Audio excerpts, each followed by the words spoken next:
with a salute to every warrior standing guard around the globe on an aircraft carrier, in a foxhole, on a base somewhere, in this audience, or just watching from home.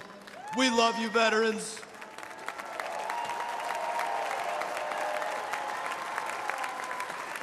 We love them. We love them. I, too, am an Army veteran, a husband, a father of 4. I lost 2 legs and a finger in the war in Afghanistan, but nothing could stop me from standing alongside Donald Trump and fighting for America.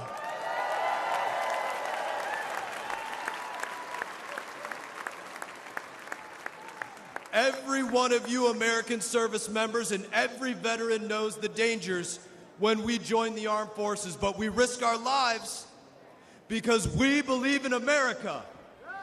As president, Donald Trump rebuilt our military, deterred our enemies, and he made America strong again. Now, I'm not here to sugarcoat it.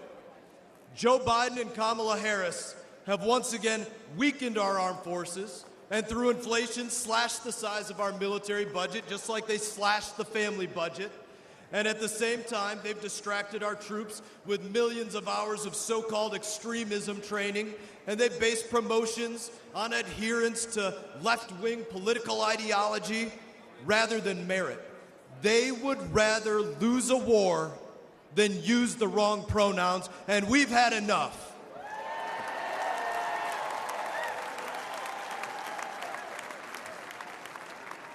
Donald Trump knows that our military needs warriors and not woke weaklings lecturing our warriors.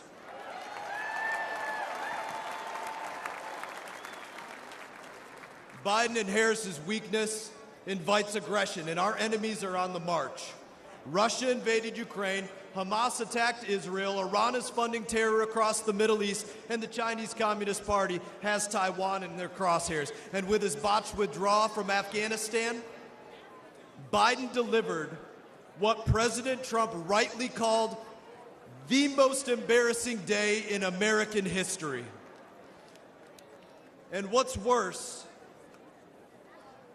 is that Joe Biden doesn't even remember that it cost the lives of 13 American heroes. But when their coffins arrived at Dover, he did remember to check his watch, didn't he?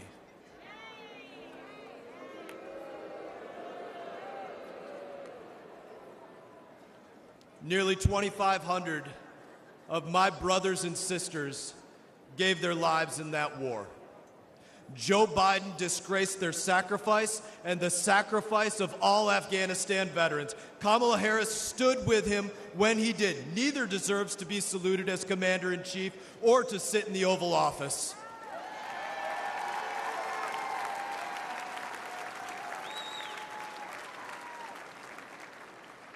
American veterans and American service members deserve better. America deserves better. And with Donald Trump, you know that we don't just get better, we get the best. Donald Trump restored American strength before. Donald Trump will restore American strength again. And with your vote, we won't just make America strong again, we will make America stronger than it's ever been. May God bless you, God bless our troops, and God bless the United States of America.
Ladies and gentlemen, please welcome Congresswoman Nancy Mace of South Carolina.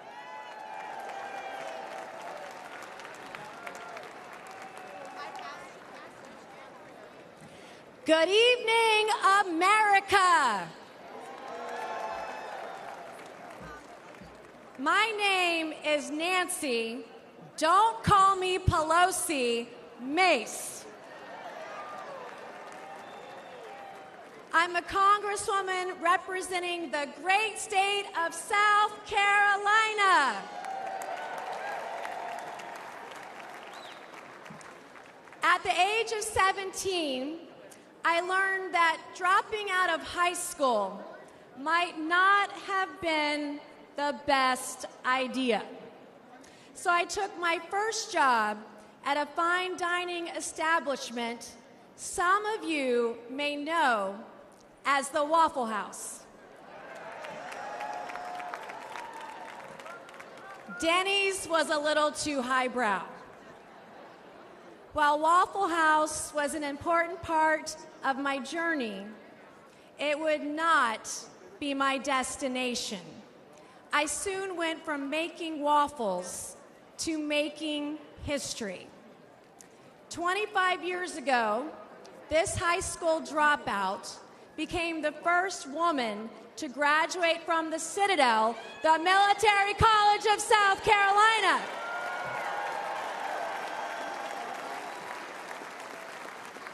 A college campus where we don't burn American flags, we salute them.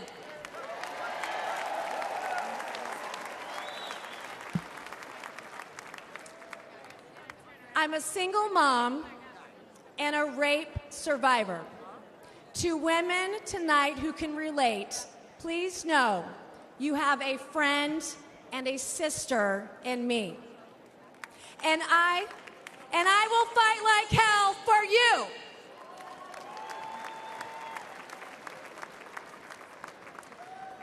I'm the daughter of an Army Brigadier General and a school teacher. I've admired my dad's Distinguished Service Cross from Vietnam. I've endured the rigors of a Citadel education. And today I represent a district that includes Parris Island, where we make Marines.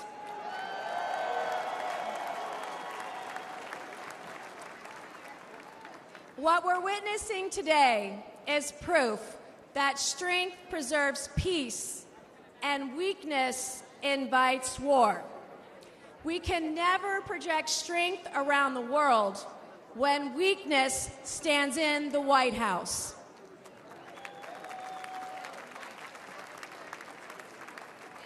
Nations like China see weakness as opportunity. China's fentanyl invades our borders. Their arms supply Putin's regime. China supports enemy states like Iran. They oppress their own people, especially their women. The world is watching America, and we must show them what we're made of.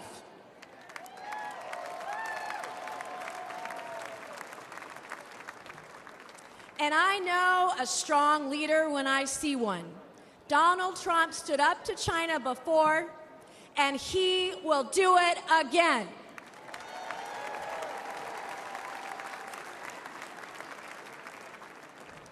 Anyone who thinks they can take on Donald Trump or take down America is now on notice. Just as Trump quickly rose to his feet with a defiant fist in the air in Butler Township, Pennsylvania, when we re-elect him as president in November, America will soon be back on hers. We will be courageous, we will be resilient, we will be united, and we will be prepared to take on the challenges of this historic moment. Thank you, God bless you, and God bless the United States of America, and God bless Donald J. Trump. Thank you. Ladies and gentlemen, please welcome Congressman Ronnie Jackson of Texas.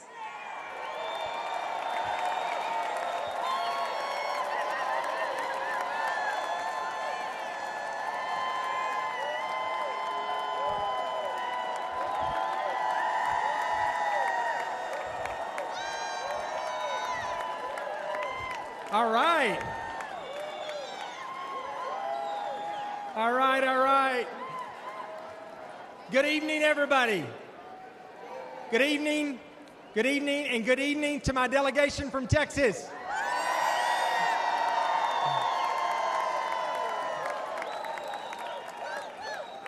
My name is Dr. Ronnie Jackson, and I'm the congressman from the 13th Congressional District of the great state of Texas.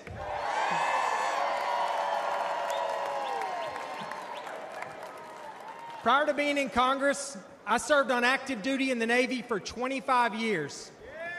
I was a Navy deep-sea diver, an emergency medicine doctor, and a combat physician in Iraq. During that time, I also had the distinct privilege of serving for 14 years as White House physician.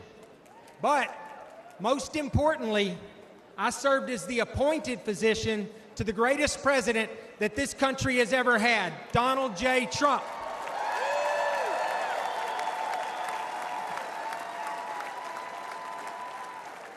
And not only that, but now I can say I served a president who literally took a bullet for our country.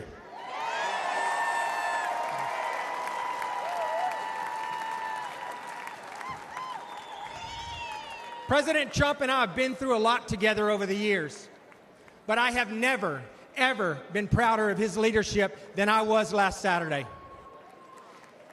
His warrior spirit and his display of will to keep fighting for our country, even after getting shot down, will go down as an all-time moment in American history. I know firsthand from my time at the White House that being a president is an unrelenting 24/7 job. Time off truly just doesn't exist. Our president needs to make clear and decisive decisions in a moment's notice. When the phone rings in the middle of the night, the president must be ready. Unfortunately, our current president is not ready for that call. Let's not kid ourselves. Father Time has not been kind to Joe Biden. And China, Russia, Iran, and North Korea, they do not respect Biden's 10 a.m. to 4 p.m. schedule. And we would not be in this situation were it not for Joe Biden's staff and his family. They should have compassion for him and prioritize his health and our country's security. But they have put their own interest above America's interest. Perhaps the greatest blame lies with his own Vice President, Kamala Harris. She has not been truthful with us. She has lied to us. She has put party above country, and she is as unfit in character as Joe Biden is in body and mind.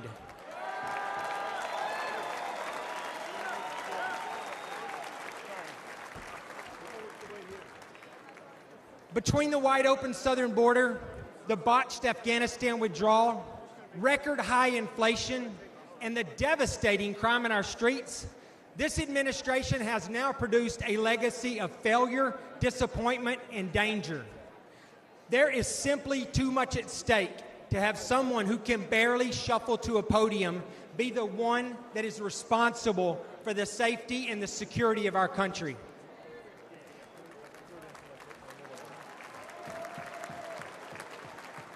Every second that Joe Biden remains in the White House, this country becomes less safe. However, under President Trump's leadership, we will restore our standing on the world stage. We will bring back our great economy we had. We will finally secure our southern border.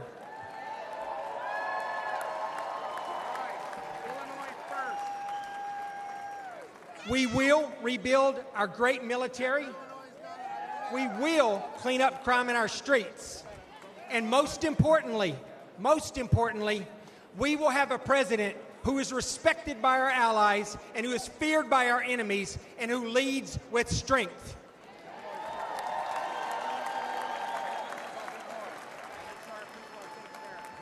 Let me close by saying the path forward is simple. It is very simple and straightforward. We need to make America great again, and we need to do everything we possibly can to re-elect Donald J. Trump as our president. Thank you all. God bless you. God bless America, and God bless Texas.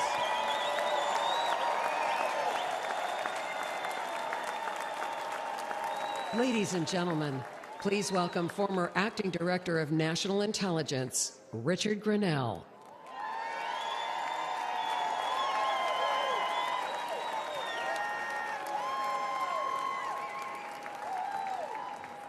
Hello, California.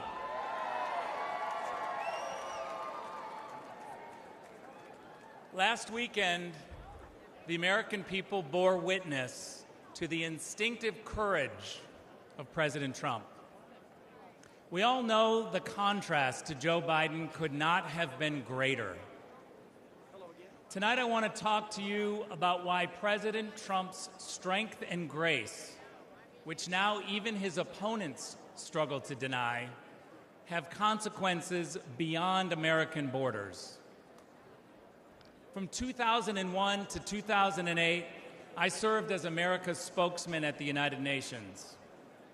Back then, Republicans believed America's duty was to spread democracy by military force. We were misled about weapons of mass destruction. We intervened in other countries' affairs and signed treaties that only benefited other nations. We spent too many years ignoring America's priorities. That's what happened when Washington stopped being the capital of the United States and started being the capital of the world. There was only one man with the strength to call out the lies and failures of both Democrats and Republicans: Donald Trump.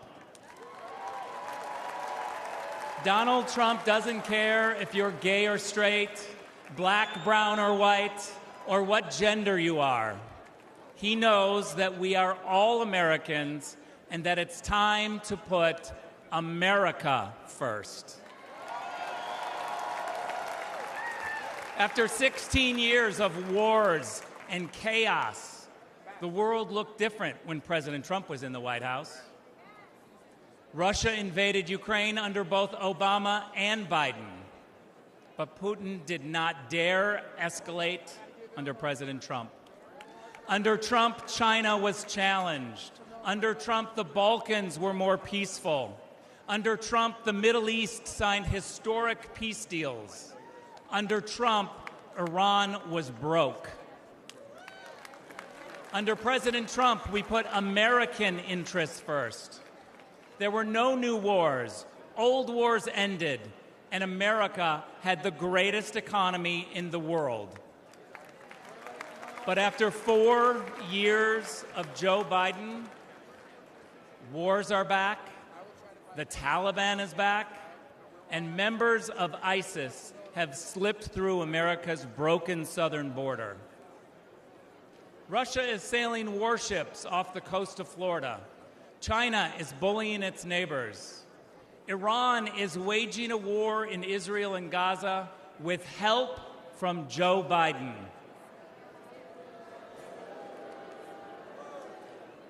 And Joe Biden's radical supporters have overtaken our universities, burning American flags, cheering for terrorists, and calling for violent revolution. The reason the world is on fire is because President Biden is weak in more ways than one. But Donald Trump's opponents, here and abroad, now see clearly his incredible courage and resilience. They stand in fear and awe at the thought of his return. By voting for President Trump, you are casting a vote for the strength and grace that will bring peace and prosperity back to you, your family, America and the world.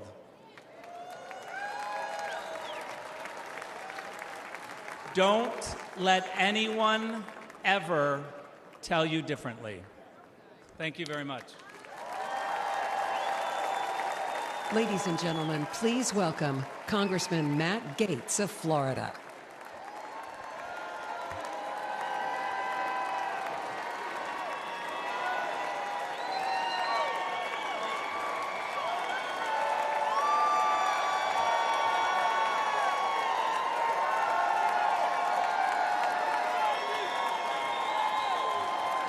Donald Trump is unstoppable. Elect him president again, and America will be unstoppable too. Meanwhile, Joe Biden's been out of it. Democrats have been hiding the real Biden for years. We saw people in the witness protection program more often than we saw unscripted Biden. Under Biden-Harris, America has fallen sicker, lonelier, and poorer.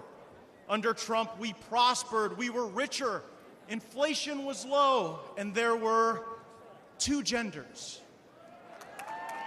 Under Biden-Harris, inflation has gotten so bad you can no longer bribe Democrat senators with cash alone. You have to use gold bars just so the bribes hold value. Oh, the swamp draining will recommence soon, and I will be President Trump's strongest ally in Congress to pass term limits, to stop taxpayer funding for political campaigns, to ban members of Congress for life from becoming lobbyists, and for the same reason you don't let the referee bet on the game, ban members of Congress from trading individual stocks. I am proud to stand before you, the only Republican in Congress who takes no lobbyist money, no PAC money. It's not good for me. I work for you, not them.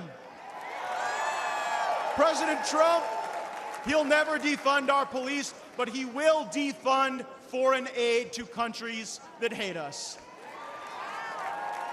And President Trump understands that if it isn't racist to check ID for a hunting license or welfare benefits or a fishing license, then it is okay to demand an ID to vote everywhere in this country in every election that's held.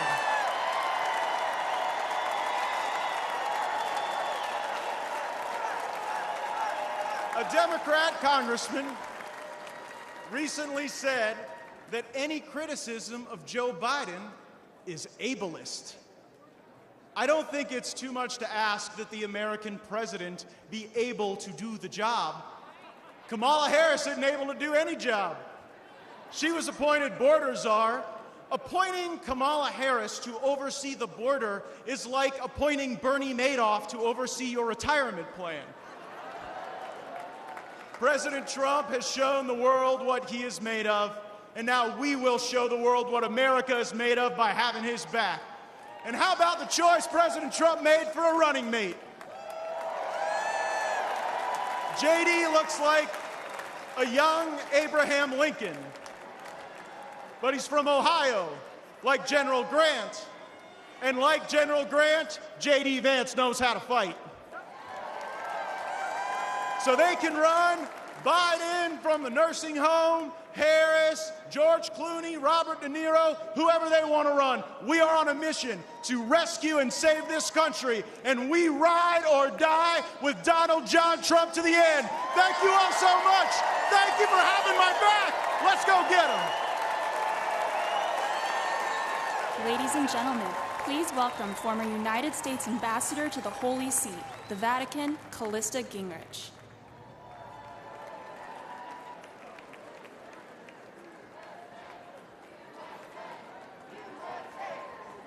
Good evening. Tonight, we look toward a brighter, safer, and more prosperous future with Donald J. Trump as our next President of the United States.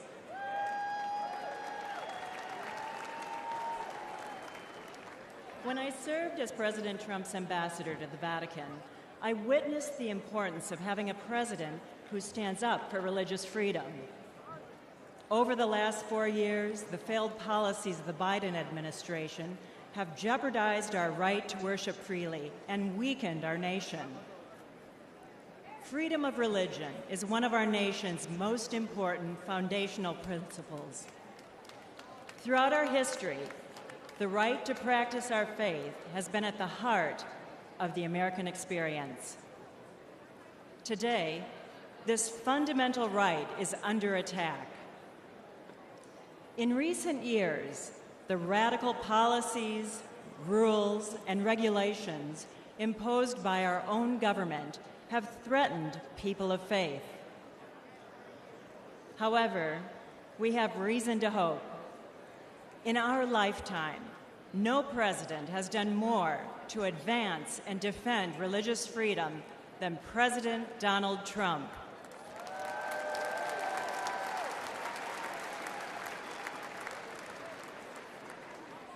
During his term, President Trump defended the rights of doctors, nurses, and teachers to act in accordance with their conscience. He appointed 3 Supreme Court justices committed to protecting our God-given right to worship.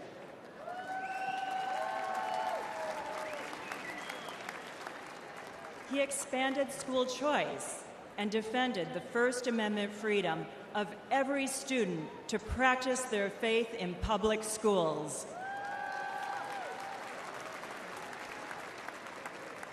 As president, Donald Trump signed an executive order that defined international religious freedom as a moral and national security imperative.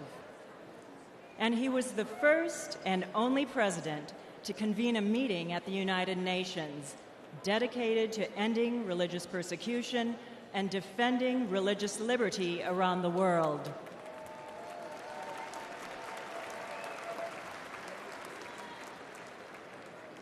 Tragically, many of President Trump's policies have been replaced by the Biden administration's anti-faith agenda that uses the power of the government to impose its far-left ideology on religious believers. Biden's FBI has even stated that practicing Catholics present an elevated risk of domestic terrorism simply because of their faith.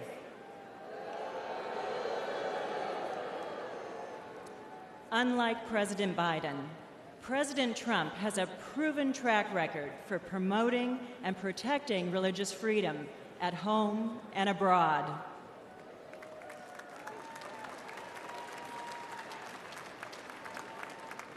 Our choice is clear. We need strong leadership, bold action, and unwavering commitment to preserve our God-given rights.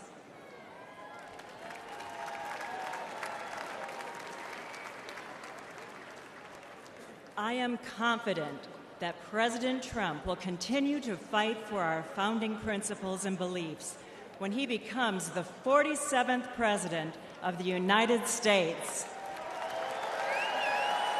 Thank you. Please welcome Newt Gingrich.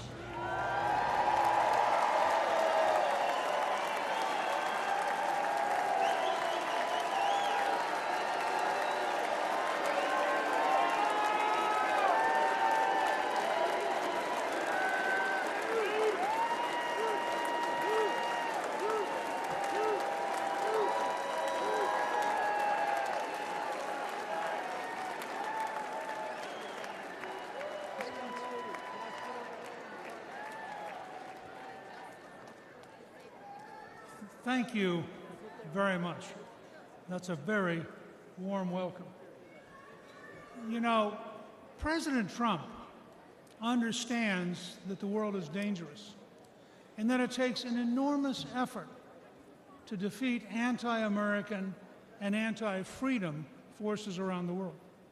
He also understands that when faced with multiple adversaries across the globe, the Reagan principle of peace through strength is the only road for safety for the America and the American people.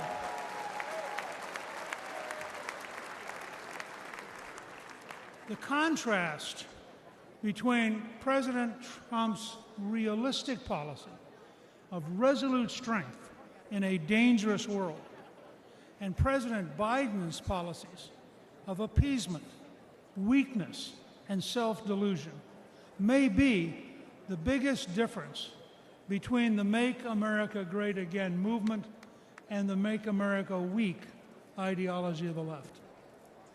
We have to remember that the greatest threat to American safety is not Biden's brain. The greatest threat is Biden's policies and the people he appoints to implement them.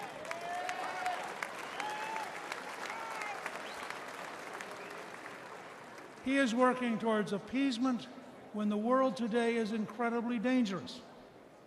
A growing coalition of dictatorships is actively trying to undermine American power and conquer America's allies.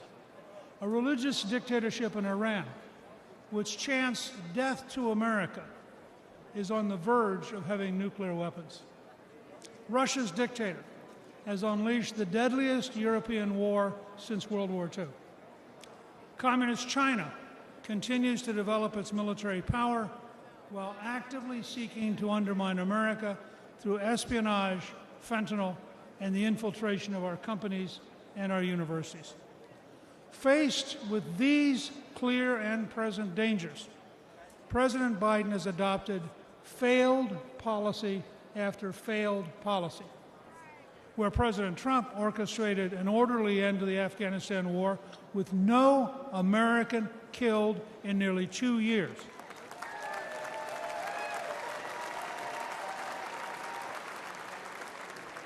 Biden ordered a chaotic, panic-filled withdrawal that left 13 American troops and hundreds of Afghans dead.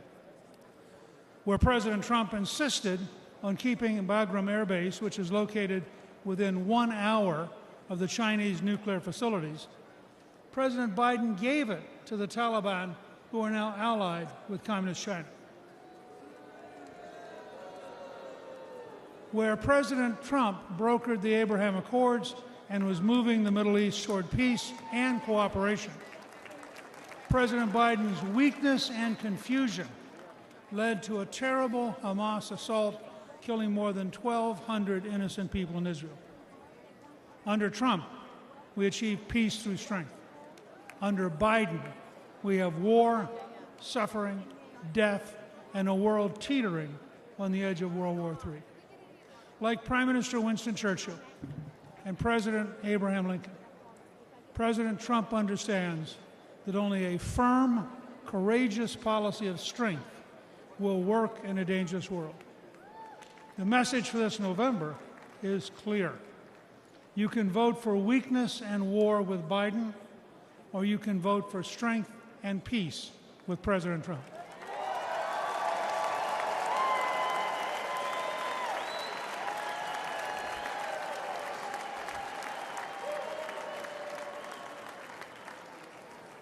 Let's dedicate ourselves to making America safe, strong, and proud again with President Trump. Thank you very much. Ladies and gentlemen, please welcome former Director of the United States Office of Trade and Manufacturing Policy, Peter Navarro.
This is a beautiful thing. I think you folks just want to know if you can see my MAGA tattoo I got there. Yes, indeed. This morning I did walk out of a federal prison in Miami. Joe Biden and his Department of Injustice put me there. Tonight I'm here with you in this beautiful city of Milwaukee. I've got a very simple message for you. If they can come for me, and if they can come for Donald Trump, be careful, they will come for you. If we don't control our government, their government will control us. If we don't control all three branches of our government, legislative, executive, and judicial, their government will put some of us, like me and Steve Bannon, in prison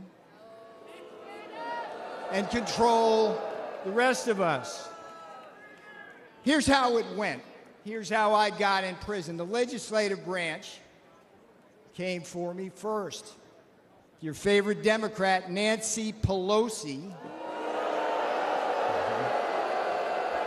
created your favorite committee, the sham January 6th committee, which demanded that I violate executive privilege. What did I do? I refused.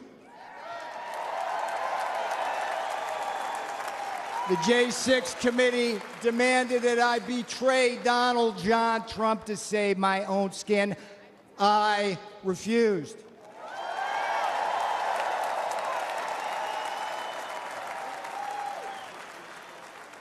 Here's the thing about the Constitution. They demanded that I break the law because they have no respect for it.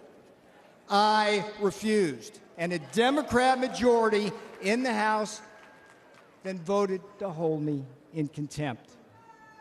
All right, what happened next? The next jackboot to drop was the executive branch. Another one of your favorite Democrats, Democrat Attorney General Merrick Garland. There's a winner. Him and Jack Smith indicted and prosecuted me for criminal contempt of Congress. Now, here's what's weird about it. It's something that Democrat prosecutors refused to do against one of their own, including two guys with blood on their hands, Eric Holder and Alejandro Mayorkas, the great border czar, right? They've actually gotten people killed. For decades, the Department of Injustice right now, the Department of Justice policy stated, hear me out on this, if Congress slaps a subpoena on a senior White House advisor like me, the advisor's duty is to politely tell them to go pound sand. That's exactly what I did. So far we got two branches, legislative and executive. The judicial branch delivered the final blow. Just as, here's another favorite of yours, just as Democrat Judge Juan Marchand, you know this guy? Did to Donald John Trump in his Manhattan kangaroo court, another Democrat judge, a guy named Ahmed Maida, keep your eye on this guy, Ahmed Maida, Obama appointee, they stripped me of every possible defense, and then what? Just like in Manhattan with Donald Trump, they threw me to the wolves of an anti-Trump jury, and where? The D.C. swamp. They convicted me. They jailed me. Guess what? They did not break me.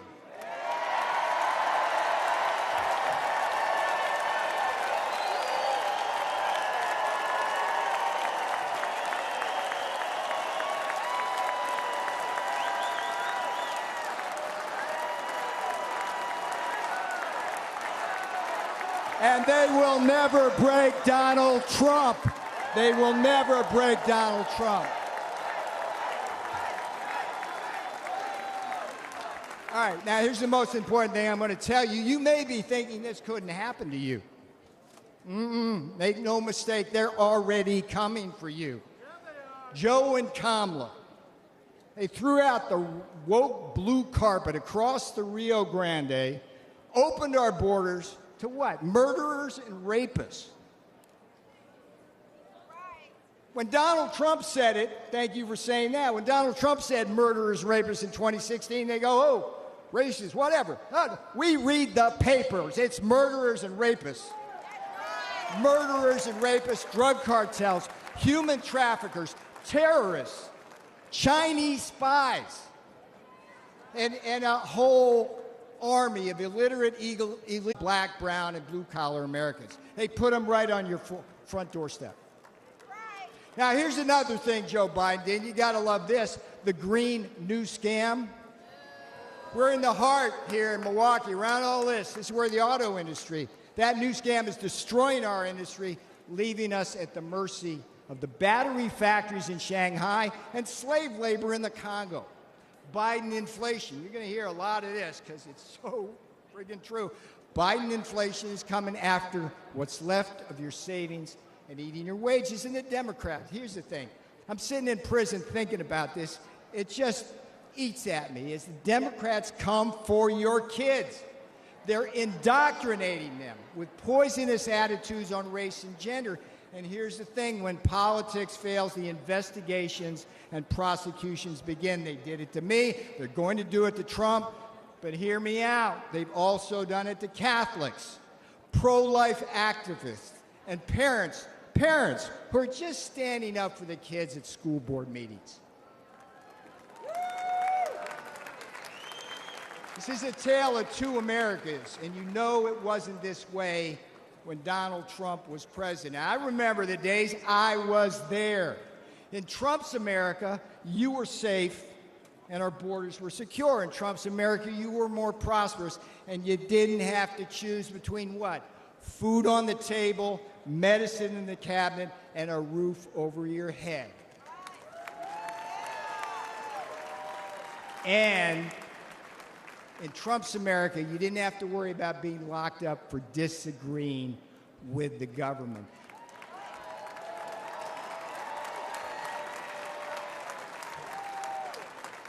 I went to prison so you won't have to.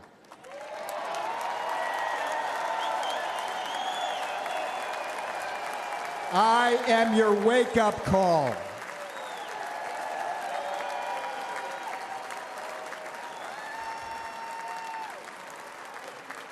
All right, this is where I'm going to have fun now, because I'm going to leave you now with the last three words my beautiful fiancé said when I left that morning for prison.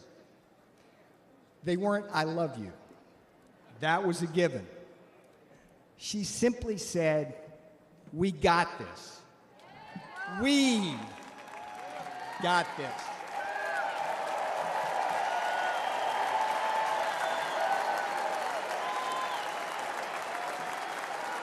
That's what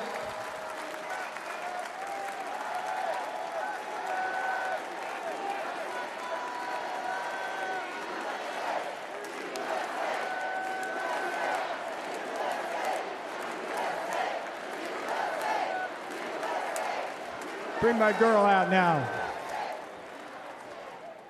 That's what these lawfare jackals don't understand.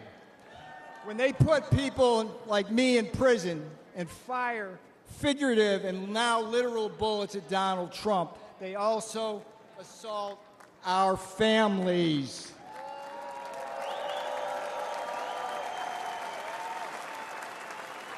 On Election Day, America will hold these lawfare jackals accountable.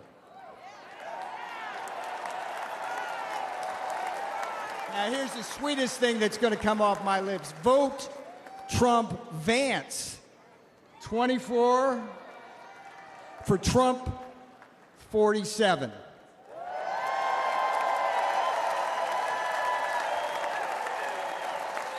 I'm Peter Navarro. I went to prison, so you won't have to. This is my beautiful girl. She did the time with me. That's what these friggin' Democrats don't understand. They do this to our families. She's my girl. Yeah. I love you. Let's win. Do not let up. Do not let up. Pedal to the metal till November.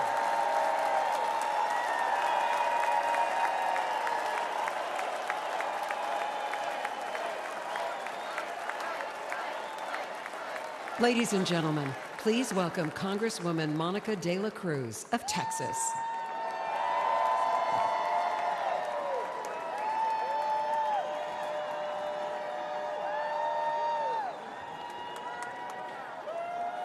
Hello, Milwaukee. On behalf of the great state of Texas, it is an honor to be with you tonight.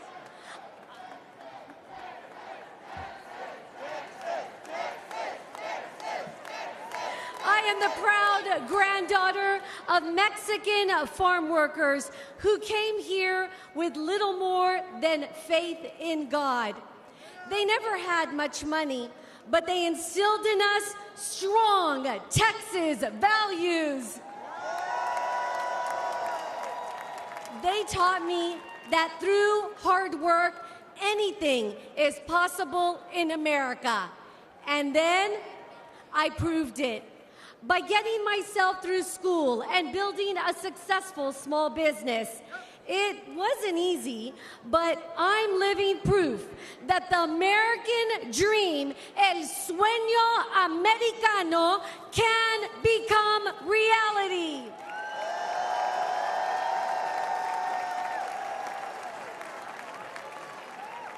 Only in America can a little girl from South Texas go from watching her abuelo pick watermelons to serving in the people's house.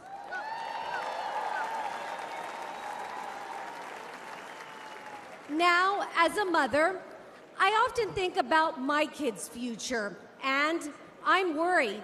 The American dream is slipping away. Joe Biden and Kamala Harris make it impossible for hardworking Americans like the people in my community to get ahead. Their policies put home ownership out of reach.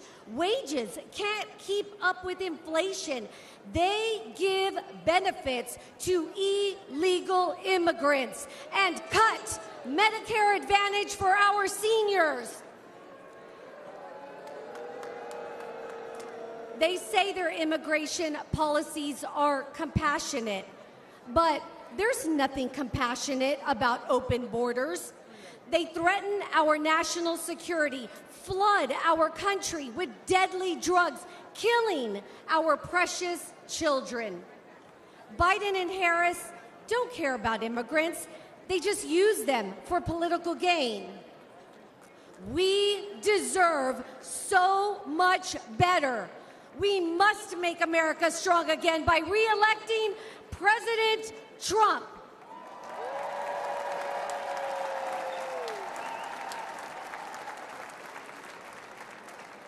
Under his leadership, we can put hardworking Americans first again, end this border crisis. We can restore peace and prosperity, creating an amazing future with endless possibilities, and we can rebuild the most vital institution of all, the American family.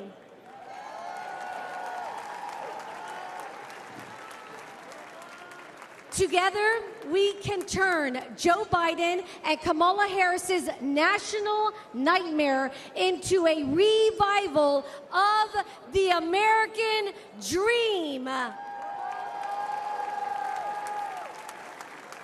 Thank you, Milwaukee. Good night. Ladies and gentlemen, please welcome former Acting Director of Immigration and Customs Enforcement, Tom Homan.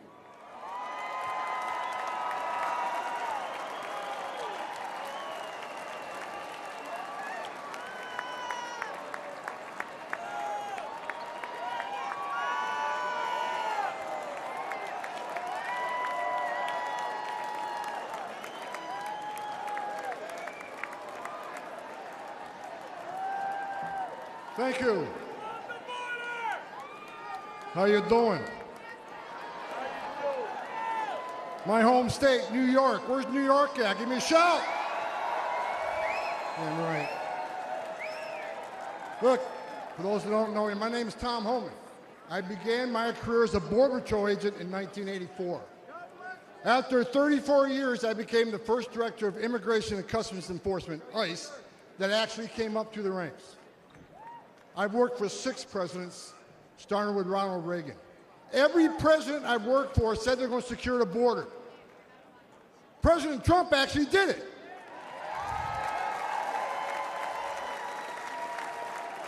He created the most secure border in our history, and that's a stone cold fact. The data proves it, and guess what? He's going to do it again.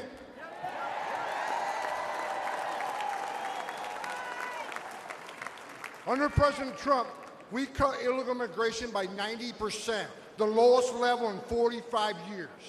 Deportations rose to the highest level ever, including historic numbers of illegal alien gang members and criminals.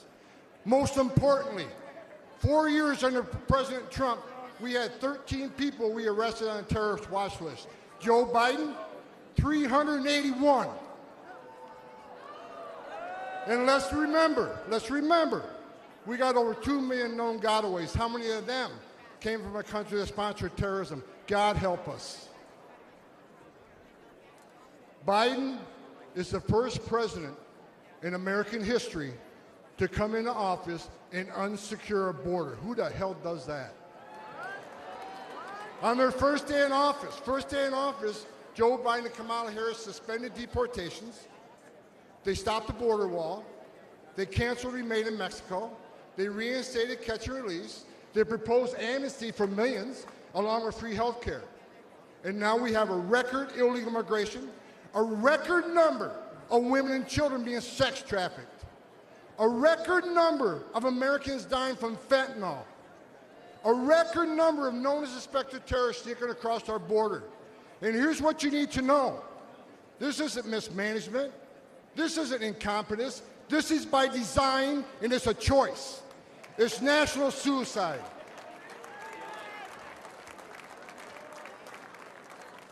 But you know what? On November 5th, the American people do have a choice, and they're going to stop this madness. I got a message.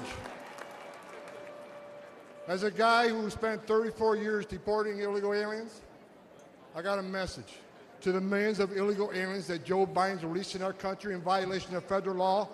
You better start packing now.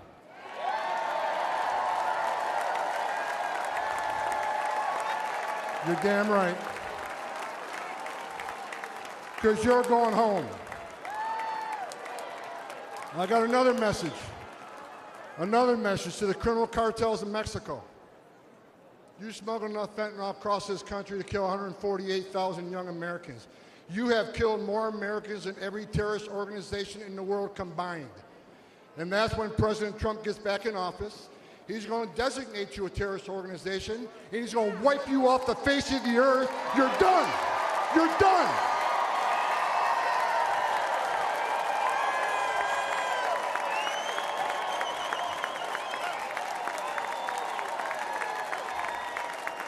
President Trump is going to end the Biden-Harris open border madness.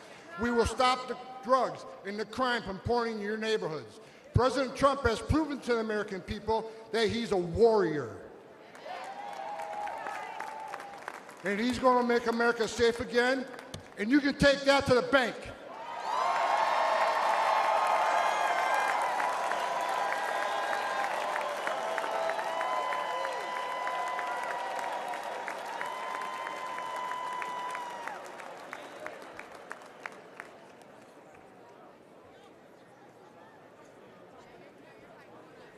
Ladies and gentlemen, please welcome to the stage David Lara.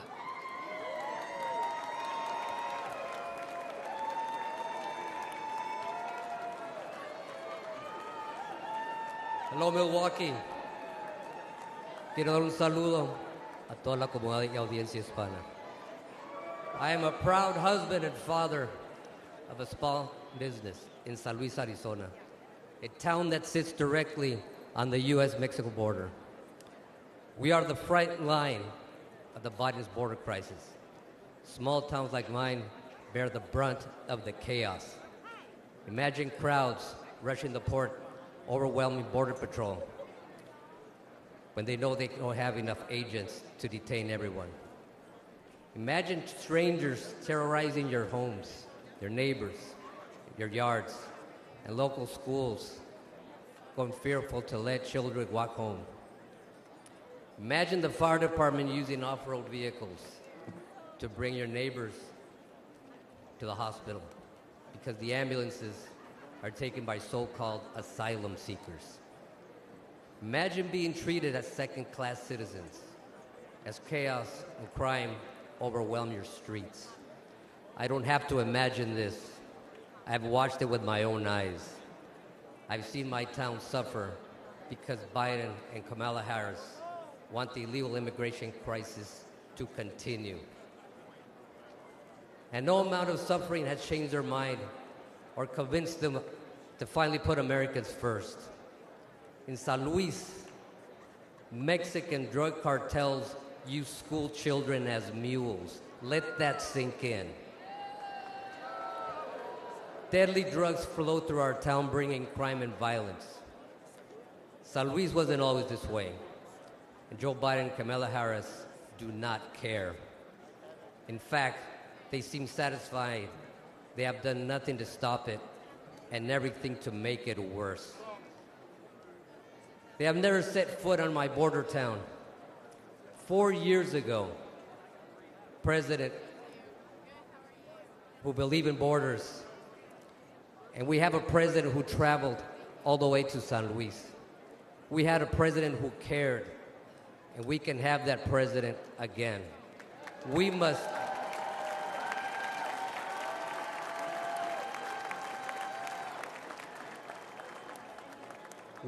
re-elect President Trump to close the border, the crime, and stop the drugs from pouring in.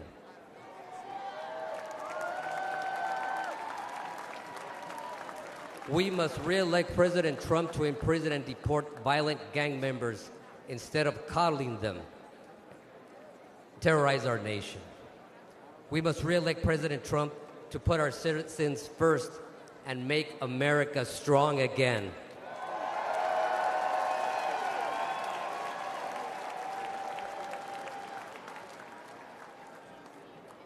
Los Latinos estamos con Trump. Thank you, Milwaukee.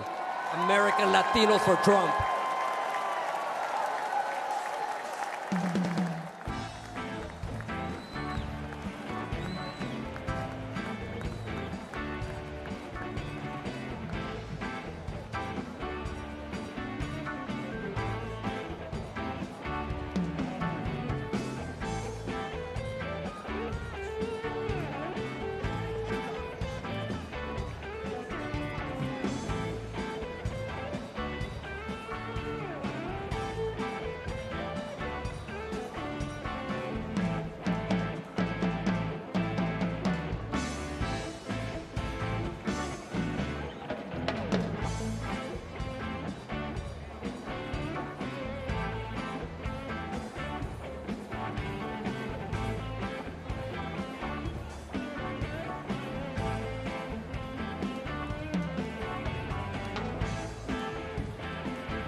Ladies and gentlemen, please welcome Arizona ranchers Jim and Sue Chilton.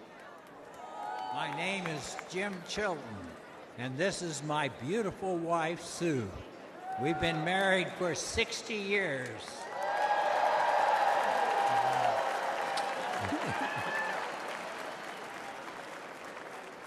I'm a fifth-generation rancher from Arivaca, Arizona, the great state of Arizona. 5.5 miles of our ranch is the U.S.-Mexico border. It's a known route for drug smuggling and human trafficking. On the screen, you'll see footage from our ranch. Since Joe Biden took office, our hidden cameras have recorded over 3,500 drug packers and others dressed in camouflage marching north through our ranch.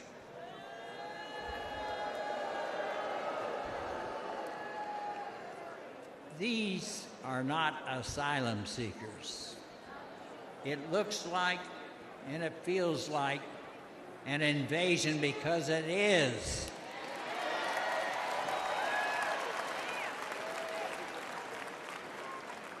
In April alone, over 5,000 additional unvetted aliens entered our ranch claiming economic asylum.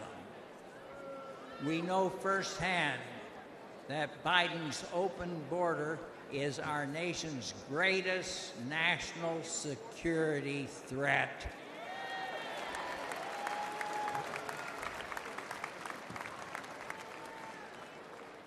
We need to make America safe again.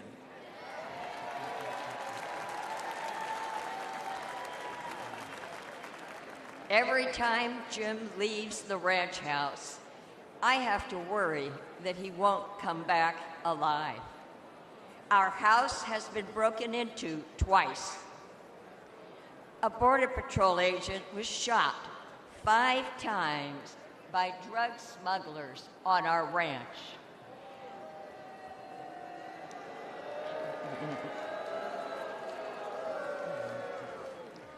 This year alone, 3 crossers died of dehydration on our ranch. The cartel drug smugglers are crossing our nation's border every day. They are bringing lethal drugs into our country. This is chemical warfare.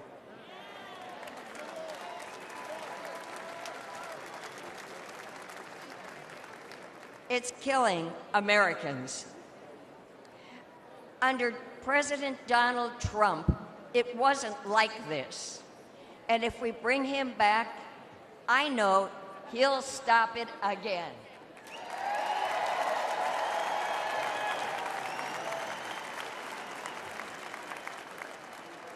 Biden-Harris and the Democrats who support open borders are complicit in this death, in the death of tens of thousands of American citizens. When Joe Biden took office, the Trump wall was nearly complete on our ranch. But Biden halted the construction and stopped the installation of all the planned electronics. Since then, crossing on our ranch has increased 5-fold. 5-fold.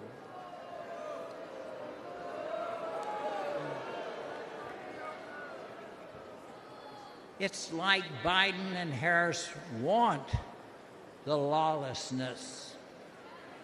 The fact is that walls work. We must elect Donald Trump to finish the wall.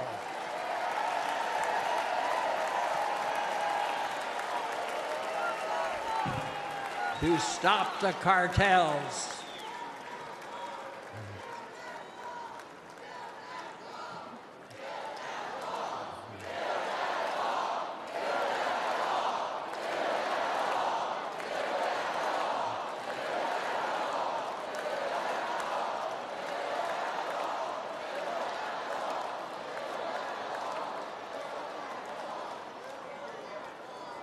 and we must keep America safe and strong. Thank you.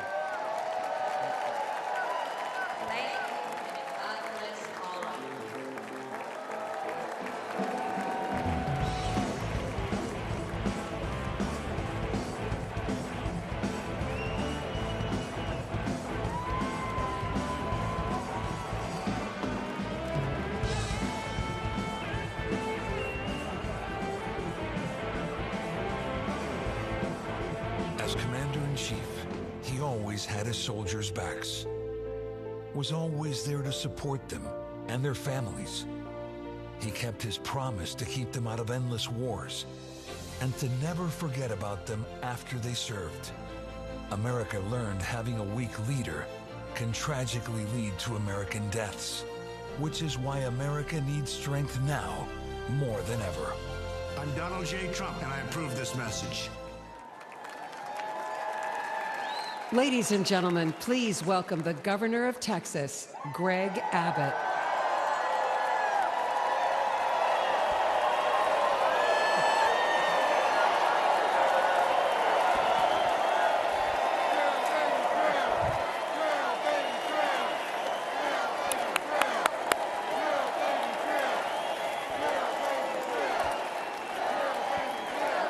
Thank you all very much. Thank you all very much. Thank you all very much.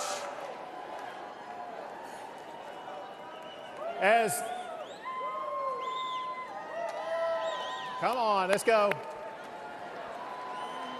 As governor of the largest border state, the great state of Texas,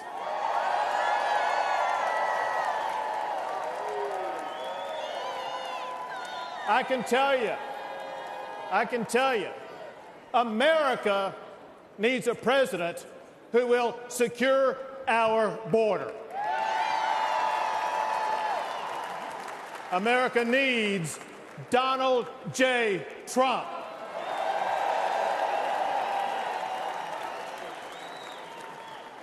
The president's most sacred duty is to secure our country. Donald Trump fulfilled that duty by eliminating illegal immigration. Under President Trump, we had the lowest illegal border crossings in about 4 decades. By contrast, however, Joe Biden deserted his duty. On his first day in office, he gutted President Trump's policies. And the result has been catastrophic. Under Joe Biden, illegal immigration has skyrocketed. Under his watch, around 11 million immigrants have crossed our border illegally. That's more than the entire population of Michigan. It's twice the population of Wisconsin. Biden has welcomed into our country rapists, murderers, even terrorists, and the price that we have paid has been deadly. Among the many victims was 12-year-old Jocelyn from Houston, Texas, raped and murdered by 2 illegal immigrants. She's one of thousands whose lives have been destroyed by Joe Biden's open border policies. To make matters even worse, Biden is even fighting tooth and nail to stop Texas and other Republican states from securing our own borders. I deployed thousands of National Guard soldiers to build hundreds of miles of razor wire barriers. Give it up for our National Guard.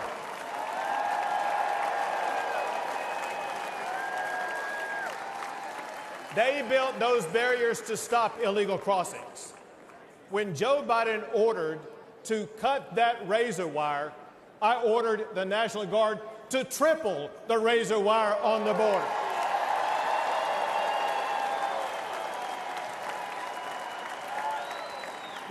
When Biden took 50 acres of Texas border property to illegally process up to 5,000 illegal immigrants a day, I directed the Texas National Guard to take back our land and wire it shut.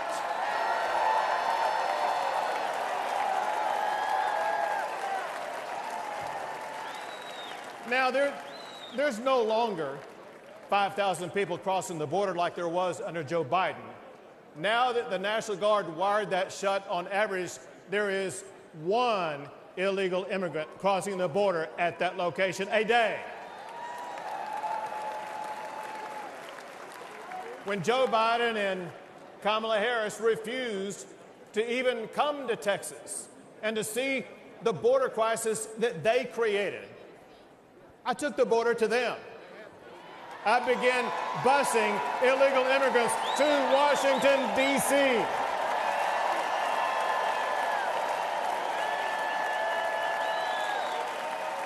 And we have continued busing migrants to sanctuary cities across the entire country.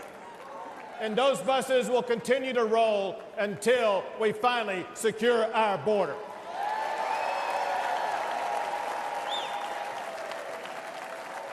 Fortunately, I see hope on the horizon, because on November the 5th, Joe Biden will be fired.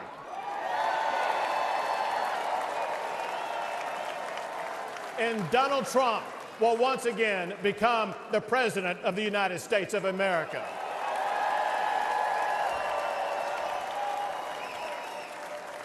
He will enforce the immigration laws.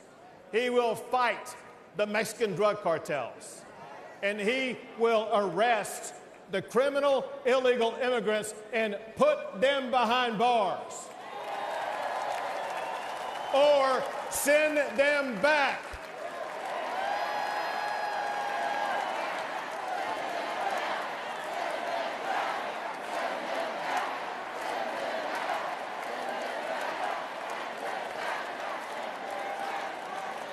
It is time to restore order at the border. It is time to rid our streets of crime and chaos. It is time to secure our nation by returning Donald Trump as President of the United States of America. Thank you all. God bless.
Ladies and gentlemen, please welcome petroleum engineer and energy advocate, Sarah Phillips.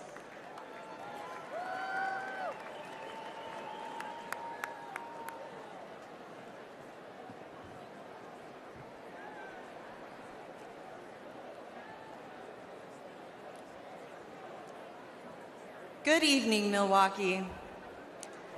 This past Saturday, I was at the Trump rally in Butler.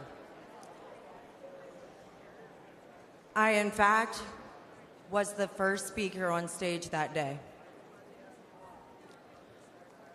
As you can imagine, it was a terrifying experience, but nothing was going to stop me from being here to support President Trump.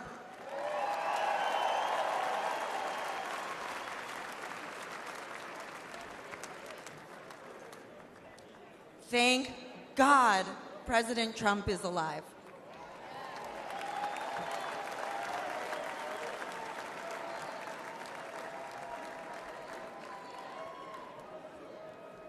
I'm Sarah Phillips, and I'm honored to speak to you about one of the most important issues in this campaign, energy.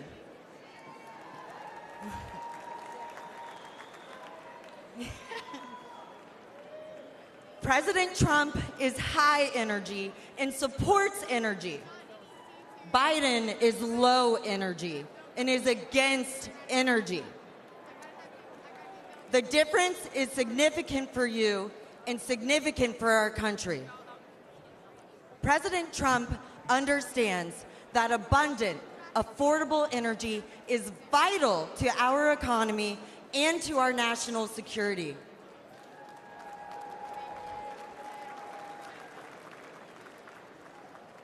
Meanwhile, President Biden is pushing the Green New scam.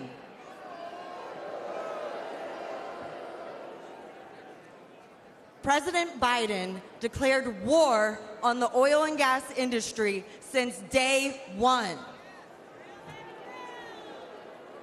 He canceled the Keystone Pipeline, overrode congressionally directed oil lease sales in Alaska, and has proposed massive tax hikes on oil and gas.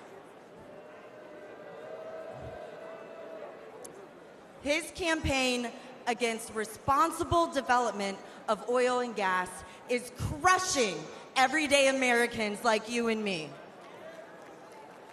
I know this firsthand. As a petroleum engineer who worked on the front lines as a roughneck, I have witnessed the safe and environmentally responsible way America develops oil and gas resources.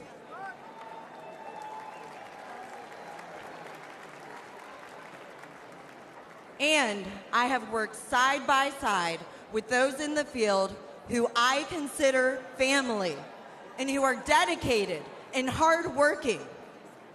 Their critical work is so critical for our country. The hydrocarbons that are being extracted are a true gift. From powering our cars and heating our homes to being a building block for fertilizer, plastic, and many other products, our society and our standard of living could not exist without fossil fuels. Texas.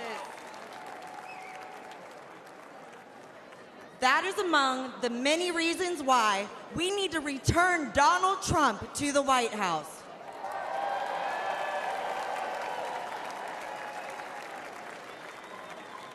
With President Trump back in charge, we'll not only be energy independent, we'll be energy dominant.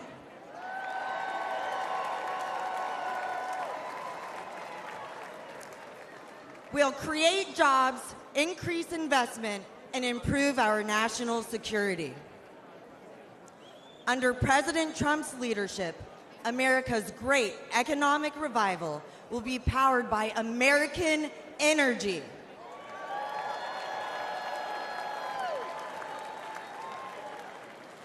He did it before, and he will do it again. For the sake of our economy, for the sake of our quality of life, and for the sake of America's future, let's return Donald Trump to the White House.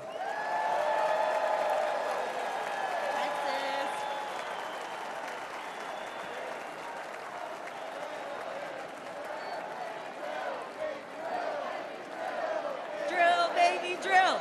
Drill, baby. baby, drill. Drill, baby, drill.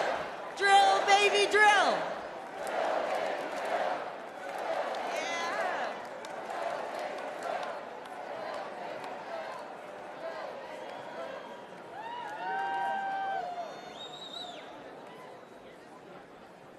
Ladies and gentlemen, please welcome the mayor of East Palestine, Ohio, Trent Conaway.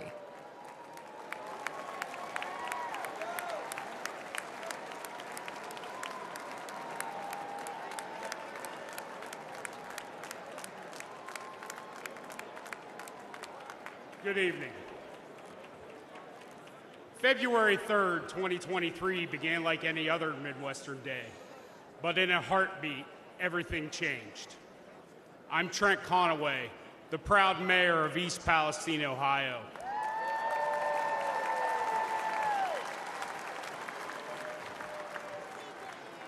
When the train derailed, spewing flames and toxic chemicals to our town, faced a disaster unlike we'd ever seen. And in the chaos, we witnessed a clear contrast between leadership and incompetence. Our first responders didn't hesitate. They raced to the scene, they battled the flames, and evacuated our citizens. And for that, I want to thank every one of them tonight.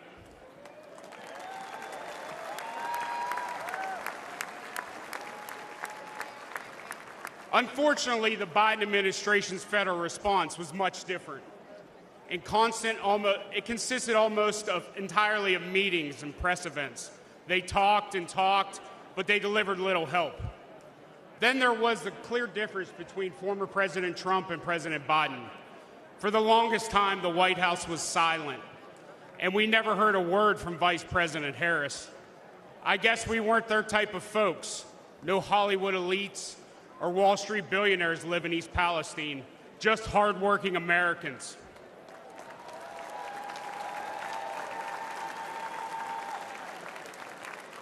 But Donald Trump cared.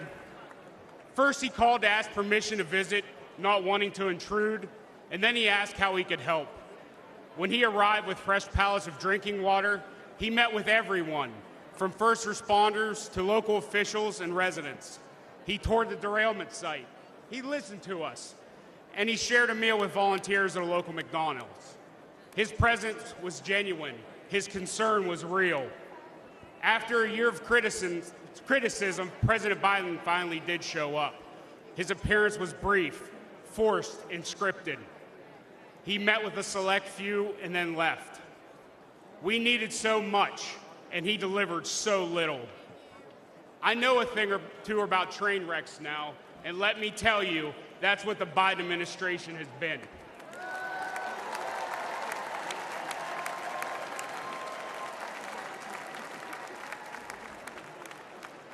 Before President Biden derails our entire nation, we need to act. We need a leader who values small-town communities as much as big cities. We need a president who loves all Americans.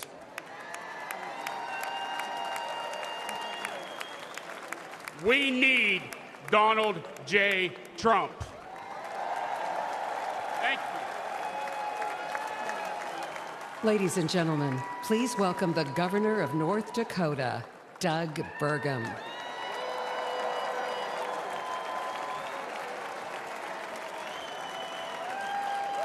Hello, Milwaukee. And hello, North Dakota. Feels good to be here. The last time I was in Milwaukee, in this building, standing behind a podium was for the debate, and I stood on one leg for 2 hours. You guys might remember I blew my Achilles the day before. But to kick things off, I have a question for you, and I need your help answering so nice and so loud that everyone at home can hear you. Are you ready? Who will make America energy dominant?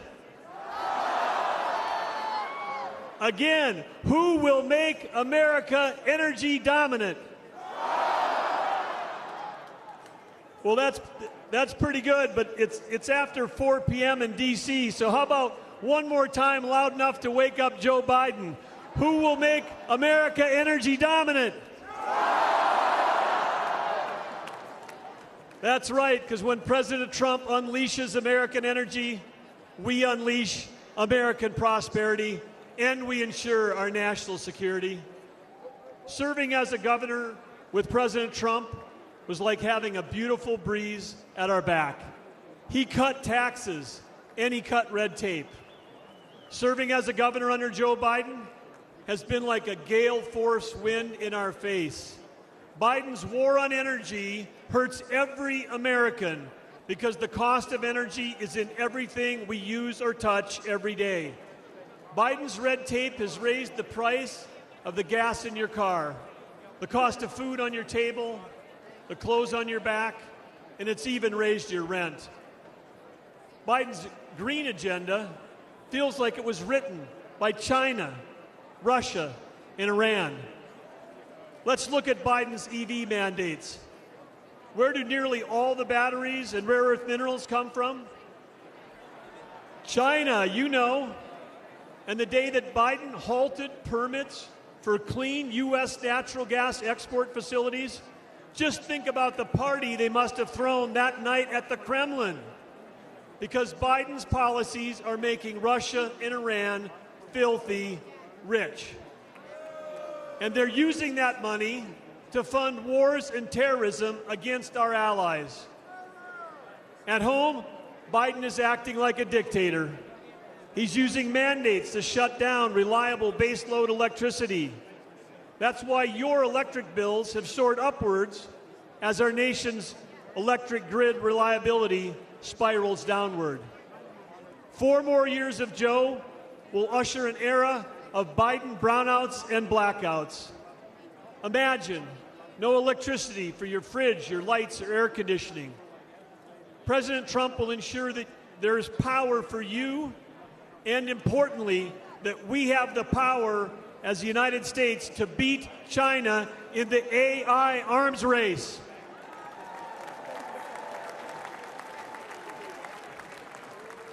Unleashing American energy dominance is our path back to prosperity and peace through strength. Teddy Roosevelt encouraged America to speak softly and carry a big stick. Energy dominance will be the big stick that President Trump will carry.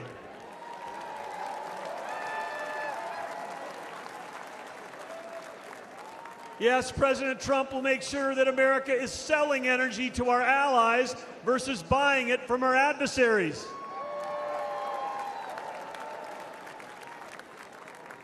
Innovation has always been the source of American greatness, and President Trump champions innovation over regulation. Last year, over that whole year, my wife Catherine and I traveled all across America. As all of you know, it's rural America that feeds the world, that fuels the world, and defends the world. Small towns with a huge impact, and rural America is Trump country.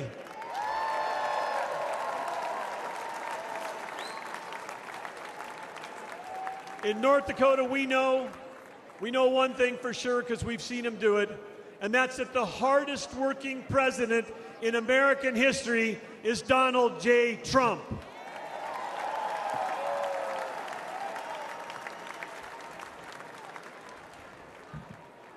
President Trump cares deeply about every American, rig workers, truck drivers, roughnecks, and yes, America's great farmers and ranchers. President Trump cares deeply about you. We know that he'll fight for us, he'll fight for our families, and we know one more thing. He'll let all of you keep driving your gas-powered cars.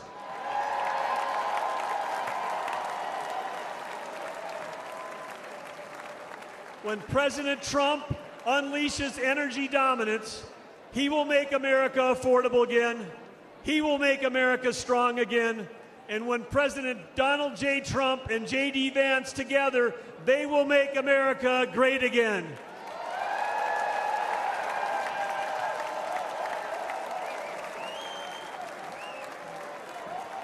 Ladies and gentlemen, please welcome former counselor to President Donald J. Trump, Kellyanne Conway.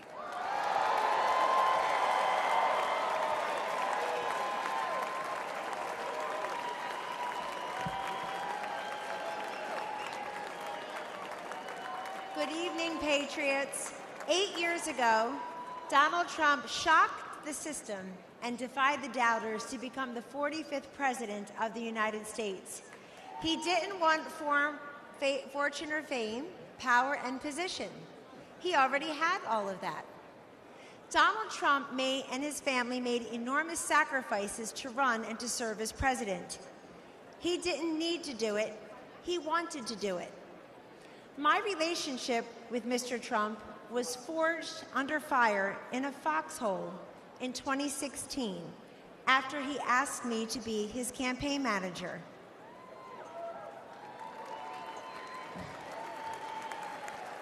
We had no idea that he was making history as the first successful presidential nominee ever to tap a woman to lead a campaign.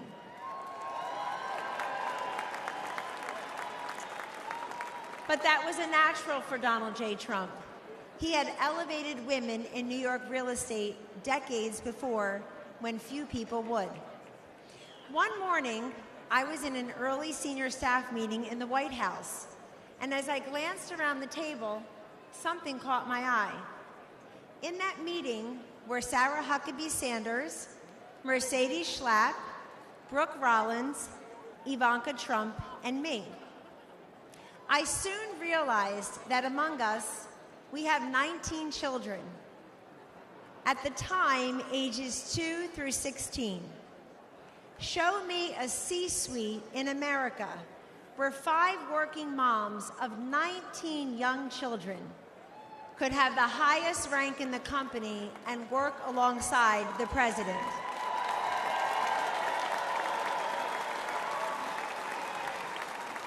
In the Trump White House, we lived it. Sure, he saw something in me and the other working moms that perhaps we did not see in ourselves. But more importantly, he sees what's best and what's possible for millions of decent, hardworking Americans. Now, 8 years later, he and his family have made the sacrifice again for him to run and serve as president. Donald Trump could be the envy of former presidents. He's a billionaire who could play golf every day at his own golf courses. He can enjoy a magnificent life with his incredible 5 children, his 10 amazing grandchildren, and that extraordinary, elegant, beautiful, brilliant wife. The former and future First Lady, Melania Trump.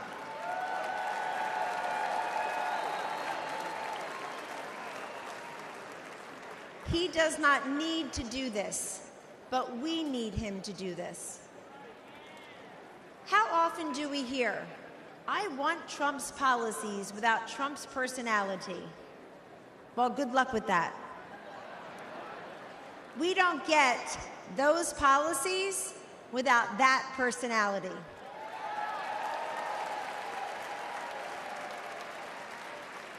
Taking out al-Baghdadi and Soleimani, ending the ISIS caliphate, recalibrating trade deals, restoring sanity, growth, and fairness in our economy, making our southern border more secure and sovereign, supporting school choice, protecting life, respecting workers, backing our blue, our military, and our border patrol.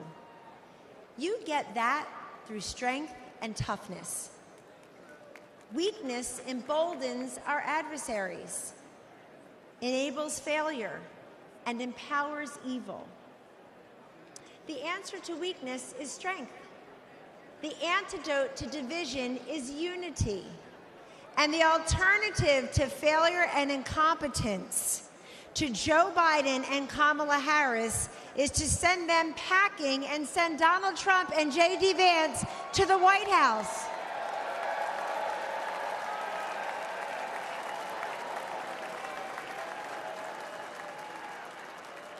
If you know someone who is skeptical about the Republican Party or who is cynical about politics, don't dismiss them.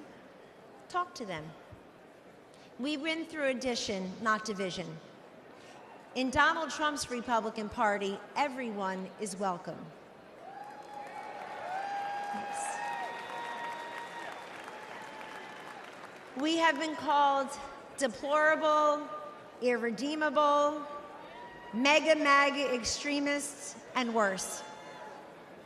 But Donald Trump sees you for who you are. You love your God, you love your family, and you love your country. In 2024, there should be no more hidden, undercover Trump voters. It's time to put that flag on your front porch, that red hat on your head, because we don't cave and we don't cower and we do not capitulate. Instead, we get up, we show up, we stand up, and we speak up. Ladies and gentlemen, this is your movement. This is your moment. And this is the man I know and the president we need for 4 more years. He picks the toughest fights and wins. He has stood by me, and he will always stand up for you. Thank you, God bless you, and God bless the United States of America.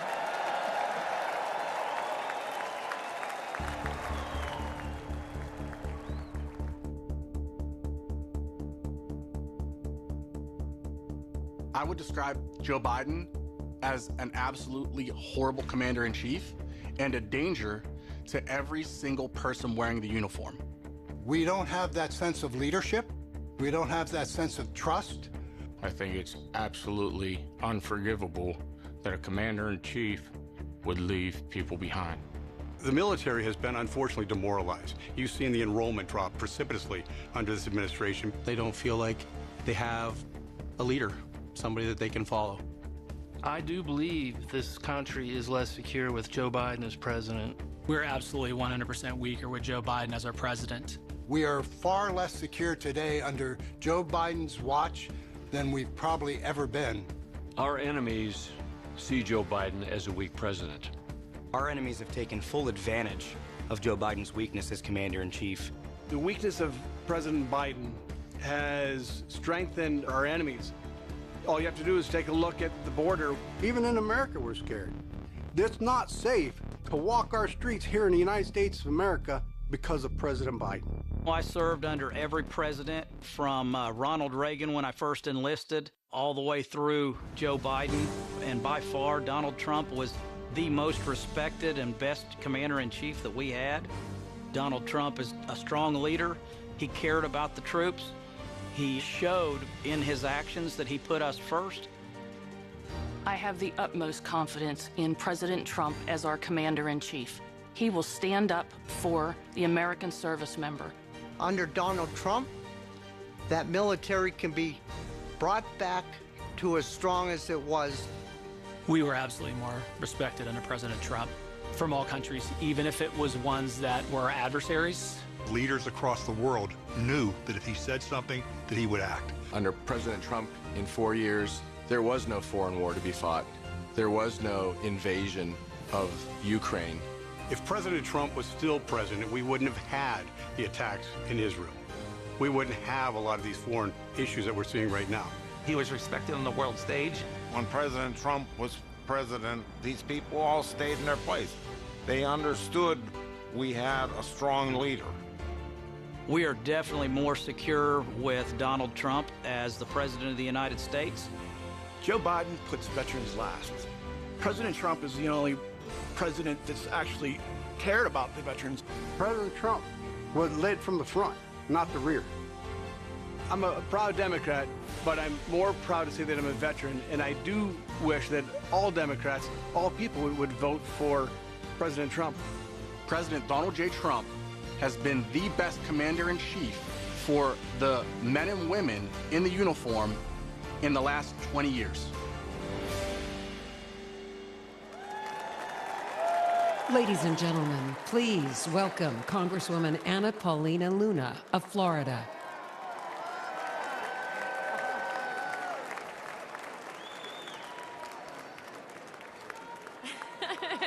Thank you. Thank you. I'm Congresswoman Luna, and I represent the great people of Florida. The greatness and strength of America are beacons of hope for countless lives around the world.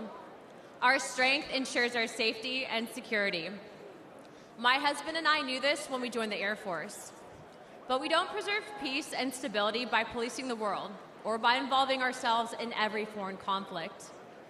We preserve peace by commanding the world's respect, a respect that is earned through unparalleled military strength and firm, decisive leadership. Over the past 4 years, the Biden administration has failed to uphold this standard. They have misused our resources in foreign wars contrary to our national interests, and they have eroded the lethality and fighting culture of our armed forces. The leadership that we need, that respects our military and understands the true cost of war, is only found in Donald Trump.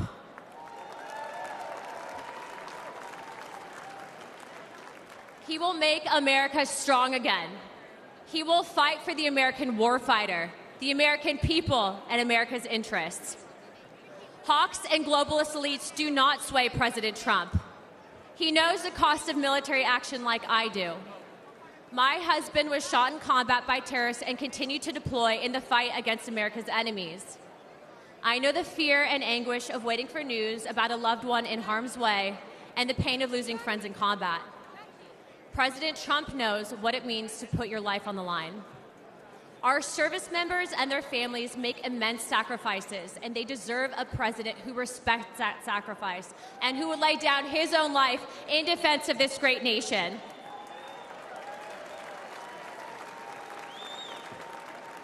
President Trump has demonstrated he's ready to do just that. It is time that we all rise to his stature. The world needs a strong America, and America needs strong leadership. President Trump will provide it.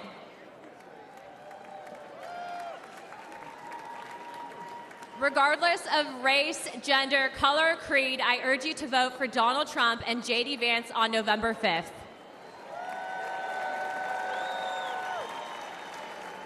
It's time to unite America. Thank you, Milwaukee. God bless the United States. Let's get him in.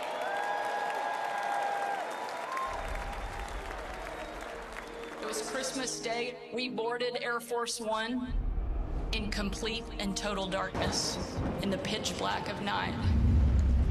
We landed in war-torn western Iraq. No lights on the runway. There were hundreds of troops packed into a dining hall. They had absolutely no idea that the president and first lady were about to walk into that room. And when they did, it was a sight and a sound and a scene that I hope I never forget. That room absolutely erupted. That was the kind of patriotism President Trump brought back to our country. One of the young soldiers yelled from the back of the room, "Mr. President, I re-enlisted in the military because of you." And without missing a beat, the president said, "And son, I am here because of you." Ladies and gentlemen, please welcome Medal of Honor recipient David Bellavia.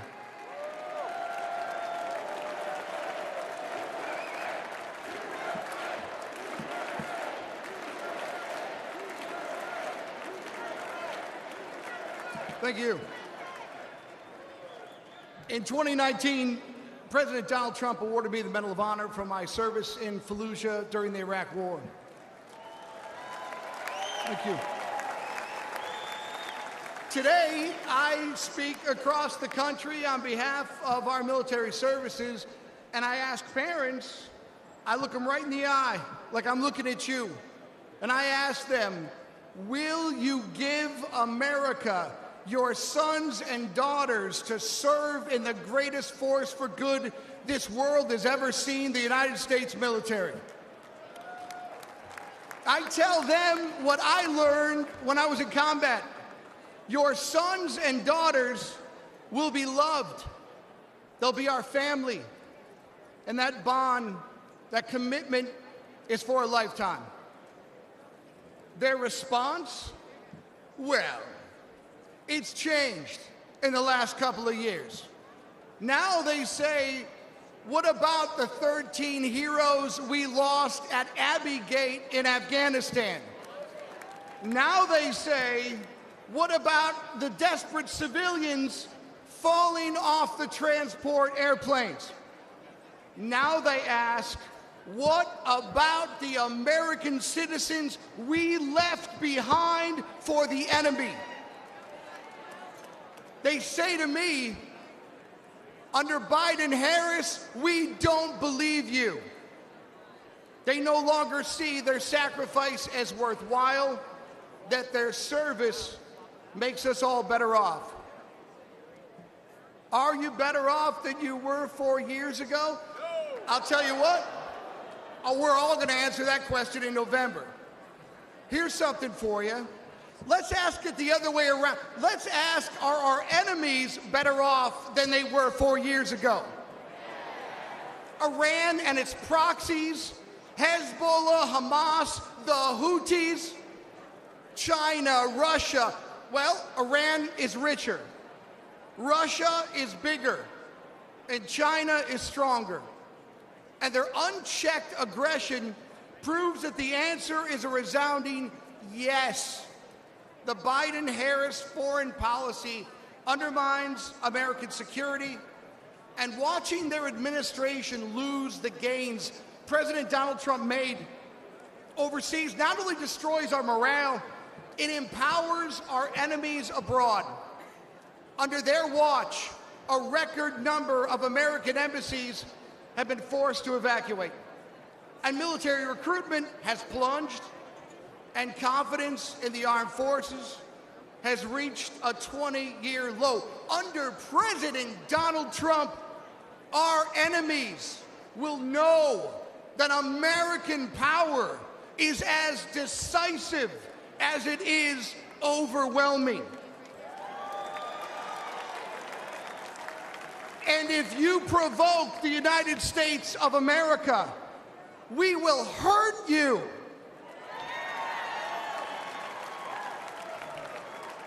And if you threaten citizens of the United States of America, we will hurt you for generations to come, so help me God.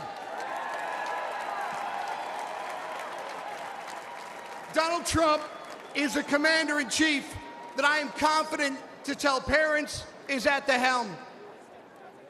Donald Trump loves America. He, too, has bled for the nation that he loves. May God bless America. May God bless our Gold Star families. Thank you for what you've given this country. And may God keep President Donald Trump safe and in his hands. May God make America strong. May God make America great again. Join me in voting for Commander-in-Chief Donald J. Trump for President of the United States. Thank you very much.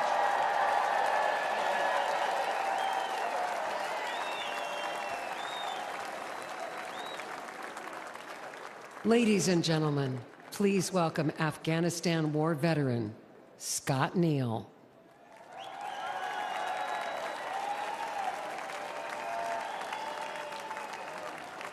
Thank you. Look at all these great Americans here. Well, good evening, my fellow Americans.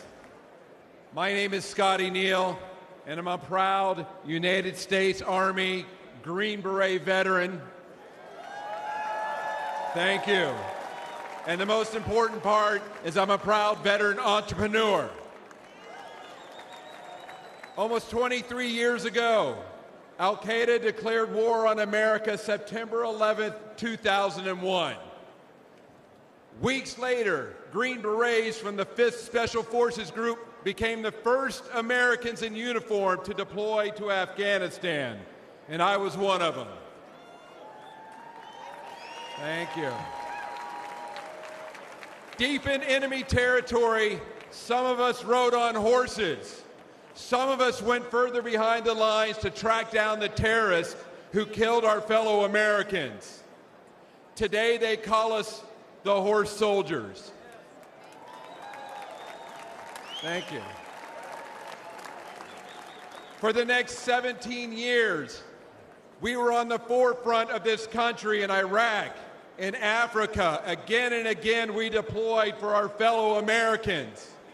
Some of us sacrificed our bodies. Some of us sacrificed our lives for the American people. And for me, America was worth it. Thank you. Thank you. Now, after leaving the military, I wanted to live the American dream I had been defending. And I wanted to start a business with my friends that I served with.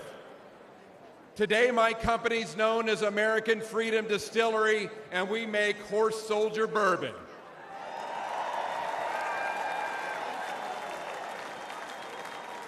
We are building our forever home in the great Commonwealth of Kentucky. That's right, where true bourbon comes from, in a little small town called Somerset. Please come visit us. All of our ingredients are made here in the United States of America.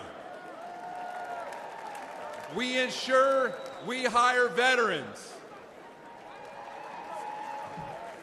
We want to prove that America remains the land of opportunity for those brave enough to reach out and grab it. But tragically, almost 3 years ago, my fellow veterans and I recoiled at the bloody anarchy of President Biden's withdrawal from Afghanistan. We saw weakness and chaos. We saw 13 of our brothers and sisters lose their lives. Most of us veterans who served got phone calls for those courageous Afghanistans that we fought with in the mountains as they were pleading with us not to leave them behind. Throughout our careers, we never had regrets about our service. But this moral injury caused many of us to ask, why did we serve if this was the outcome? But despite this dark chapter, I know America is good. We're still the shiny city on the hill that everybody wants to come to. But we need a president with a record of making our country better and not worse. And that's why I'm voting for Donald Trump. Exactly. He encourages patriotic Americans to celebrate the country they love. He supports anyone brave enough to reach out for the American dream and to fight for it. And he's the only candidate in this race who embodies the American determination and decisiveness. Let's make America strong again.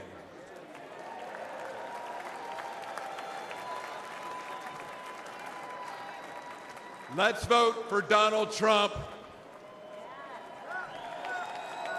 Thank you. Dio presso liber. God bless America.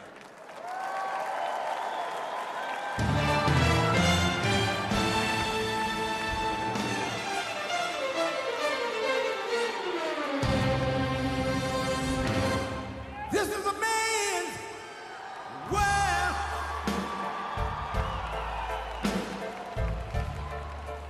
This is a man's world.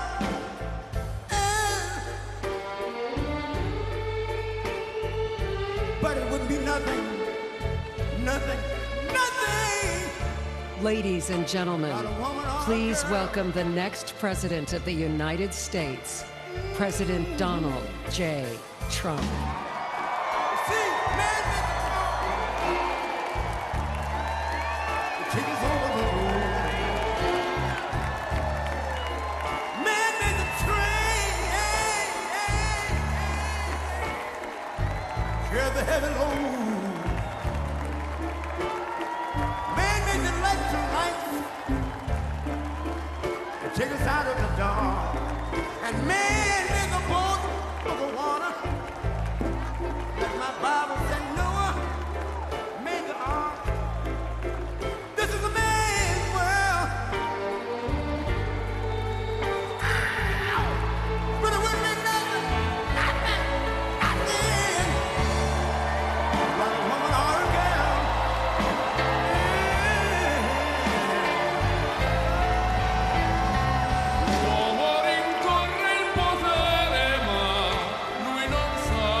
and a baby boy.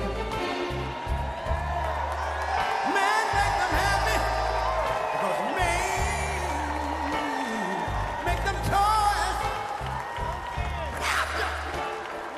Man, make everything you can. Man, make lira, pesos, dollars, rubles.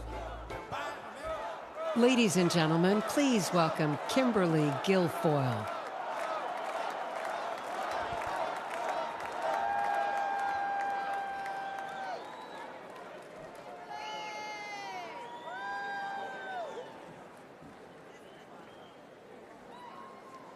Good evening, ladies and gentlemen.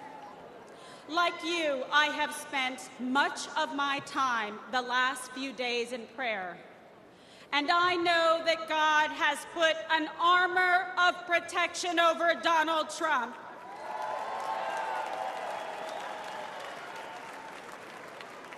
We are all reminded that love for our nation and the beauty of life itself transcends all hatred and political divisions. I stand before you tonight, more convinced than ever. This is the most important election in our lifetime. This election will decide the fate of our great nation.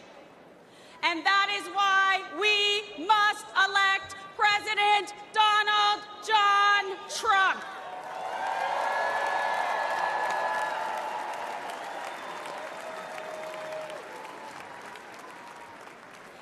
This is not just a choice between Republicans and Democrats.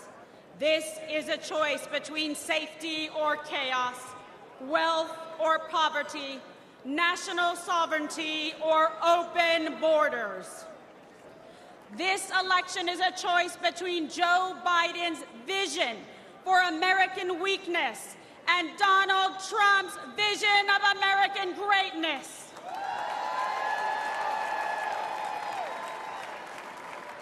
Donald Trump will once again make our country strong, safe, and prosperous. He will make America feared by our adversaries and respected by our friends. And most importantly, he will always put America first.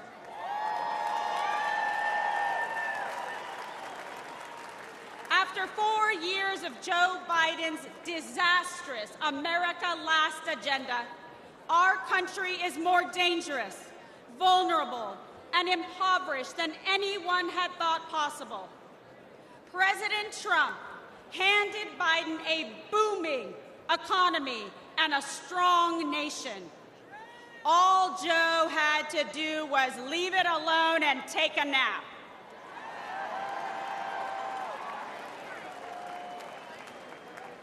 But Joe just couldn't help himself. Joe Biden cannot lead America. He cannot even lead himself off a stage. Now Americans are drowning in inflation. Insanity spreads like a cancer in our schools. We are closer to World War III than any time in my life. And we are facing an unprecedented invasion of millions of illegal aliens across our southern border. Rioters and looters go free, while Biden and the Democrats persecute American heroes like Donald Trump.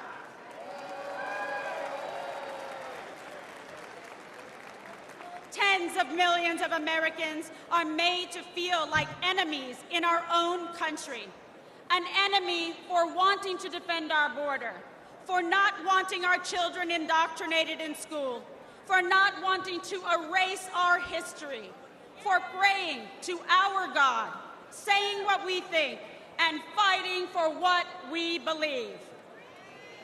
It is no wonder that the heroes who stormed the beaches of Normandy and faced down communism sadly say they don't recognize our country anymore. This is not an accident. The powerful elites in the swamp will say anything to crush and destroy the America First movement. But we will never give up, and neither will Donald J. Trump.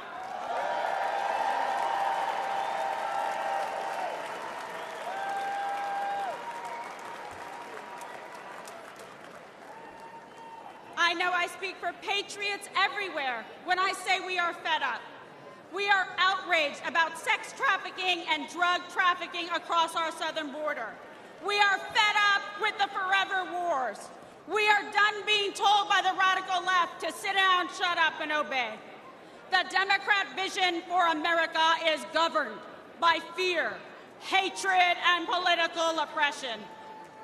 Our vision is defined by a love of our country, love for our fellow citizens, and our love of freedom.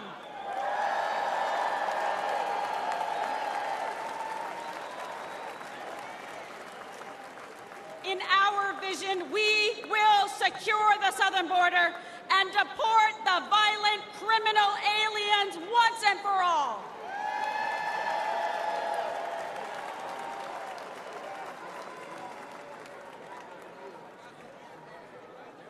In our vision, America will combat foreign aggressors and ensure our service members are protected, not abandoned, as they carry out their dangerous missions abroad.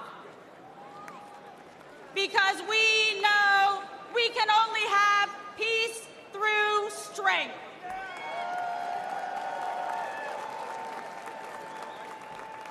We will restore an era of national pride, where freedom of speech is respected and cancel culture is ended.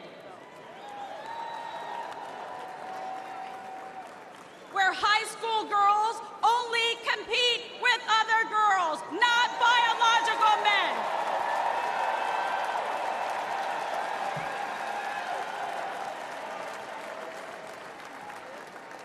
Where struggling cities never put criminal illegal aliens above our heroic veterans and brave law enforcement. Where our streets are not ruled by gangs and rioters, but governed by law and order. Where students are freed from failing schools and corrupt teachers' unions through universal school choice.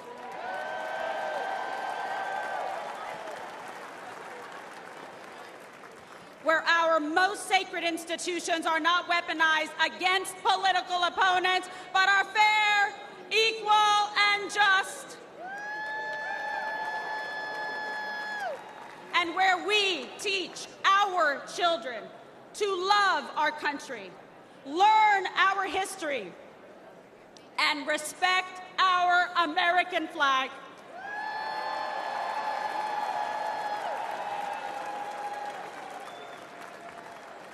I believe in America. I believe in our freedom and liberty. And I believe in Donald John Trump.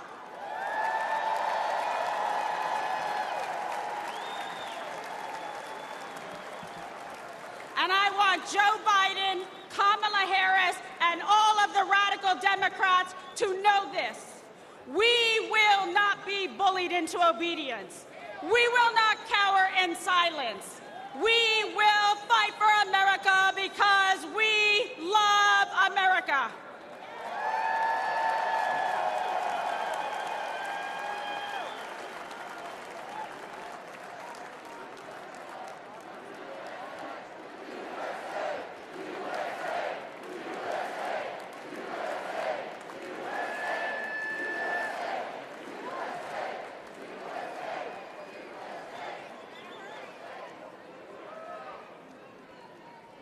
I stand before you as a working mother, a former prosecutor, a Catholic, and a proud Latina.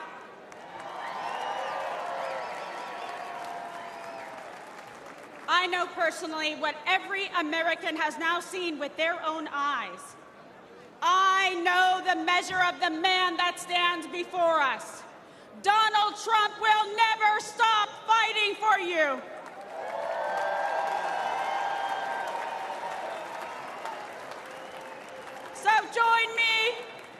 in voting for Donald J. Trump for president again.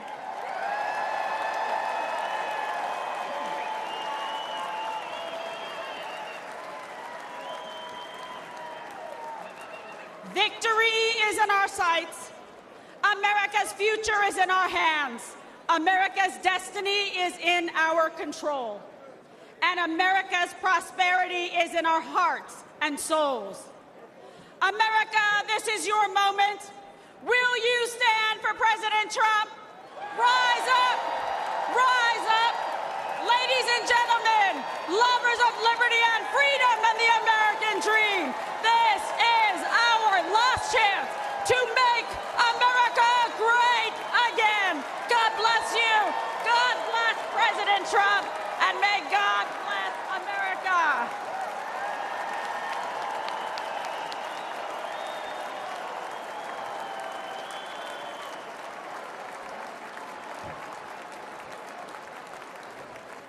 Ladies and gentlemen, please welcome Congressman Michael Waltz of Florida.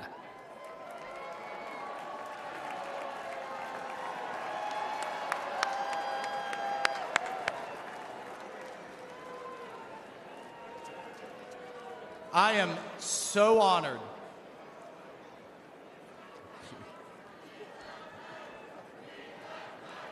Thank you. Thank you. Thank you. Hello, Patriots. I am so honored to stand before you as a 27-year Army veteran and the first Green Beret ever elected to Congress. And I'm joined tonight by my beautiful wife, Julia, who, oh, by the way, has more combat tours than I do. Look, folks, we have deployed all over the Middle East, all over Africa, all over Afghanistan, and I have never in my lifetime seen the world falling apart like it is under Joe Biden.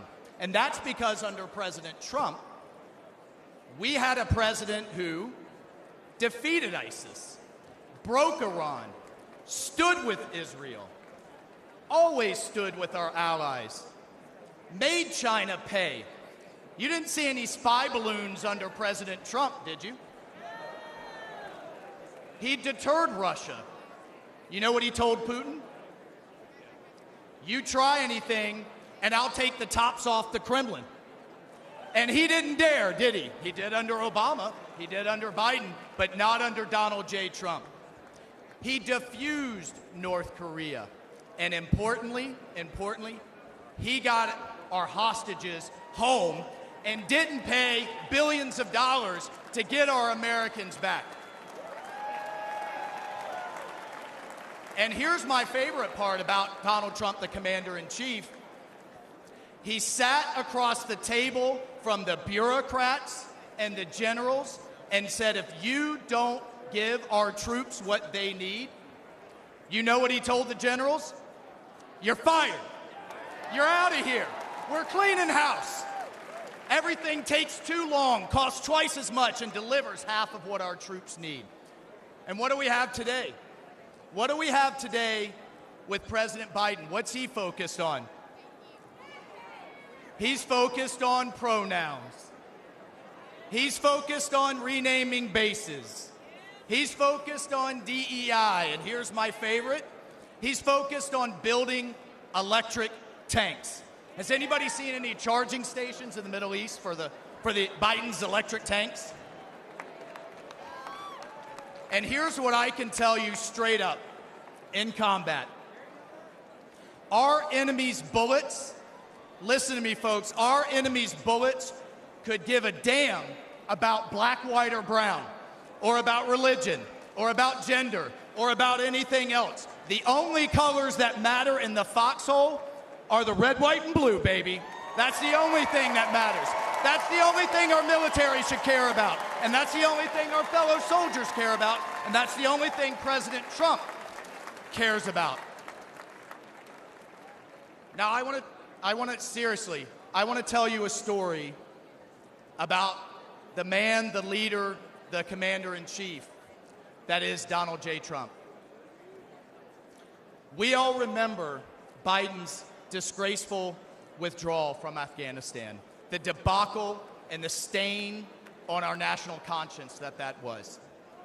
The 13 Gold Star families have to relive it every day, the ones that lost their sons and daughters that disgraceful day. Biden won't even take their calls. He calls it an outstanding success. He won't even take a meeting with them. Well, I called President Trump. We talked about it, and he said, Michael, I would love to meet them. Get them up here. Get them up here to Bedminster. He was scheduled, folks, hear me on this. He was scheduled to spend an hour with them. You know how long he spent? He spent 6 hours with them. He met each one. He listened. He cared. One of the moms kind of leaned over to me and she said, do you think he'll sign a picture of my son? I said, oh, hell yeah, he will. Please ask. He will be happy to. And he spent hours more. And if that wasn't enough, he then has them up to dinner. And at the start of the dinner, he promised them this. When he gets back in the White House, he will release all the tapes, all the videos, all the records, all the emails, and give these families the accountability and the transparency that they deserve and that they will never get from Joe Biden.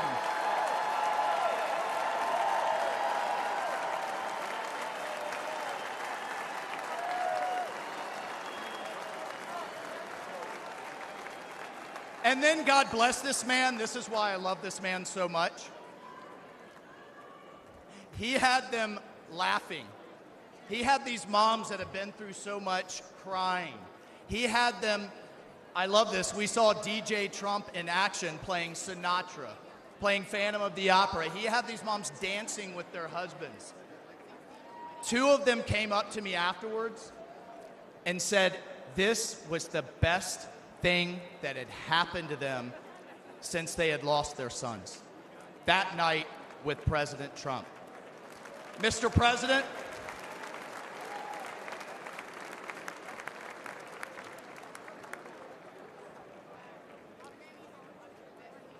Mr. President, you helped them heal.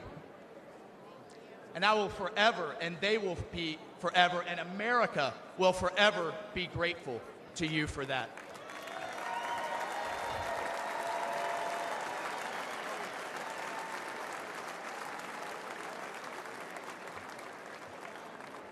Patriots, that's the Donald Trump that I've come to know. That's the Donald Trump and the commander-in-chief we all know. That's the Donald Trump the media never wants you to see. That is the Donald Trump we must have as commander-in-chief back in the White House this November. We need it, the country needs it, the world needs it, because we will once again have peace through America's strength. God bless you. I salute you. Let's go fight, fight, fight, and let's win.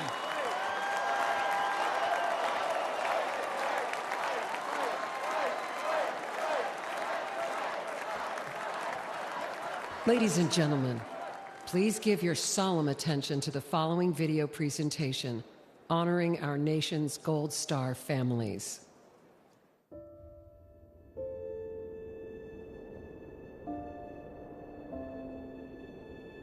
I'm Jim McCollum. I'm the father of Marine Lance Corporal Riley James McCollum, and I'm here to speak for him. My name's Alicia Lopez. I'm Herman Lopez, and we're the parents of our son, Hunter Lopez, the U.S. Marine stationed in Camp Pendleton, San Diego, California, who passed away on August 26, 2021 in Kabul, Afghanistan. My name is Abby Sanchez, and I am the voice for my brother, Corporal Humberto Sanchez. My name is Coro Briseno, and I am Corporal Humberto Sanchez's mother. My name is Stephen Nakui. I'm here for my son, Kareem Nakui. I'm here today to give my son a voice. My name is Cheryl Jules. I am Sergeant Nicole G's aunt. She was a U.S. Marine that was killed in the Kabul, Afghanistan withdrawal. My name's Christy Shamblin, and I'm here for Sergeant Nicole G., United States Marine, who was killed in the Afghanistan exit. My name's Kelly Barnett. I'm here to give a voice to my son, my best friend, Staff Sergeant Taylor Hoover. And my name's Darren Hoover, and I'm here to give voice as well for our son, Staff Sergeant Taylor Hoover. When we started hearing that the Taliban was moving in, that there wasn't more military being deployed, and that they had decided that the Taliban was our security, that was when I became terrified. They were just kind of left there, hung out to dry. From Afghanistan, where there are significant casualties, including some Americans from a I was at work attack outside the country. and heard about it. Instantly had that just chill go through me, and I started sending messages. I'm talking to people. I'm calling his girlfriend. I'm saying, well, have you heard from him? Calling his sisters. Have you heard from him? You know, we're texting. We're saying, please, just send us a text. Just whatever. Just let us know that you're okay. When all the explosions went off, I had messaged her and I said, hey, you know, I know you can't say anything, but, you know, just an emoji, just a bubble.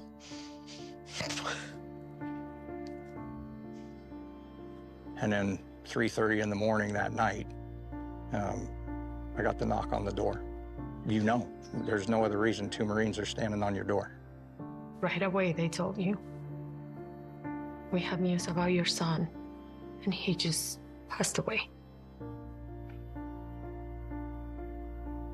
I just start screaming. I throw myself on the floor. I pull up the street and I see a white van. And once I saw them, I knew.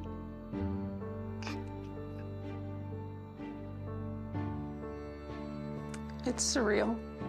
Seeing all those flag-draped coffins in the back of a C-17 is something you'll never forget. And it really drives home that, you know, these young men and women gave the ultimate sacrifice. They had all the families within this large room. The president showed up and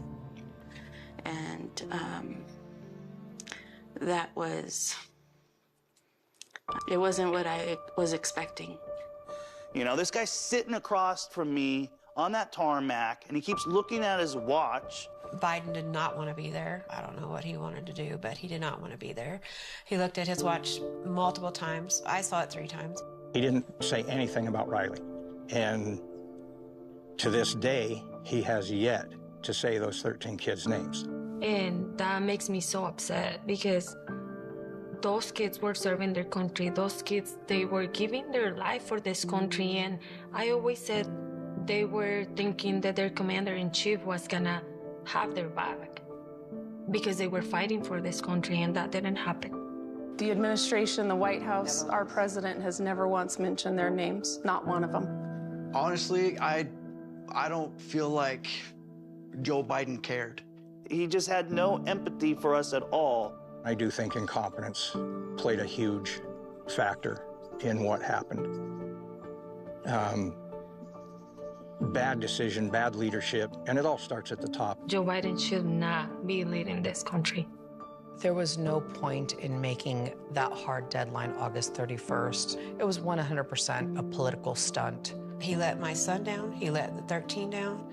He let the 45 wounded down. He let those 174 civilians down. He let our country down. And then what it hurts the most is that they could be here.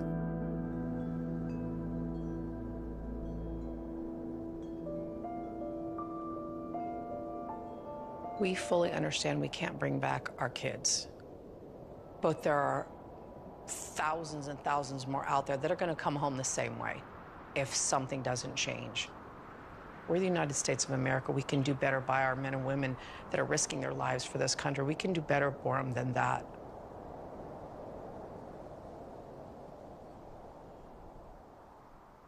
To this day, Joe Biden and Kamala Harris have never mentioned these fallen soldiers' names. President Trump will never forget them.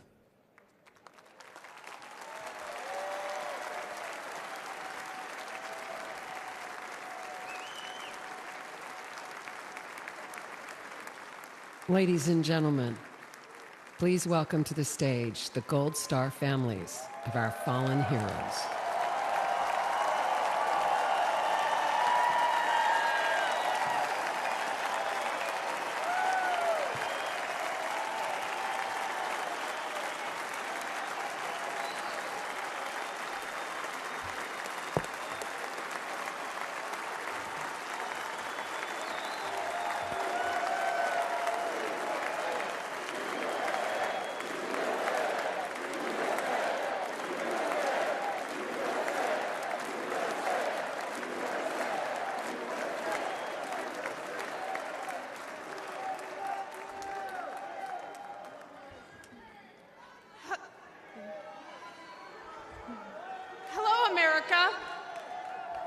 I'm Christy Shamblin.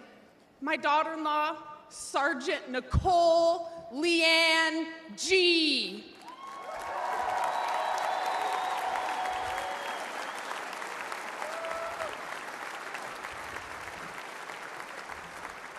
Was a United States Marine, and she was killed at Abbey Gate in Afghanistan, alongside 12 of her brothers and sister-in-arms. While Joe Biden has refused to recognize their sacrifice, Donald Trump spent 6 hours in Bedminster with us.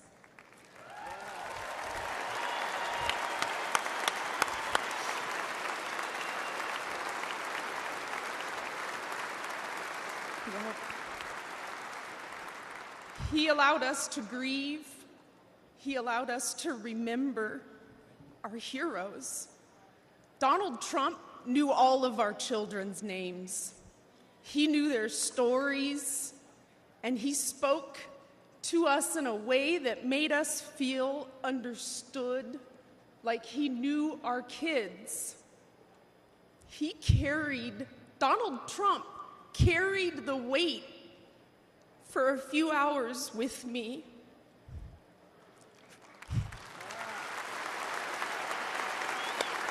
Yeah.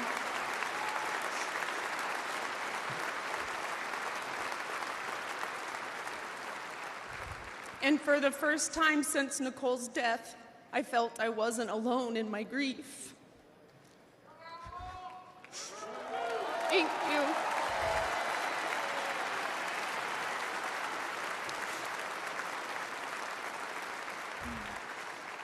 I had expected to meet an arrogant politician. Instead, I met a man who had empathy for us. He was compassionate, and he spent time with us because he knew it would make us feel better. Thank you, President Trump.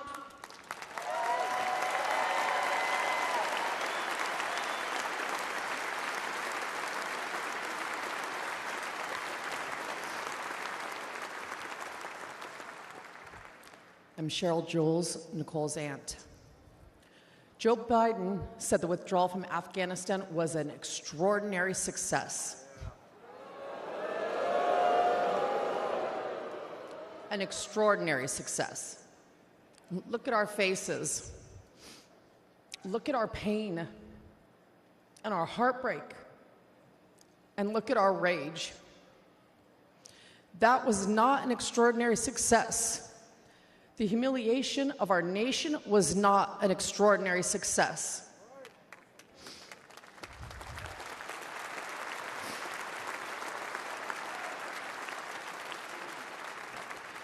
Joe Biden may have forgotten that our children died, but we have not forgotten. Donald Trump has not forgotten.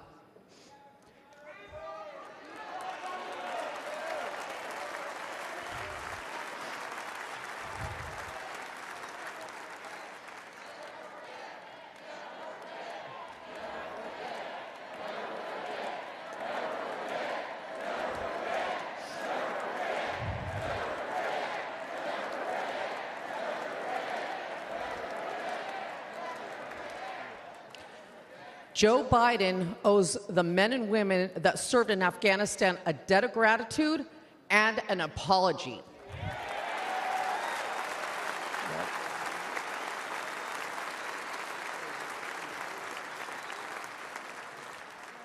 Donald Trump loves this country and will never forget the sacrifice and bravery of our service members. Join us in putting him back in the White House.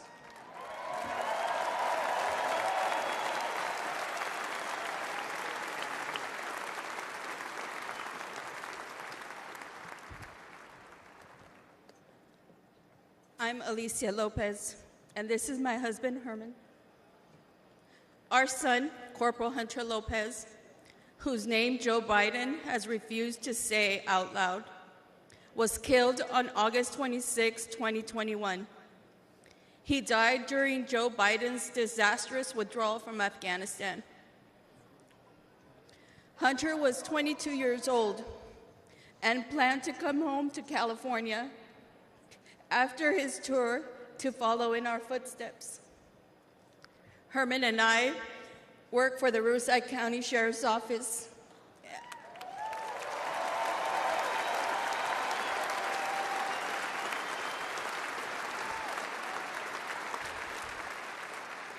And our family has a tradition of service in law enforcement.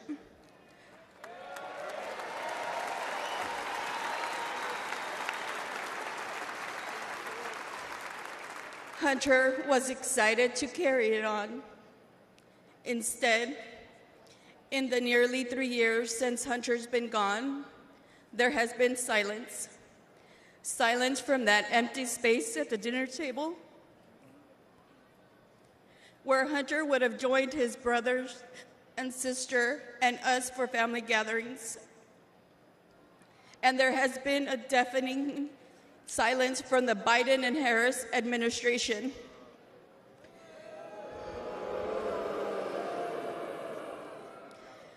Despite our pleas for answers and accountability, they have pushed us away and tried to silence us. The Biden administration has not owned up to the bad decisions. They have not been transparent about their failures. And their so-called leaders work to protect themselves rather than our sons and daughters who took the oath to defend our country.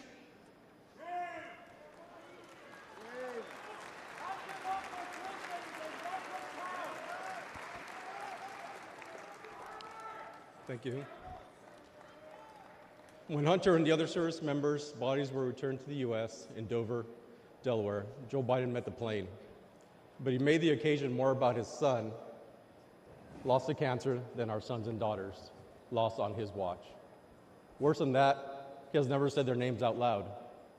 And during last month's debate, he claimed no service members have died during his administration.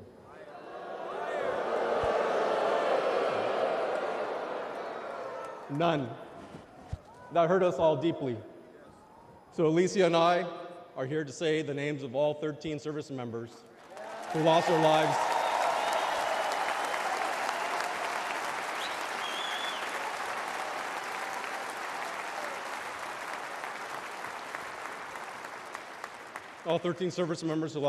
at Abbey Gate. David Espinoza.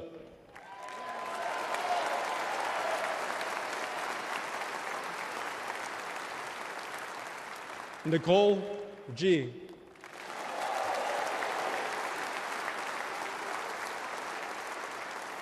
Taylor Hoover.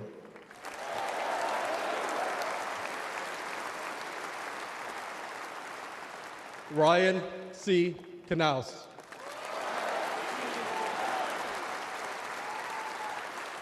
Riley McCollum.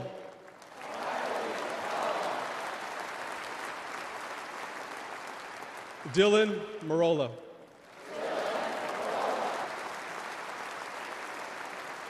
Kareem Nakui. Dagan Page.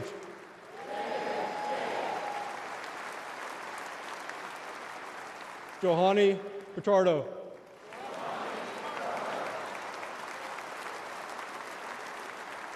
Humberto Sanchez.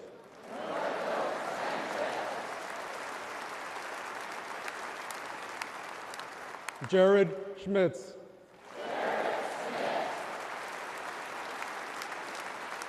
Maxon Sobiak. And my son, Hunter Lopez.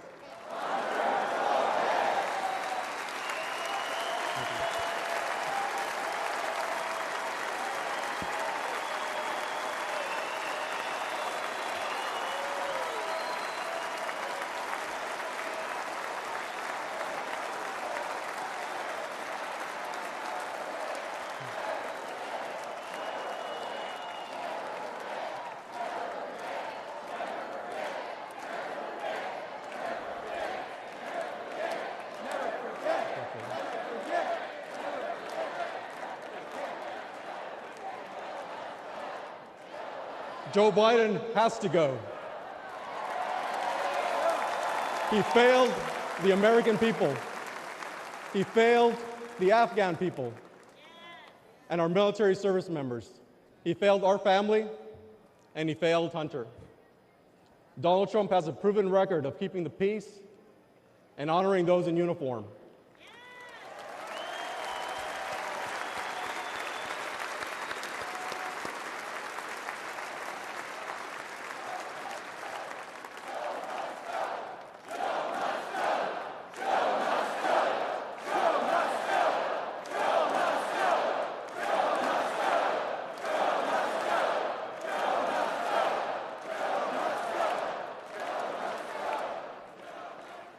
All of us on this stage recognize the efforts of Mr. Trump. We know this firsthand. We've experienced it. Whenever we've met with him, he has demonstrated compassion. He has joined us on our mission for answers, and he has given hope to our extended Gold Star family.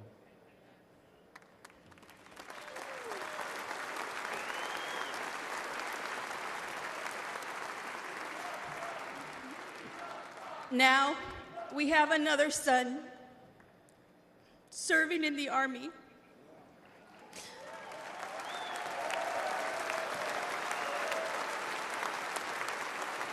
And we do not trust Joe Biden with his life.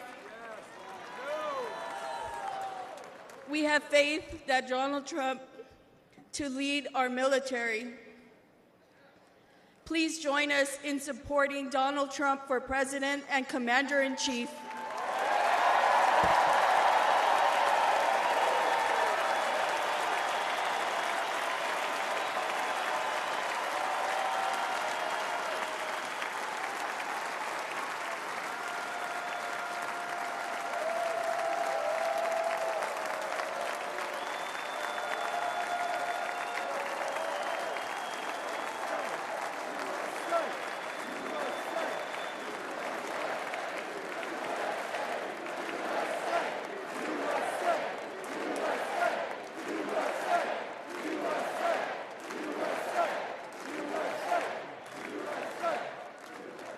While campuses struggle to get control of their students, at UNC Chapel Hill, they are bringing order back. Students restoring the American flag and singing the national anthem.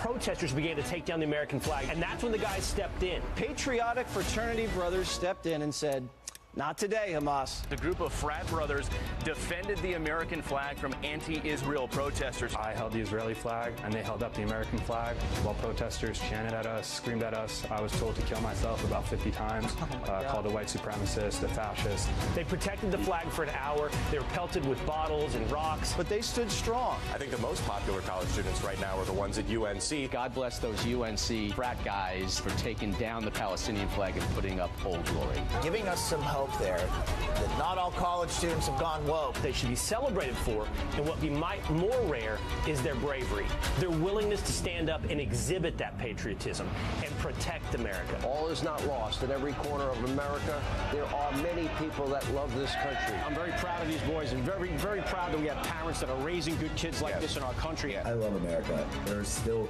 patriots in this country that actually want to fight and would, sacrifice themselves for this flag, this country. It's good to know that there's some patriotic young men out there supporting the flag still out there. Don't bend the knee to these people.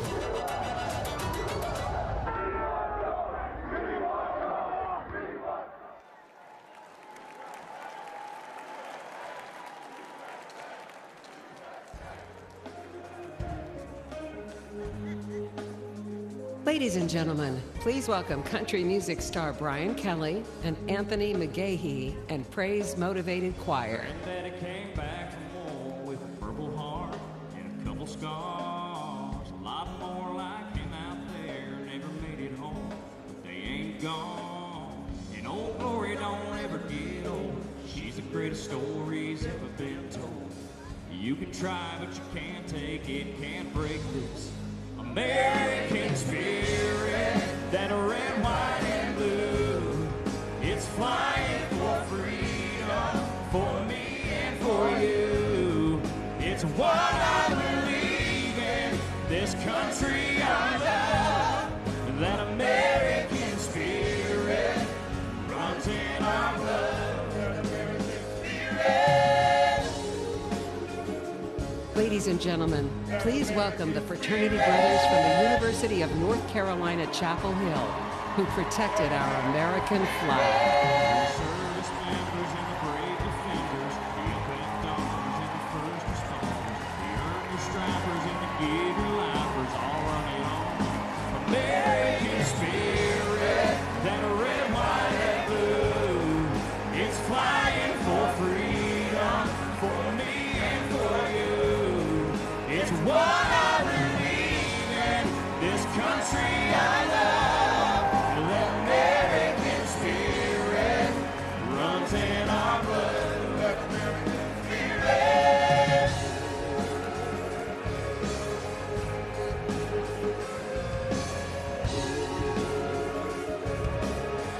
The American spirit.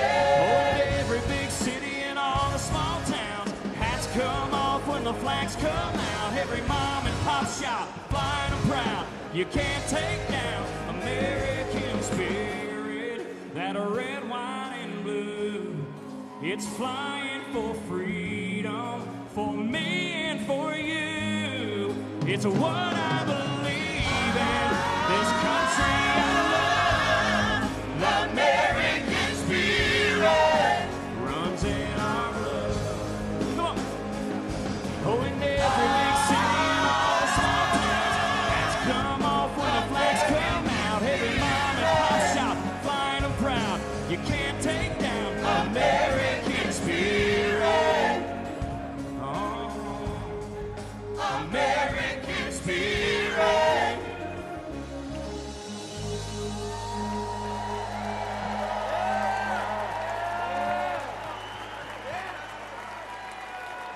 When a mob tried to take down the American flag on our campus, we knew we couldn't let that happen. We stood guard, we held it up, and we did not let it fall. It was all about respect, not just for the cloth, but for everything that the flag stands for. Too many people have sacrificed everything for it. The least we can do was keep it flying. And tonight, we are proud to honor our flag again.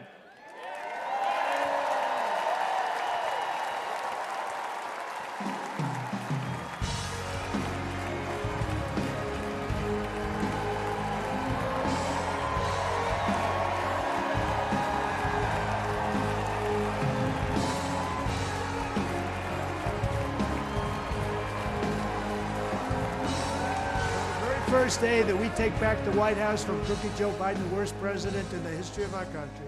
I believe that we're going to have 4 of the greatest years in the history of our country. I will once and for all secure our elections. We're going to go to paper ballots. We're going to have same-day voting, voter ID. We're going to do it properly. We're going to have good, secure, beautiful elections. We never want what happened in 2020 to happen again. But until then, Republicans must win, and we must use every appropriate tool available to beat the Democrats. They are destroying our country. Whether you vote early, absentee, by mail, or in person, we are going to protect the vote. That's the most important thing we have to do, is protect the vote. Keep your eyes open, because these people want to cheat, and they do cheat, and frankly, it's the only thing they do well. We will make sure your ballot is secure and your voice is heard. Many Republicans like to vote on Election Day, and we must swamp the radical Democrats with massive turnout on Tuesday, November 5th. The way you win is to swamp them. If we swamp them, they can't cheat. It just doesn't work out. But if you can't make it, you need to make a plan, register, and vote any way possible. We got to get your vote. So with your vote, we will win a victory the likes of which no one has ever seen before. We will evict crooked Joe Biden from the White House, and we will take back our country on November 5th, 2024, the most important day in the history of our country. That's what it's going to go down as. Thank you. Ladies and gentlemen, please welcome recent Harvard University graduate, Chabas Kenbong.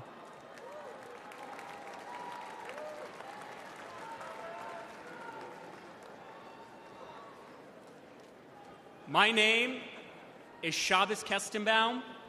I am a proud first-generation American. I am a proud Orthodox Jew. And as of 5 months ago, I am the proud plaintiff suing Harvard University for its failure to combat anti-Semitism.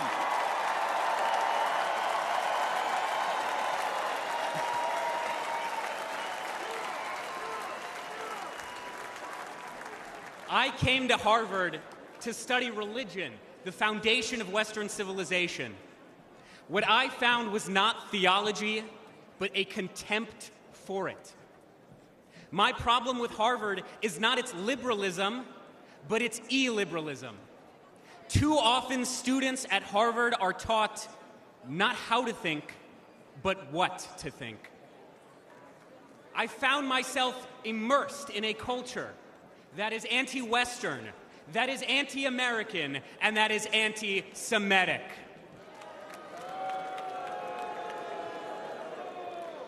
After October 7th, the world finally saw what I and so many Jewish students across this country experienced almost every day. When I planted 1,200 Israeli and American flags on campus, they were all vandalized within 24 hours. I was harassed by my peers merely for being a Jew and have received countless death threats online. Students and professors have openly called for new Hamas-style attacks against the United States. And perhaps most damning, when Hamas terrorists butchered 45 American citizens on October 7th, when they took 12 Americans hostage, Harvard refused to immediately and unequivocally condemn this atrocity.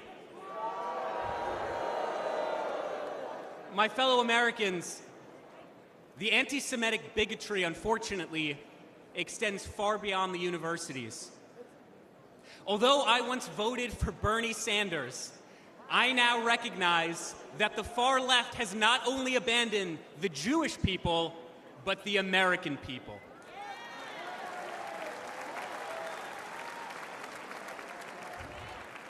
The Democratic Party, the party I registered to vote for the day I turned 18, has become ideologically poisoned. And it is this poison, it is this corruption that is infecting far too many young American students. Let's be clear.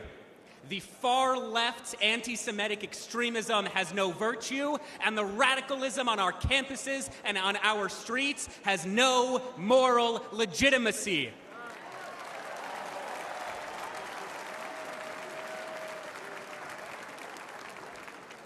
Sadly, the far left-wing tide of anti-Semitism is rising. But tonight, we fight back. I am proud to support President Trump's policies to expel foreign students who violate our laws, harass our Jewish classmates, and desecrate our freedoms.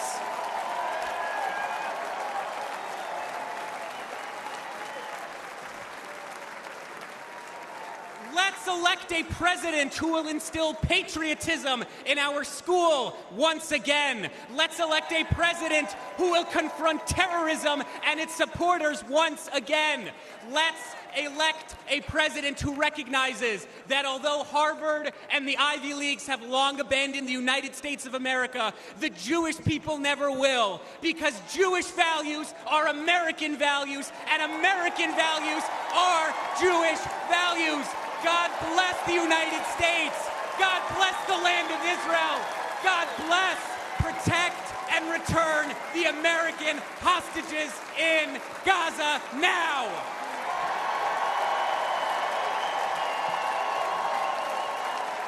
Ladies and gentlemen, please welcome the parents of an American hostage held in Gaza, Ora and Ronan Neutra.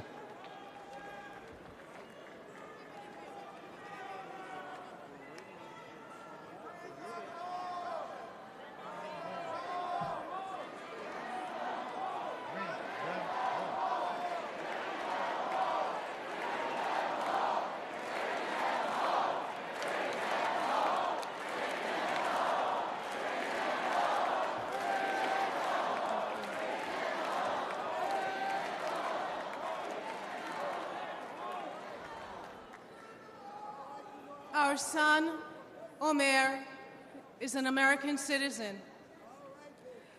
For 285 long days and nights, Hamas terrorists have been holding Omer imprisoned in tunnels underneath Gaza. Omer, which is a biblical name and means in Hebrew the first crop, is our firstborn. He was born in New York City 1 month after 9/11. 8 months pregnant, I walked across the Queensboro Bridge towards home that day. And here we are, 23 years later, and he's the victim of another vile terrorist attack. Let me tell you a little bit about my son. He's a connector. He's an extremely social person. He loves sports. In high school, he was captain of the soccer ball, volleyball, and basketball teams. He's a natural leader.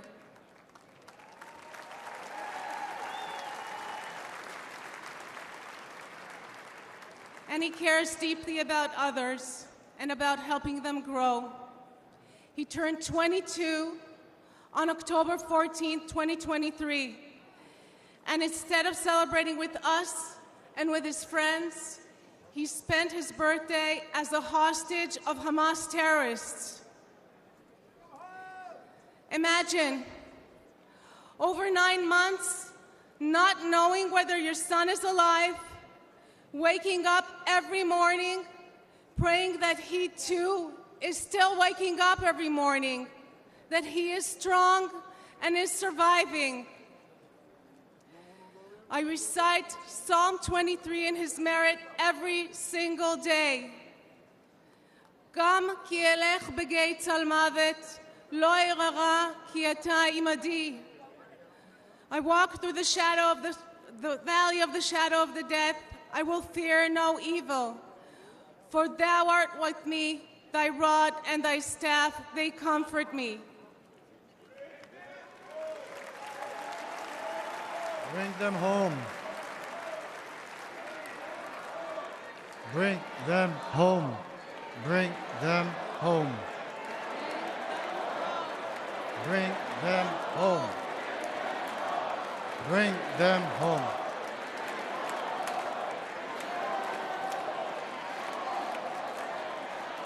During the brutal October 7 attack on Israel, over 1,200 people were slaughtered.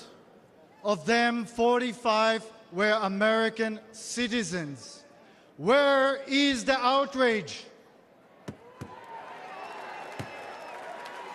Where is it? This was not merely an attack on Israel. This was and remains an attack on Americans. Omer is one of 8 American hostages and one of 120 hostages still left in Gaza.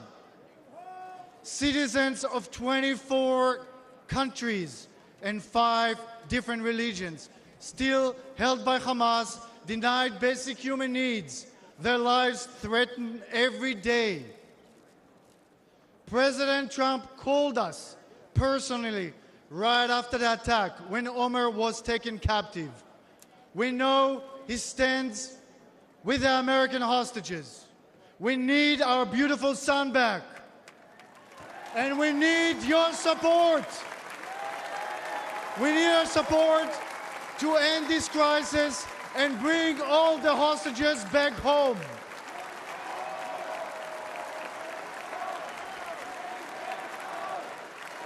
Them home.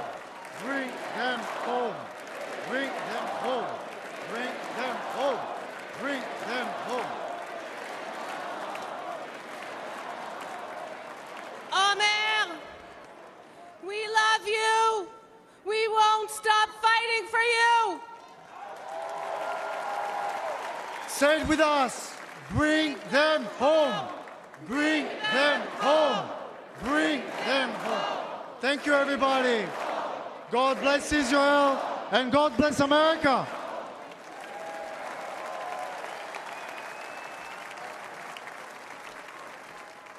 Ladies and gentlemen, former paratrooper, congressman, and New York State gubernatorial candidate, Lee Zeldin.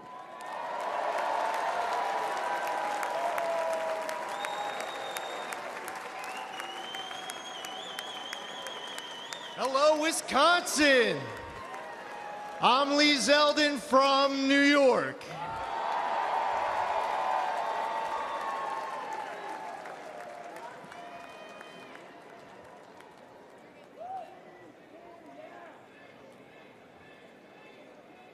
A nation led by President Trump is a nation stronger, safer, and more secure. As a former 82nd Airborne paratrooper,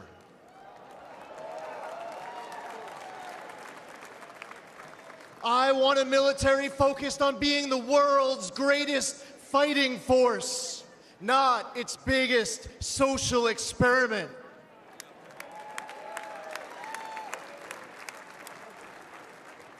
We need a president treating our friends as friends and our adversaries as our adversaries, understanding they only respect strength, not weakness.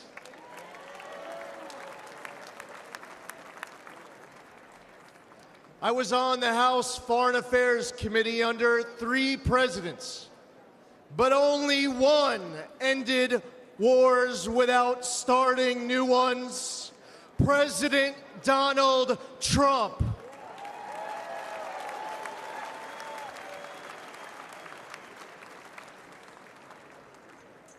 As one of 2 Jewish Republicans in Congress, it was amazing to witness history-making progress, strengthening the U.S.-Israel relationship under President Trump, moving our embassy in Israel to Jerusalem, recognizing Israel's sovereignty over the Golan Heights, and launching the Abraham Accords, which no one said was possible.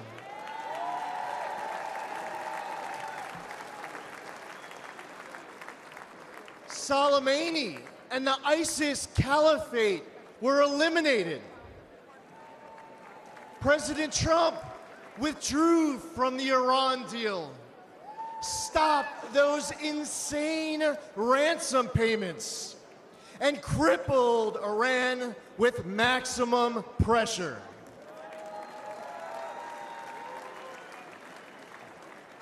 But then, everything went downhill under Biden.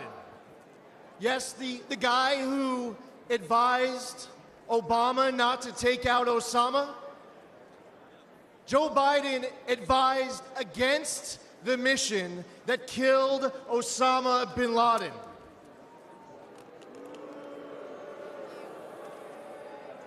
As an American, and especially as a New Yorker, that's unforgivable.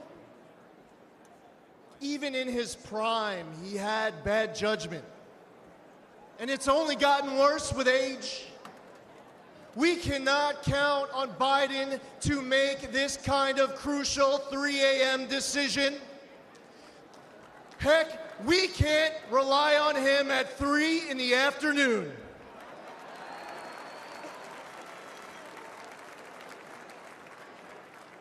He has refilled Iran's coffers. Since October 7th, Biden has pandered to anti-Semites who cheer Hamas's attack. All while Americans are still being held hostage in Gaza.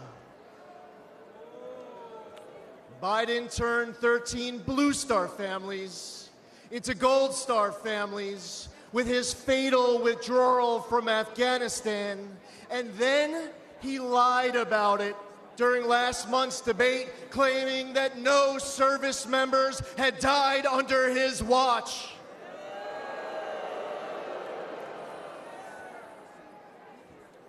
We must elect President Trump. Whether building an Iron Dome defense shield at home, countering China and other bad actors abroad, or securing our borders, he will make America strong and respected again. President Trump risks everything for us.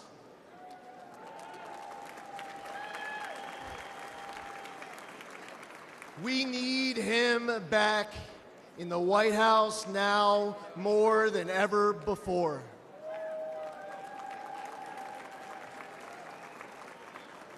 To make America great again, we must first, and God willing, we will expand the Republican majority in the United States House of Representatives. We will flip the United States Senate. We are going to elect J.D. Vance, our next vice president.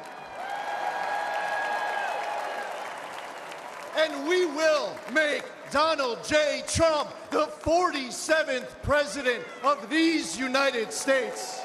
Thank you. God bless you. God bless President Trump and his family, and God bless America.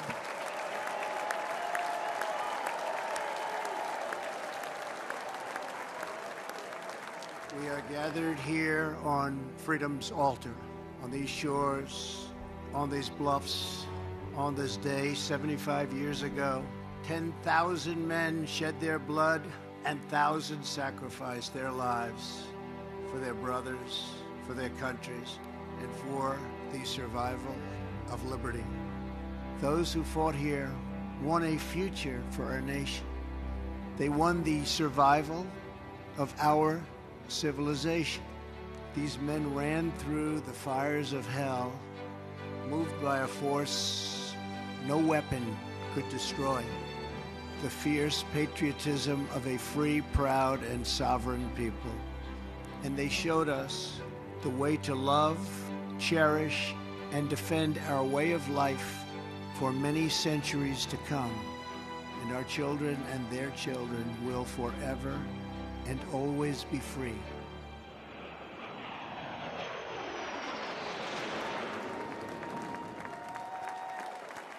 Ladies and gentlemen, please welcome World War II hero, William Pekol.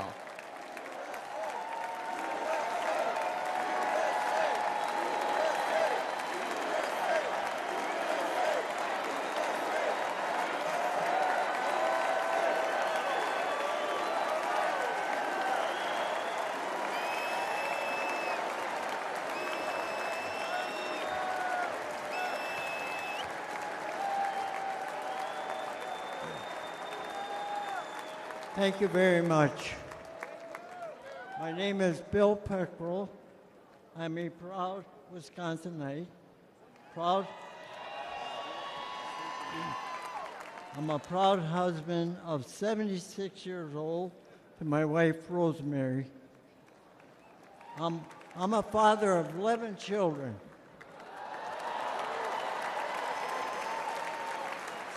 6 girls, 5 boys. Our family across 5 generations and a proud World War II veteran.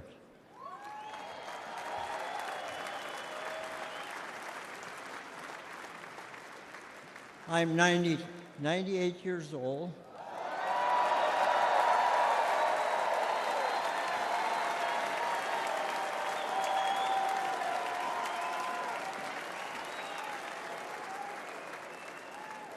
Some call us the greatest generation.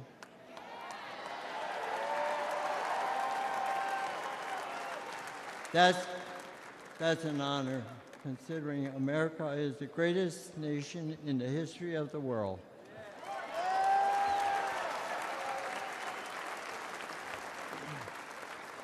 I will never forget and witness the horror of the Nazis' war camps. In the Battle of the Bulge, my friends and I fought to stop the Nazis' last major push in the Western Front.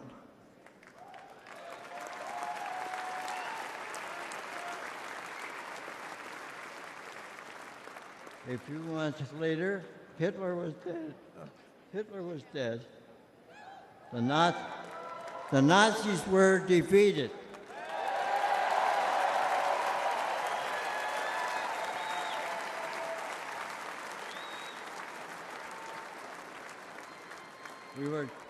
We gave thanks to Almighty God for delivering us from evil.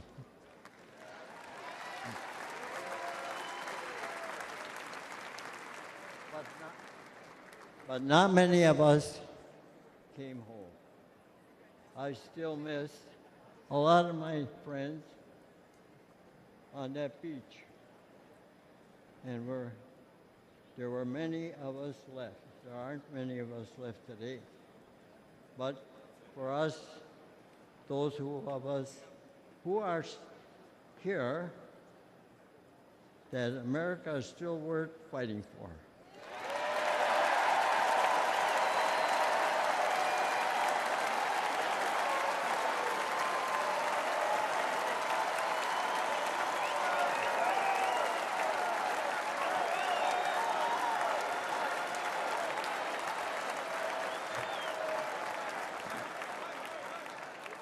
It hurts my heart to see what our current president and vice president have done to the country I love so well.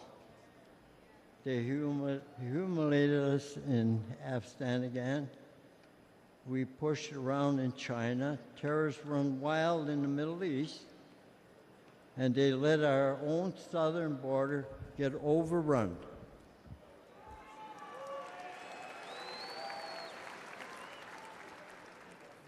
America, people say, America is an idea, but I believe America is much more than that. America is our home.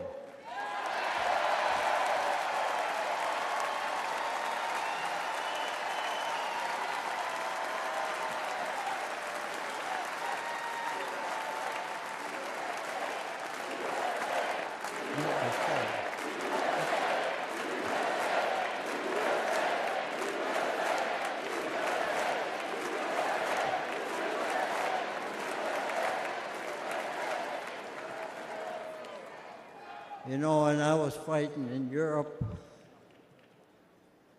and I came back home, I kissed the ground, thanking God that I'm back home in my country.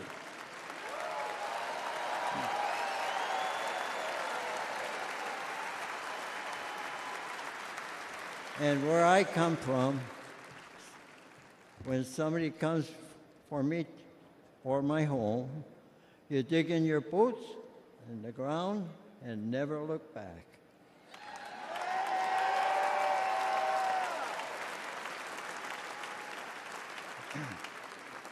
That's the attitude that saved the free world, and those years ago. And President Trump, back in Commander-in-Chief, I would go back to re-enlist today.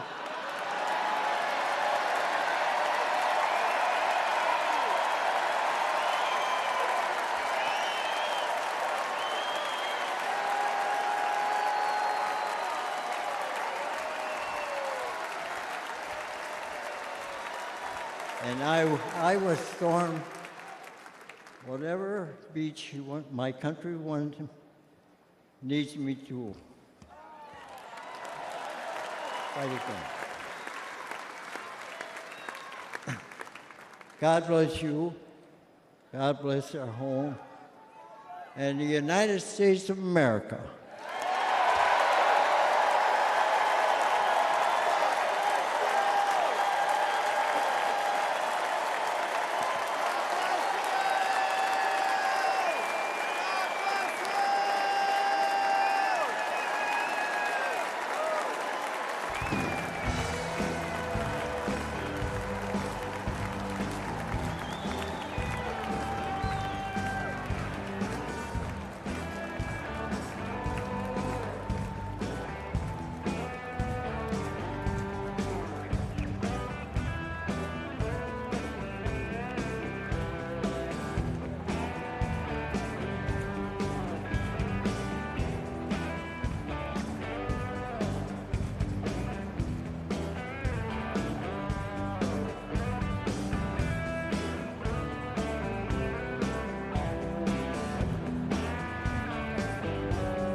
Ladies and gentlemen, please welcome businessman and Executive Vice President of the Trump Organization, Donald J. Trump, Jr.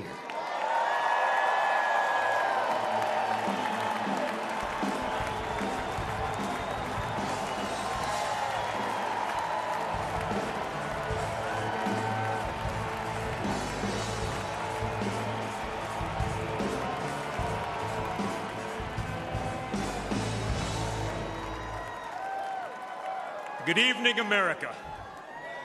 Before I begin my remarks, I'm going to do something a little uncharacteristic. A Trump is going to give up the microphone.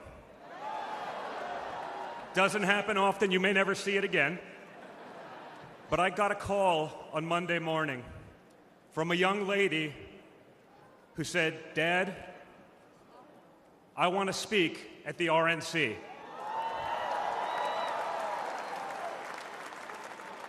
I want to speak at the RNC because I want America to know what my grandpa is actually like.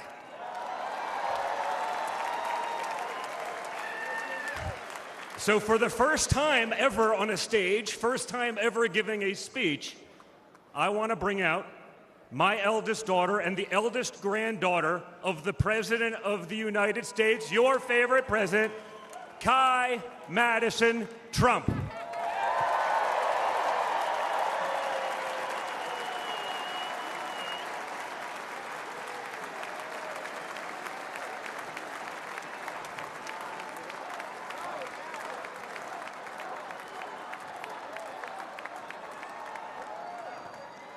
Hi, everyone.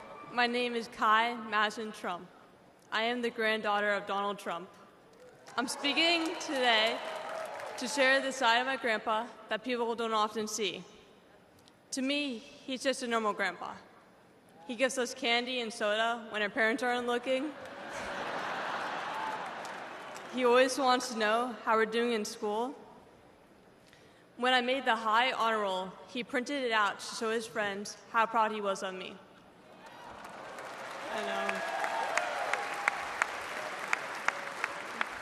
He calls me during the middle of the school day to ask how my golf game is going and tells me all about his. But then I have to remind him that I'm in school and I'll have to call him back later. When we play golf together, if I'm not on his team, he'll try to get inside of my head. I know. And he's always surprised that I don't let him get to me. But I have to remind him I'm a Trump too.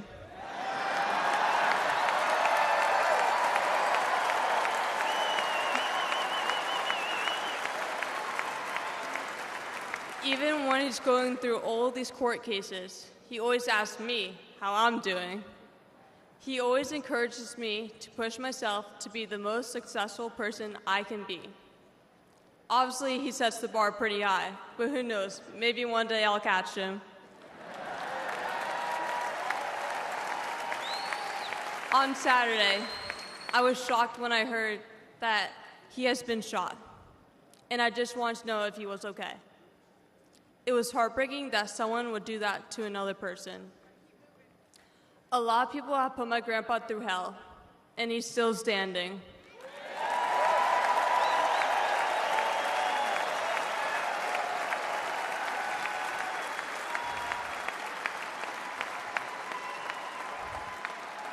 Grandpa, you are such an inspiration, and I love you.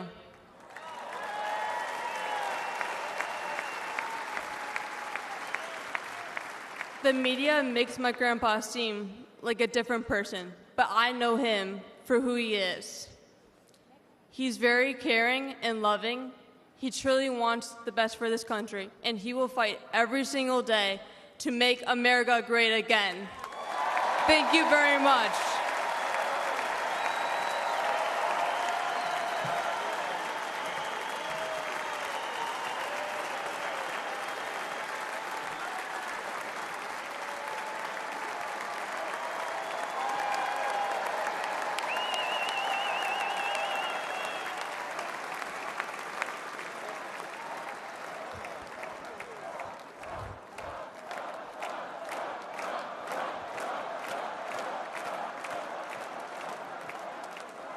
A lot of proud moments this week from my family.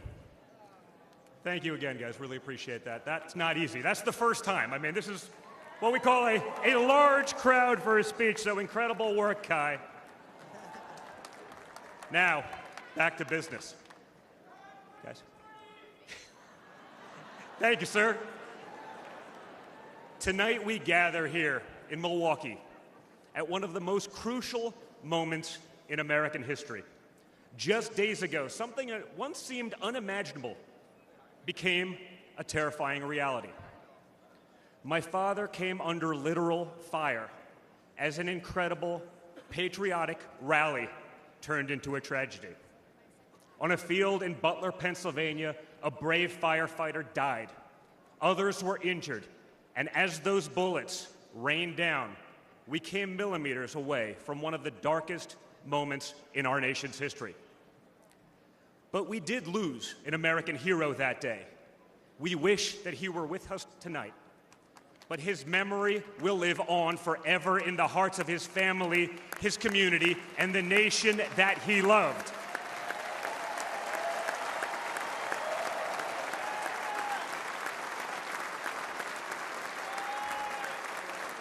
So I would like to take just a moment tonight to express our gratitude for the life and service of American hero Corey Comparator.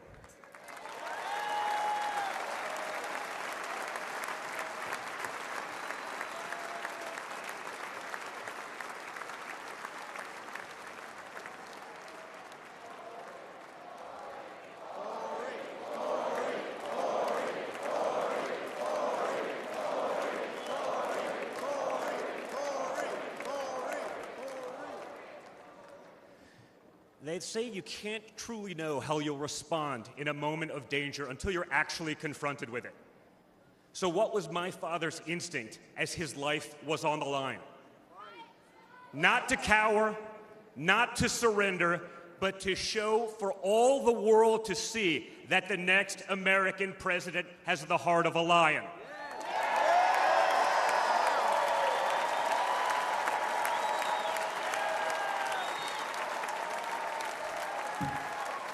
That the next American president has the courage to put the American people first once again. And in that moment, my father didn't just show his character. He showed America's character. When he stood up with blood on his face and the flag at his back, the world saw a spirit that could never be broken.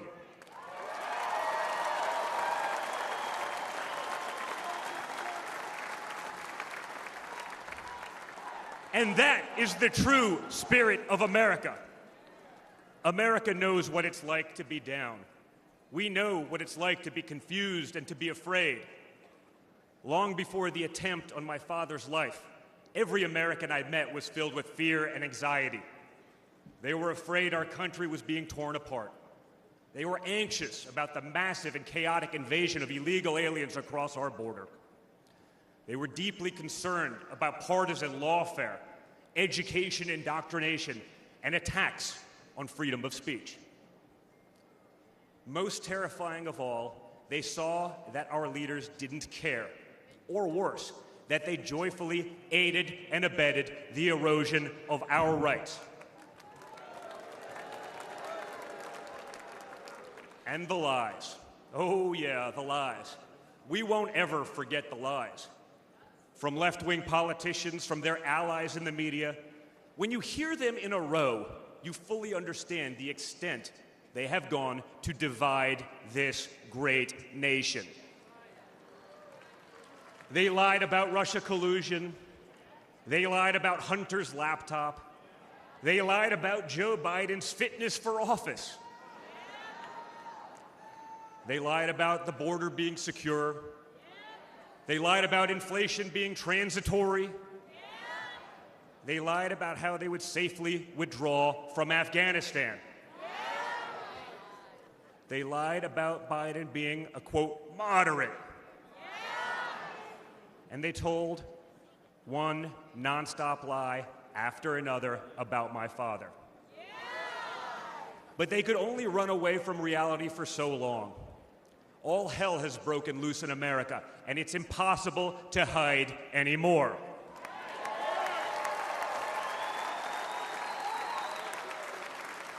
Remember Build Back Better?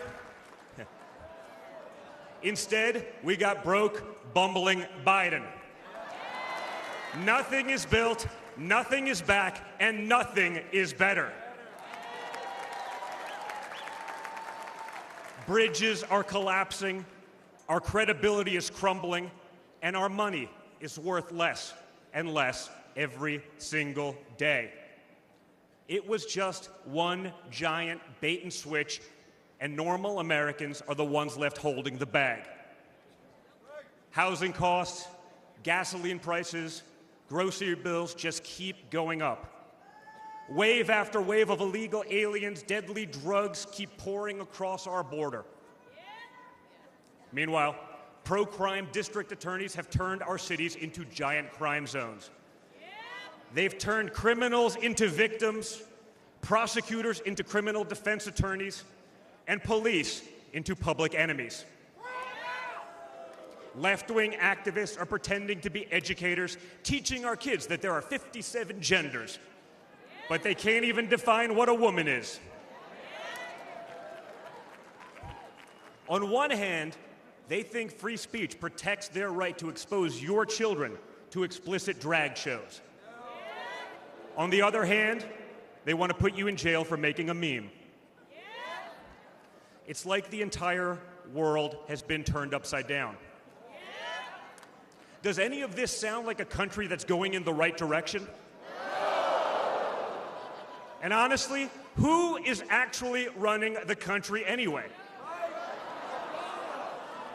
It's obviously not Joe Biden. So who are they asking us to elect? Seriously, who's running things? Does anyone really know? Is it Jill? Is it Hunter? Barack Obama? Maybe it's the ghost of Corn Pop.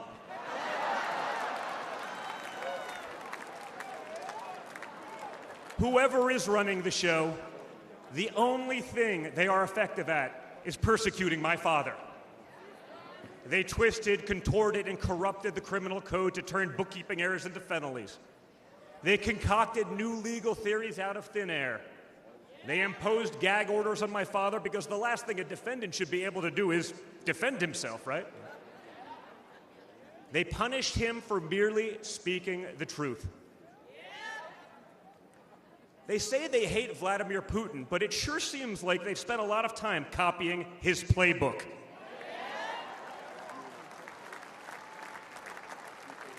In this country, we don't criminalize political differences. We debate them. We vote on them. But we don't make you choose between picking a party or picking a jail cell.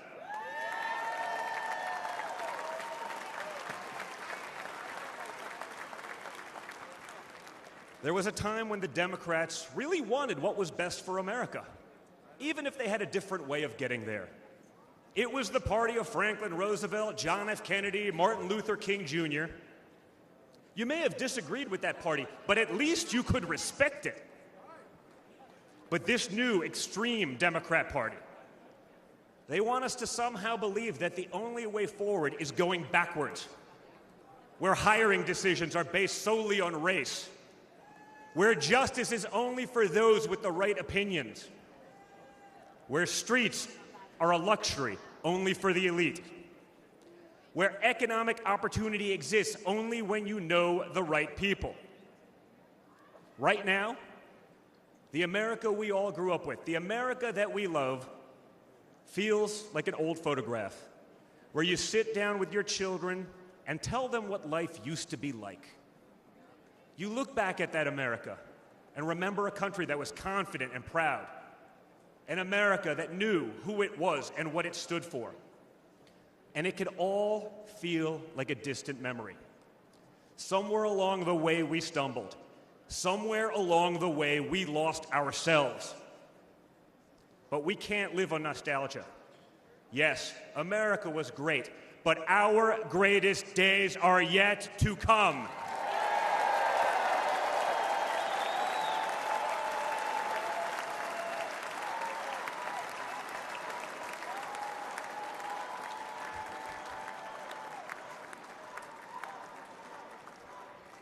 Because no matter how far off that old photo may feel, it's not the end of our story.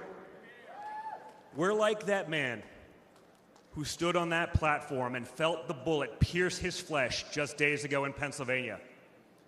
He may have moved to the ground, but he stood back up.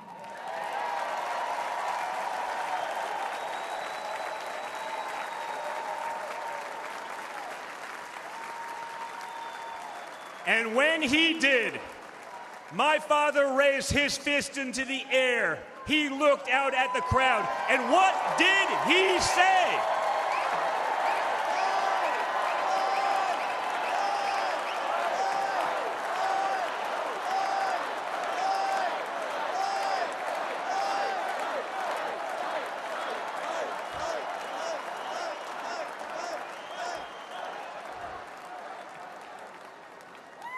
And we will fight. We will fight. We will fight with our voices. We will fight with our ideas. And on November 5th, we will fight with our vote.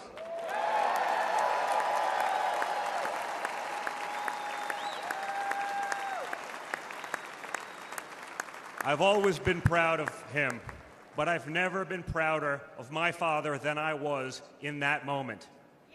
That's when the world found out that there is tough, and then there's Trump tough.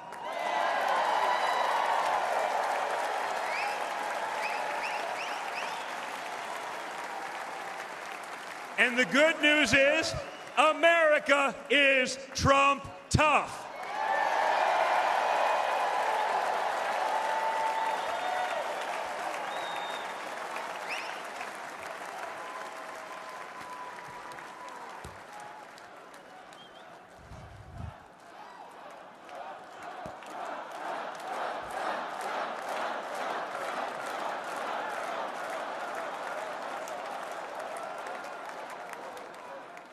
In 1912, more than a century ago, another legendary Republican president came right here to Milwaukee.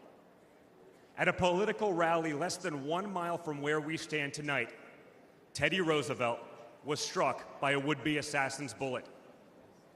But he didn't quit either. He finished his speech and he kept fighting.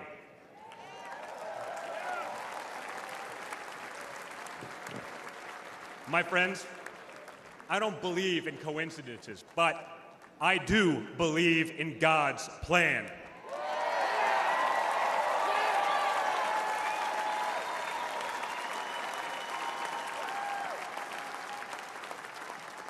Today, Teddy Roosevelt's man in the arena has a name, and it's Donald J. Trump.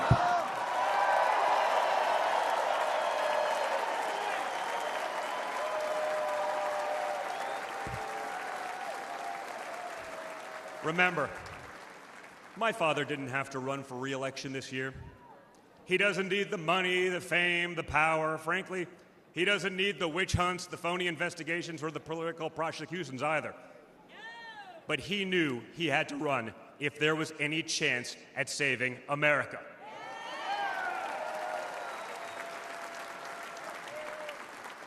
He's not doing it for himself.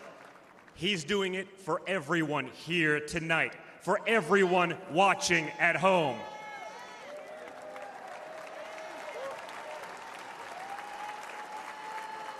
No matter who you are, you can be a part of this movement to make America great again. Look at me and my friend J.D. Vance, a kid from Appalachia and a kid from Trump Tower in Manhattan. We grew up worlds apart, yet now we're both fighting side by side to save the country we love. And by the way, J.D. Vance is going to make one hell of a vice president.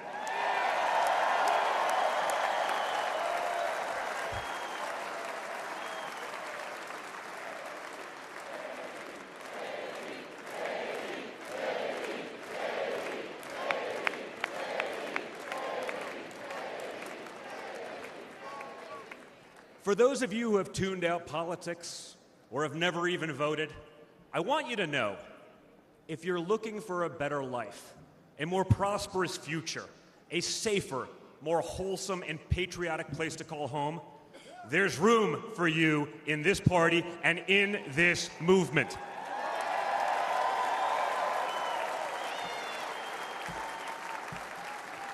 In fact, you're the ones who matter most of all. My father has always said that the people he gets along with best are the people who really work for a living.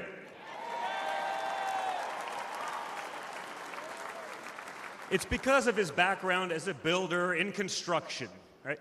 In construction, it doesn't matter how smart your architect is if you don't have the best guys laying the bricks.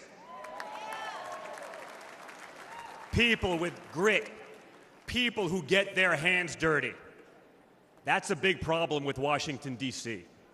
Most of the bureaucrats who rule over us have never built anything in their lives. It's time to build something real, something tangible, something that will last and leave this country better off for our children. That's my father's mission.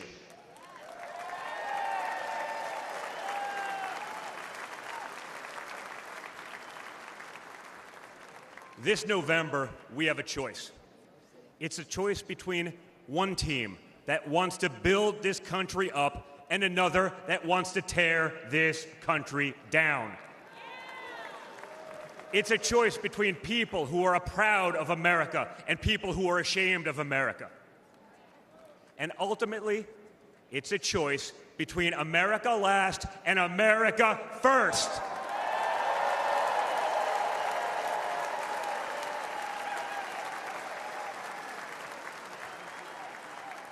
So if you love this country from the bottom of your heart, if you want to bring back common sense, if you want to save the American dream, if you want to stand up and fight for the future of our nation, you must re-elect my father, Donald J. Trump.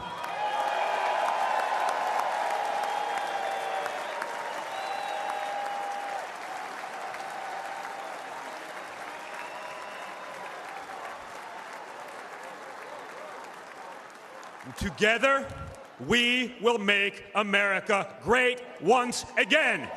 Thank you. Thank you, Wisconsin.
It's nothing short of a miracle that J.D. Vance is a household name, or a United States Senator, or our next Vice President.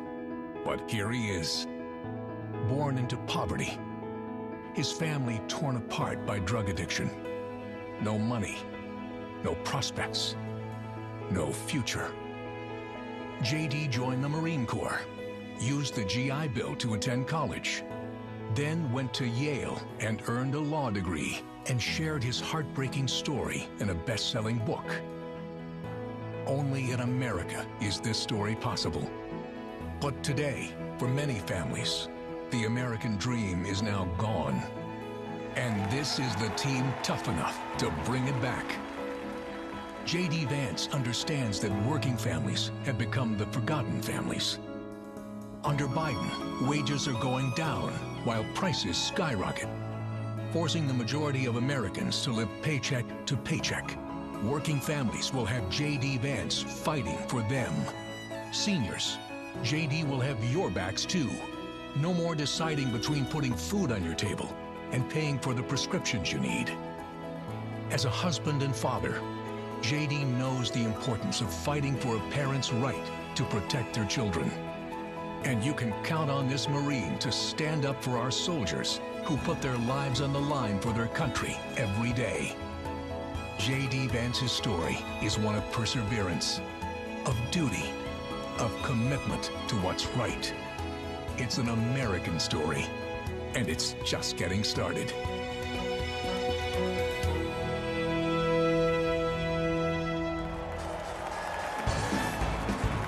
Ladies and gentlemen, please welcome Usha Vance.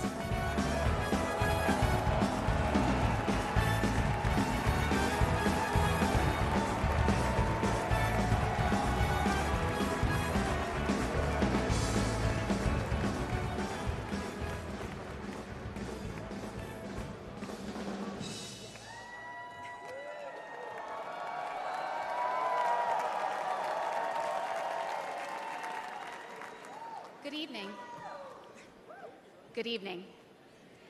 When I was asked to introduce my husband, J.D. Vance, to all of you, I was at a loss. What could I say that hasn't already been said before? After all, the man was already the subject of a Ron Howard movie. J.D. has shared much of his life through his own eloquent words. In his book, Hillbilly Elegy, during his Senate campaign, and now as a sitting United States Senator. It occurred to me that there was only one thing to do: to explain from the heart why I love and admire J.D. and stand here beside him today, and why he will make a great Vice President of the United States.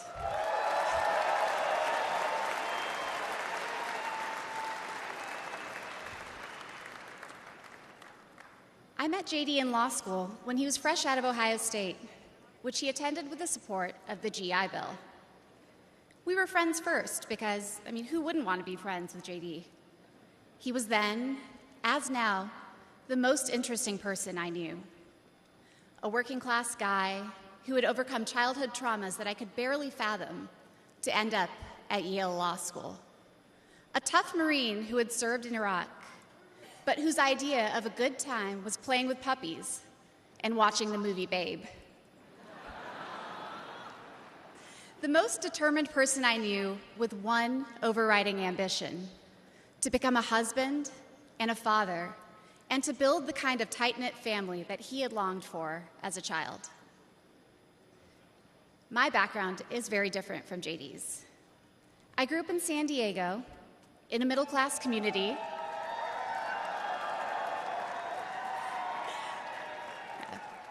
with two loving parents, both immigrants from India, and a wonderful sister. That J.D. and I could meet at all, let alone fall in love and marry, is a testament to this great country.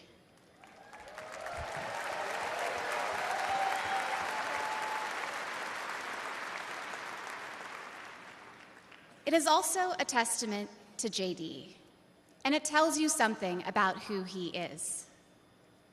When J.D. met me, he approached our differences with curiosity and enthusiasm. He wanted to know everything about me, where I came from, what my life had been like. Although he's a meat and potatoes kind of guy, he adapted to my vegetarian diet and learned to cook food from my mother, Indian food. Before I knew it, he had become an integral part of my family, a person I could not imagine living without. The JD I knew then is the same JD you see today, except for that beard.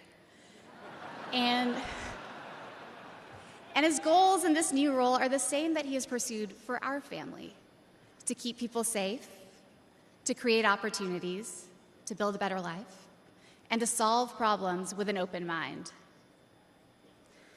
It's safe to say that neither JD nor I expected to find ourselves in this position, but it's hard to imagine a more powerful example of the American dream. A boy from Middletown, Ohio.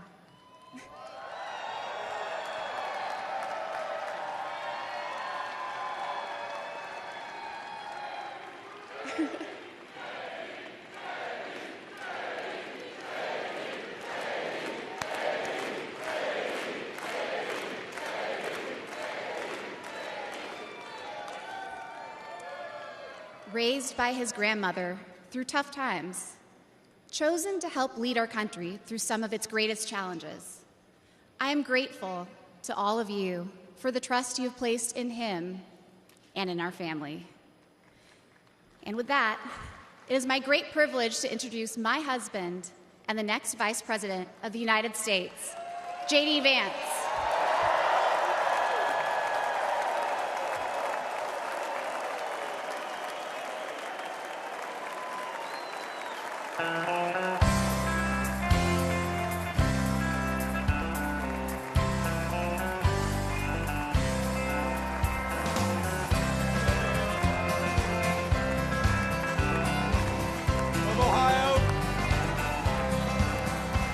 Why don't we liberate these United States? We're the ones who need it worst.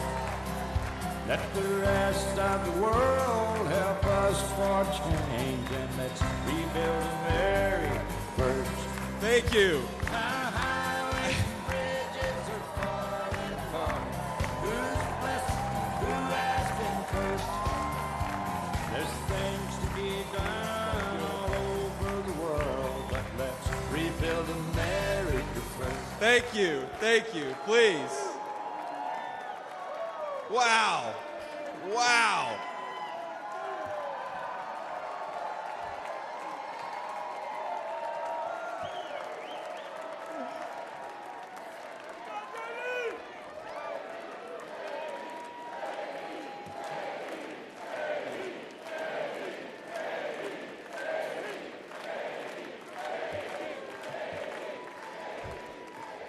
Yeah.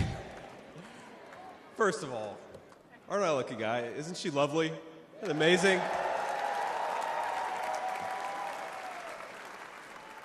Greetings, Milwaukee, my fellow Americans and my fellow Republicans.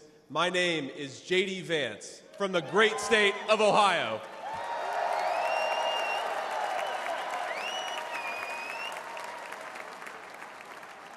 Tonight,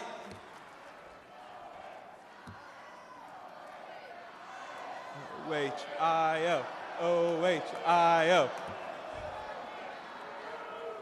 You guys, we're gonna chill with the Ohio love. We gotta win Michigan too here, so.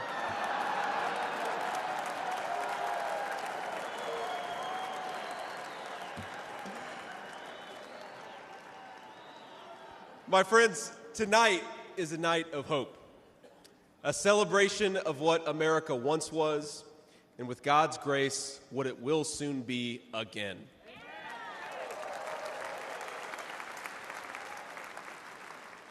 And it is a reminder of the sacred duty we have to preserve the American experiment, to choose a new path for our children and grandchildren. But as we meet tonight, we cannot forget that this evening could have been so much different. Instead of a day of celebration, this could have been a day of heartache and mourning. For the last 8 years, President Trump has given everything he has to fight for the people of our country.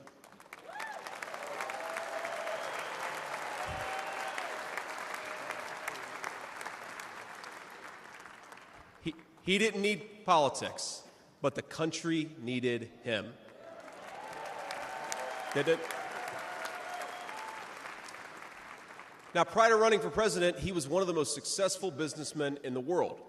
He had everything anyone could ever want in a life. And yet, instead of choosing the easy path, he chose to endure abuse, slander, and persecution.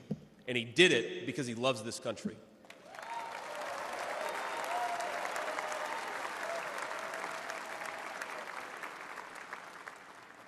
I want all Americans to go and watch the video of a would-be assassin coming a quarter of an inch from taking his life. Consider the lies they told you about Donald Trump, and then look at that photo of him, defiant, fist in the air, when Donald Trump rose to his feet in that Pennsylvania field. All of America stood with him.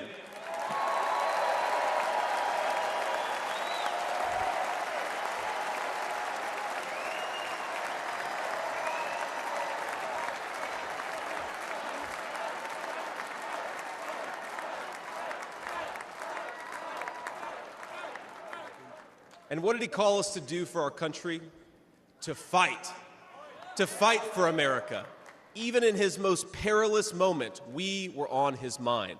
His instinct was for us, for our country, to call us to something higher, to something greater, to once again be citizens who ask what our country needs of us. Now consider what they said. They said he was a tyrant. They said he must be stopped at all costs. But how did he respond? He called for national unity, for national calm, literally right after an assassin nearly took his life.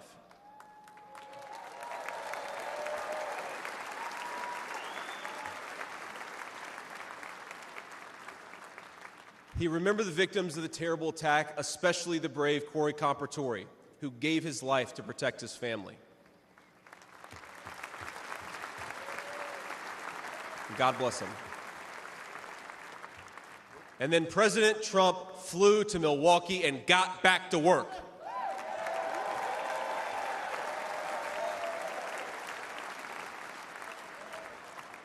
Now that's the man I've gotten to know personally over the last few years. He is tough, and he is, but he cares about people. He can stand defiant against an assassin one moment and call for national healing the next. He is a beloved father and grandfather, and of course, a once-in-a-generation business leader. He's the man who is feared by America's adversaries, but 2 nights ago, and I'll share a moment, said goodnight to his 2 boys, told them he loved them, and made sure to give each of them a kiss on the cheek. And I will say, Don and Eric squirmed the same way my 4-year-old does when his daddy tries to give him a kiss on the cheek. Sorry, guys. He is all those things, but tonight we celebrate he is our once and future President of the United States of America.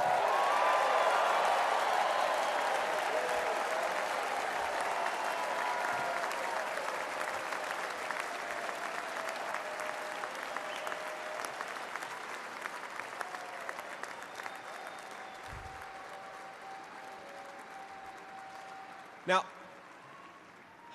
I want to respond to his call for unity myself. We have a big tent in this party on everything from national security to economic policy. But my message to you, my fellow Republicans, is we love this country and we are united to win.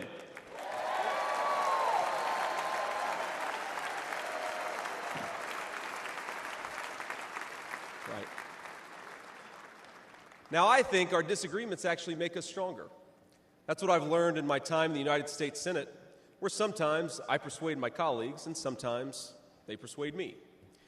And my message to my fellow Americans, those watching from across the country, is shouldn't we be governed by a party that is unafraid to debate ideas and come to the best solution?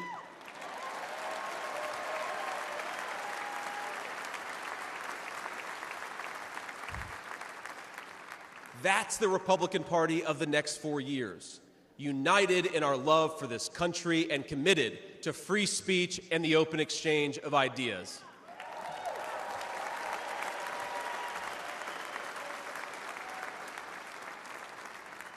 And so tonight, Mr. Chairman, I stand here humbled, and I'm overwhelmed with gratitude to say I officially accept your nomination to be Vice President of the United States of America.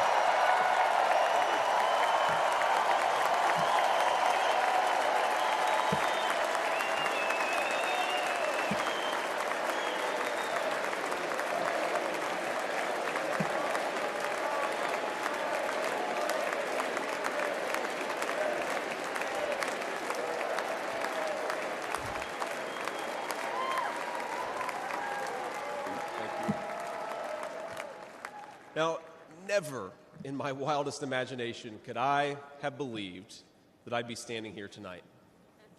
I grew up in Middletown, Ohio. A small town where people spoke their minds, built with their hands, and loved their God, their family, their community, and their country with their whole hearts. But it was also a place that had been cast aside and forgotten by America's ruling class in Washington. When I was in the 4th grade, a career politician by the name of Joe Biden supported NAFTA, a bad trade deal that sent countless good jobs to Mexico.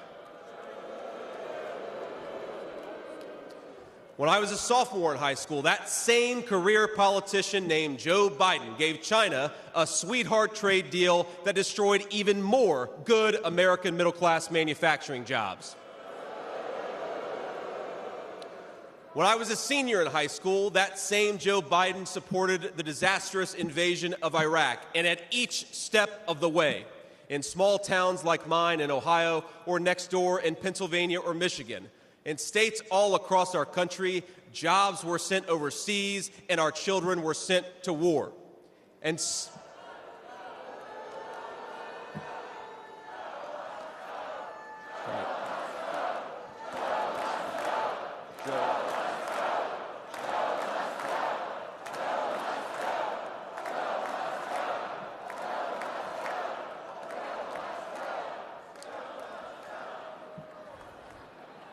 I agree. And somehow, a real estate developer from New York City by the name of Donald J. Trump was right on all of these issues while Biden was wrong.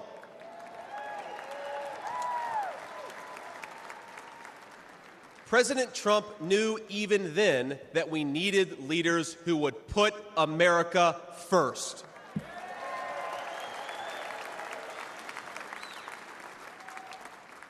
Now, thanks to these policies that Biden and other out-of-touch politicians in Washington gave us, our country was flooded with cheap Chinese goods, with cheap foreign labor, and in the decades to come, deadly Chinese fentanyl. Joe Biden screwed up, and my community paid the price. Now, I was lucky. Despite the closing factories and the growing addiction in towns like mine, in my life, I had a guardian angel by my side. She was an old woman who could barely walk, but she was tough as nails. I called her Mamaw, the name we hillbillies gave to our grandmothers.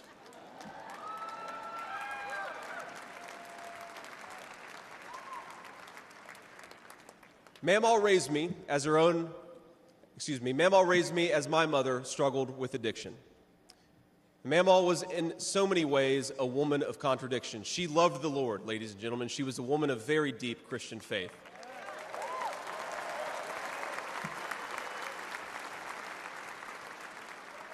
But she also loved the F word. I'm not kidding. She could make a sailor blush. Now, she once told me, when she found out that I was spending too much time with a local kid who was known for dealing drugs, that if I ever hung out with that kid again, she would run him over with her car.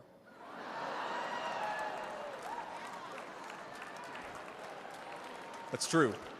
And she said, JD, no one will ever find out about it.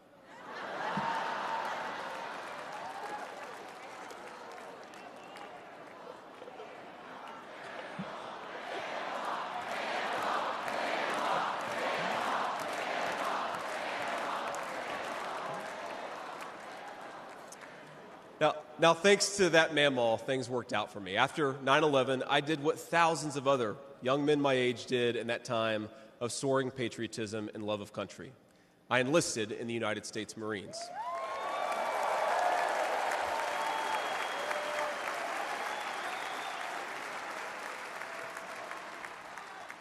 Semper Fi to my fellow Marines. Now, I left the Marines after 4 years and went to the Ohio State University.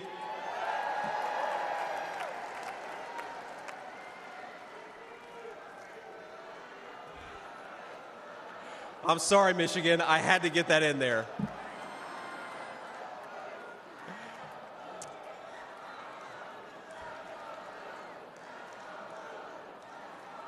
Come on, come on.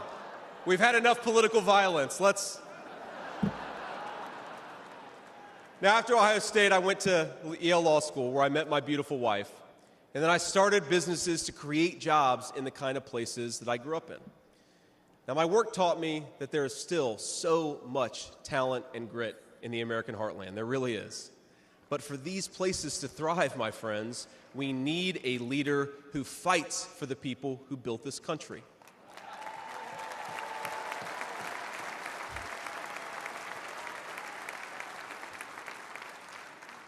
We need a leader who's not in the pocket of big business, but answers to the working man, union and non-union alike.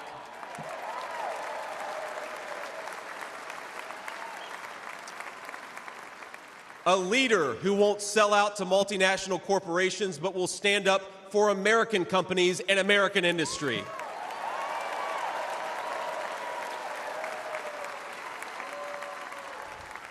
A leader who rejects Joe Biden and Kamala Harris's Green New scam and fights to bring back our great American factories. We need President Donald J. Trump.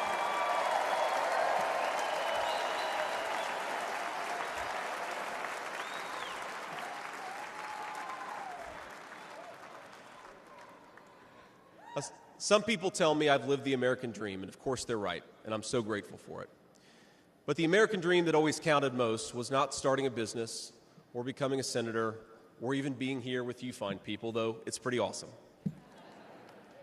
My most important American dream was becoming a good husband and a good dad, of being able to give...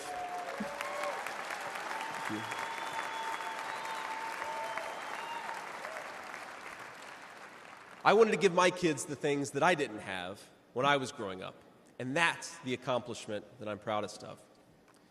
That tonight, I'm joined by my beautiful wife, Usha, an incredible lawyer and a better mom, and our three beautiful kids, Ewan, who's 7, Vivek, who's 4, and Mirabelle, who's 2. Now, they're back at the hotel, and kids, if you're watching, Daddy loves you very much, but get your butts in bed. It's 10 o'clock. But, my friends, things did not work out well for a lot of kids I grew up with. Every now and then, I will get a call from a relative back home who asks, "Did you know so-and-so?" And I'll remember a face from years ago, and then I'll hear they died of an overdose. As always, America's ruling class wrote the checks. Communities like mine paid the price. For decades, that divide between the few with their power and comfort in Washington and the rest of us only widened. From Iraq to Afghanistan, from the financial crisis to the Great Recession, from open borders to stagnating wages, the people who govern this country have failed and failed again.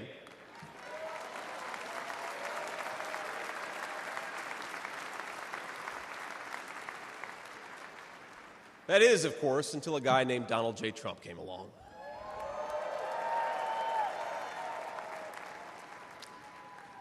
President Trump represents America's last best hope to restore what, if lost, may never be found again. A country where a working-class boy born far from the halls of power can stand on this stage as the next vice president of the United States of America.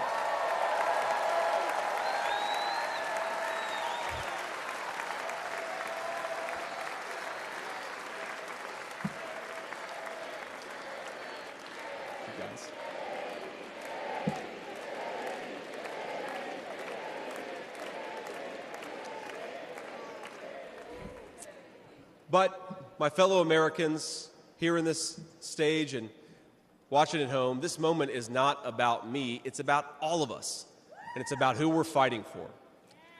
It's about the auto worker in Michigan wondering why out-of-touch politicians are destroying their jobs.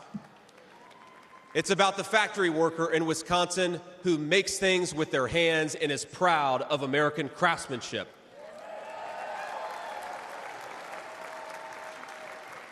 It's about the energy worker in Pennsylvania and Ohio who doesn't understand why Joe Biden is willing to buy energy from tin-pot dictators across the world when he could buy it from his own citizens right here in our own country.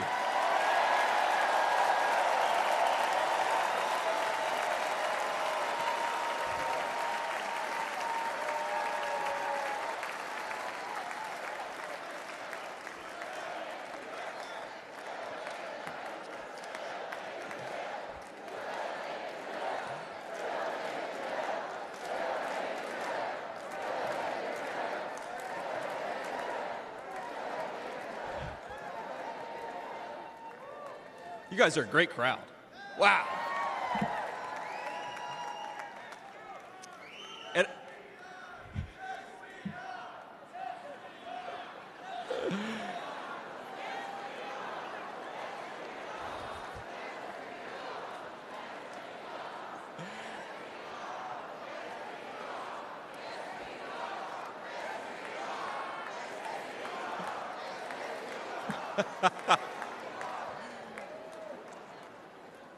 And it's about, our movement is about single moms like mine who struggled with money and addiction but never gave up.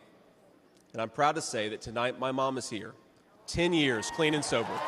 I love you, Mom.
And you know, Mom, I was thinking, it'll be 10 years officially in January of 2025, and if President Trump's okay with it, let's have the celebration in the White House.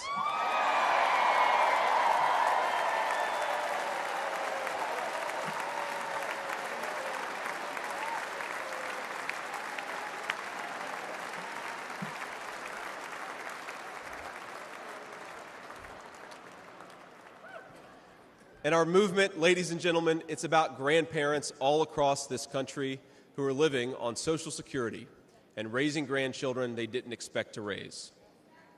And while we're on the topic of grandparents, let me tell you another Mamaw story. Now, my Mamaw died shortly before I left for Iraq in 2005. And when we went through her things, we found 19 loaded handguns. They were...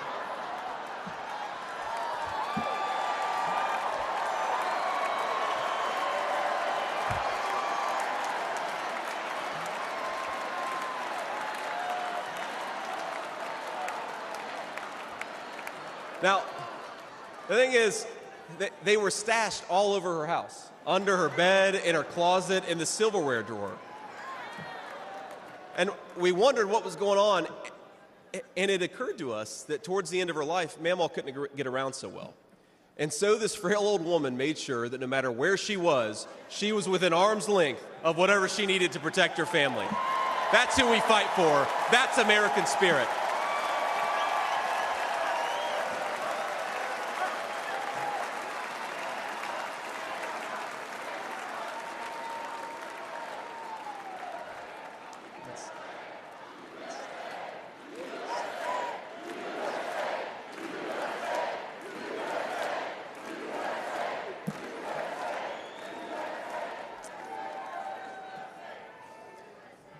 Now, Joe Biden has been a politician in Washington for longer than I've been alive, 39 years old. Kamala Harris is not much further behind. For half a century, he's been the champion of every major policy initiative to make America weaker and poorer. And in 4 short years, Donald Trump reversed decades of betrayals inflicted by Joe Biden and the rest of the corrupt Washington insiders.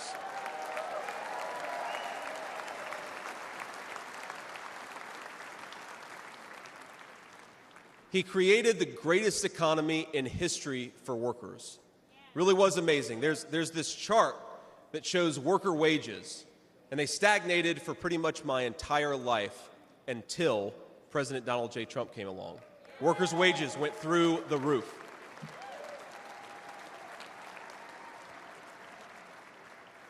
And just imagine what he's going to do when we give him 4 more years.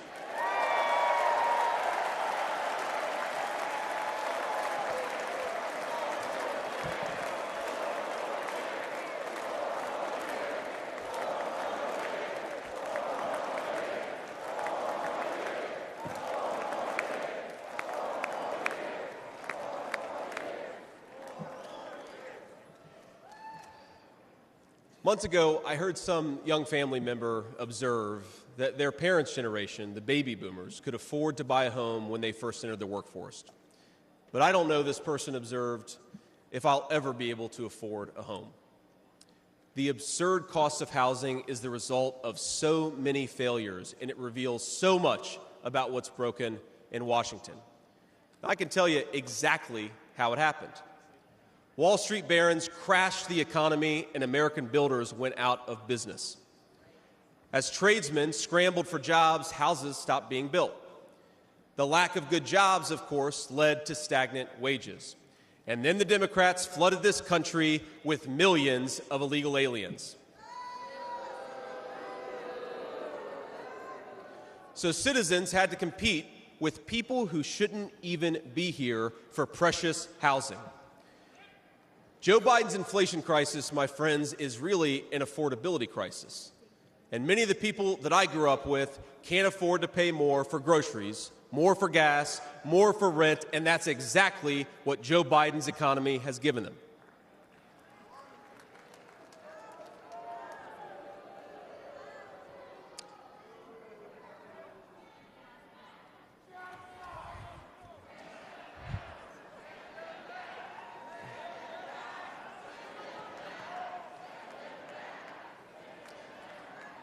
So prices soared, dreams were shattered, and China and the cartels sent fentanyl across the border, adding addiction to the heartache.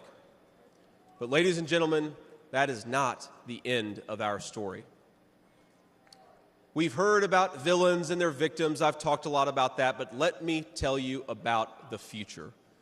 President Trump's vision is so simple and yet so powerful. We're done, ladies and gentlemen, catering to Wall Street. We'll commit to the working man.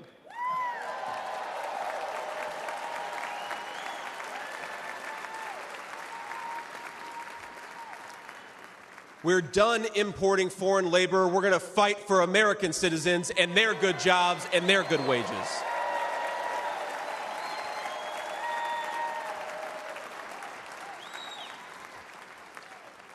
We're done buying energy from countries that hate us. We're going to get it right here from American workers in Pennsylvania and Ohio and across the country.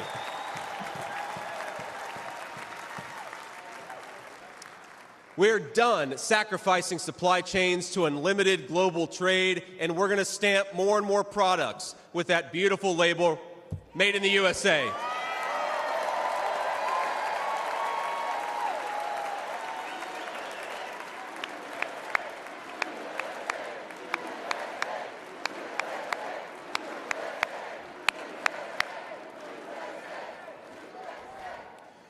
We're going to build factories again, put people to work making real products for American families made with the hands of American workers. Together, We will protect the wages of American workers and stop the Chinese Communist Party from building their middle class on the backs of American citizens.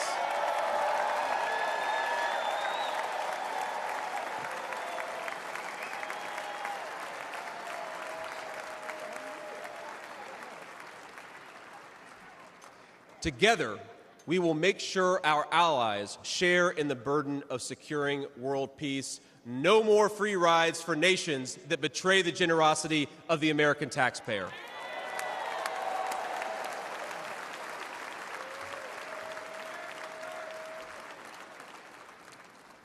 Together, we will send our kids to war only when we must. But as President Trump showed with the elimination of ISIS and so much more, when we punch, we're going to punch hard.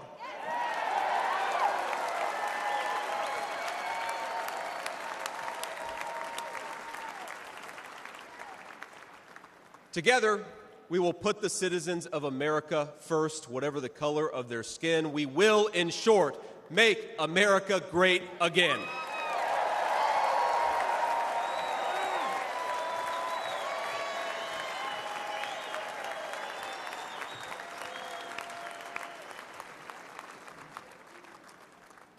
You know, one of the things that you hear people say sometimes is that America is an idea.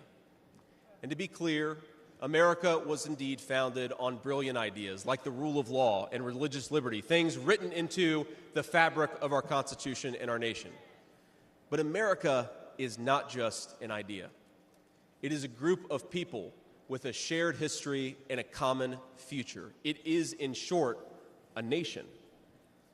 Now, it is part of that tradition, of course, that we welcome newcomers. But when we allow newcomers into our American family, we allow them on our terms.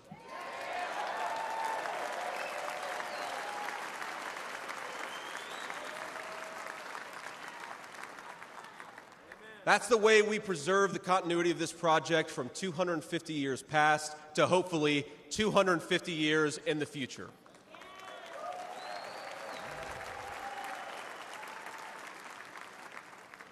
And let me illustrate this with a story, if I may. I'm, of course, married to the daughter of South Asian immigrants to this country. Incredible people. People who genuinely have enriched this country in so many ways. And, of course, I'm biased because I love my wife and her family, but it's true. Now, when I proposed to my wife, we were in law school, and I said, honey, I come with $120,000 worth of law school debt and a cemetery plot on a mountainside in eastern Kentucky.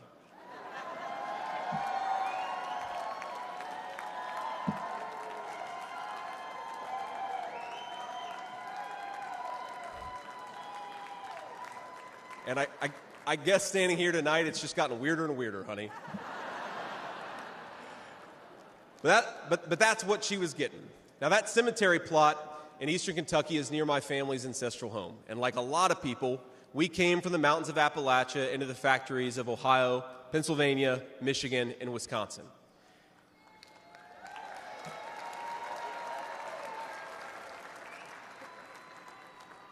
Now, that's Kentucky coal country, one of the 10...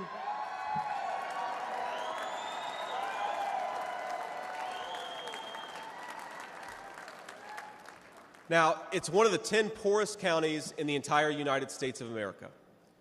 They are very hardworking people, and they're very good people. They're the kind of people who would give you the shirt off their back even if they can't afford enough to eat. And our media calls them privileged and looks down on them. But they love this country, not only because it's a good idea, but because in their bones they know that this is their home. And it will be their children's home, and they would die fighting to protect it.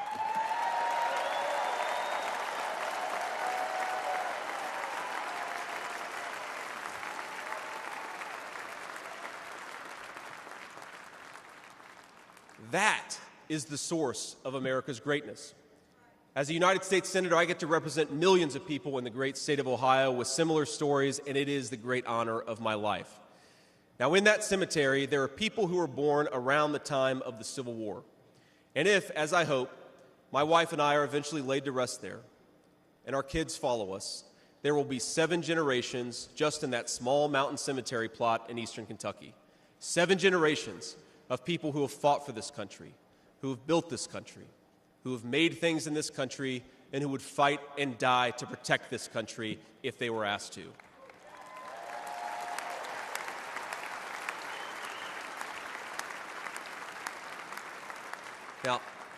Now that's not just an idea, my friends. That's not just a set of principles. Even though the ideas and the principles are great, that is a homeland. That is our homeland.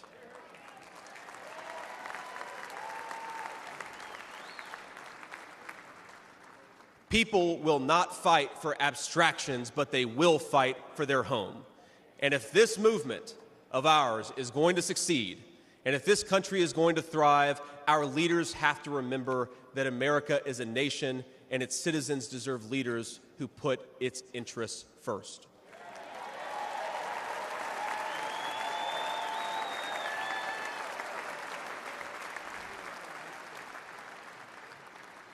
Now, we won't agree on every issue, of course, not even in this room. We may disagree from time to time about how best to reinvigorate American industry and renew American family. That's fine. In fact, it's more than fine. It's good. But never forget that the reason why this united Republican Party exists, why we do this, why we care about those great ideas and that great history, is that we want this nation to thrive for centuries to come.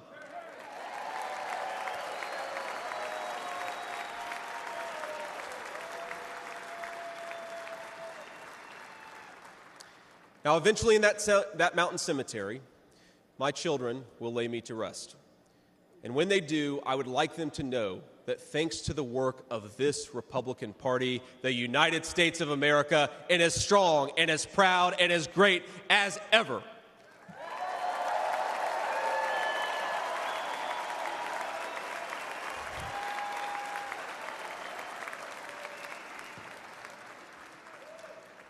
That is who we serve, my friends. That is who we fight for. And the only thing that we need to do right now, the most important thing that we can do for those people, for that American nation that we all love, is to re-elect Donald J. Trump, President of the United States.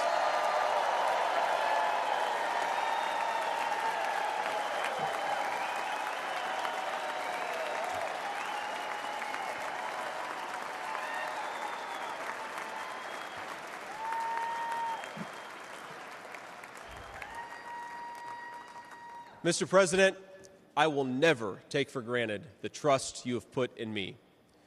And what an honor it is to help achieve the extraordinary vision that you have for this country.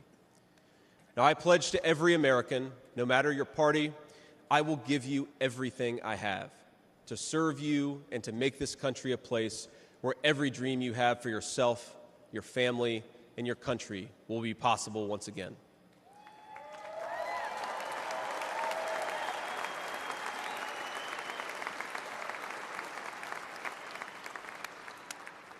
And I promise you one more thing.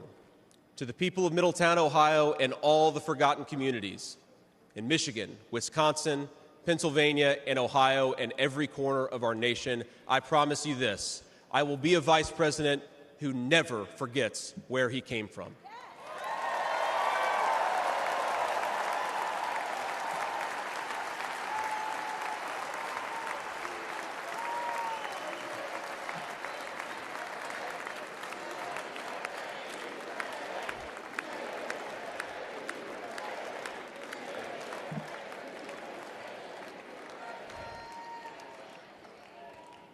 And every single day for the next 4 years, when I walk into that White House to help President Trump, I will be doing it for you, for your family, for your future, and for this great country. Thank you. God bless all of you, and God bless our great country.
Ladies and gentlemen, please welcome back the chairman of the Republican National Committee, Michael Watley of North Carolina.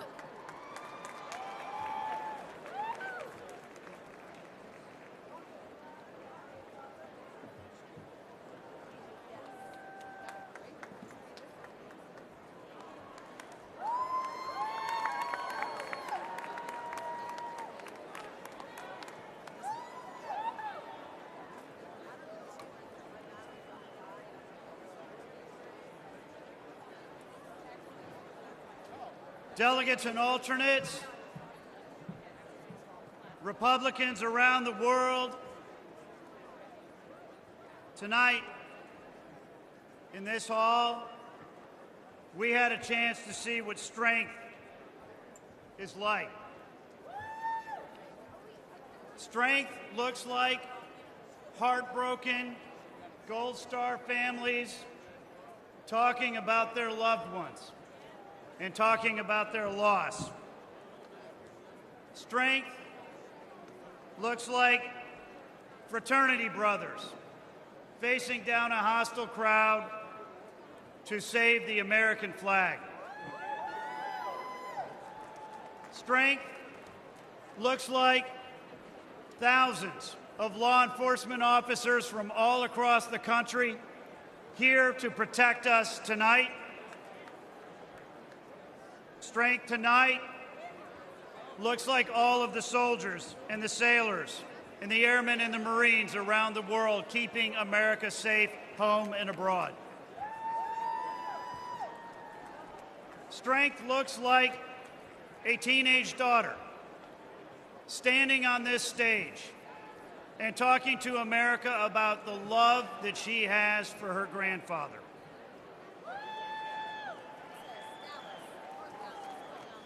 Strength looks like a kid born in rural Appalachia who put himself through school and answered a call to service when America needed him and joined the Marines, and has answered another call to serve as our next vice president.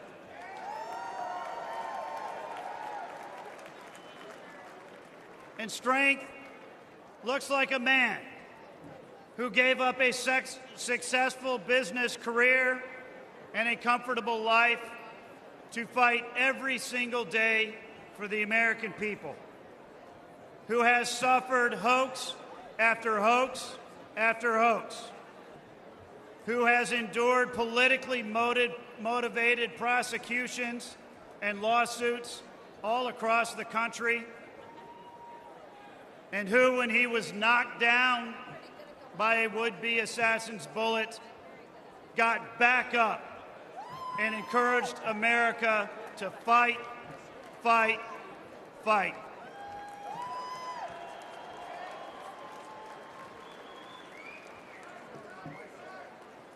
Ladies and gentlemen, we know what strength looks like, and we know that America is a nation of inherent strength. And we, as a nation of inherent strength, are going to be strong again.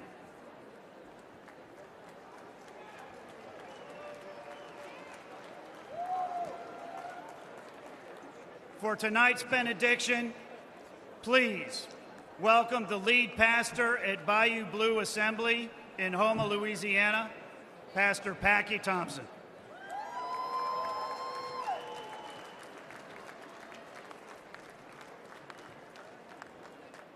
Well, hello, Milwaukee.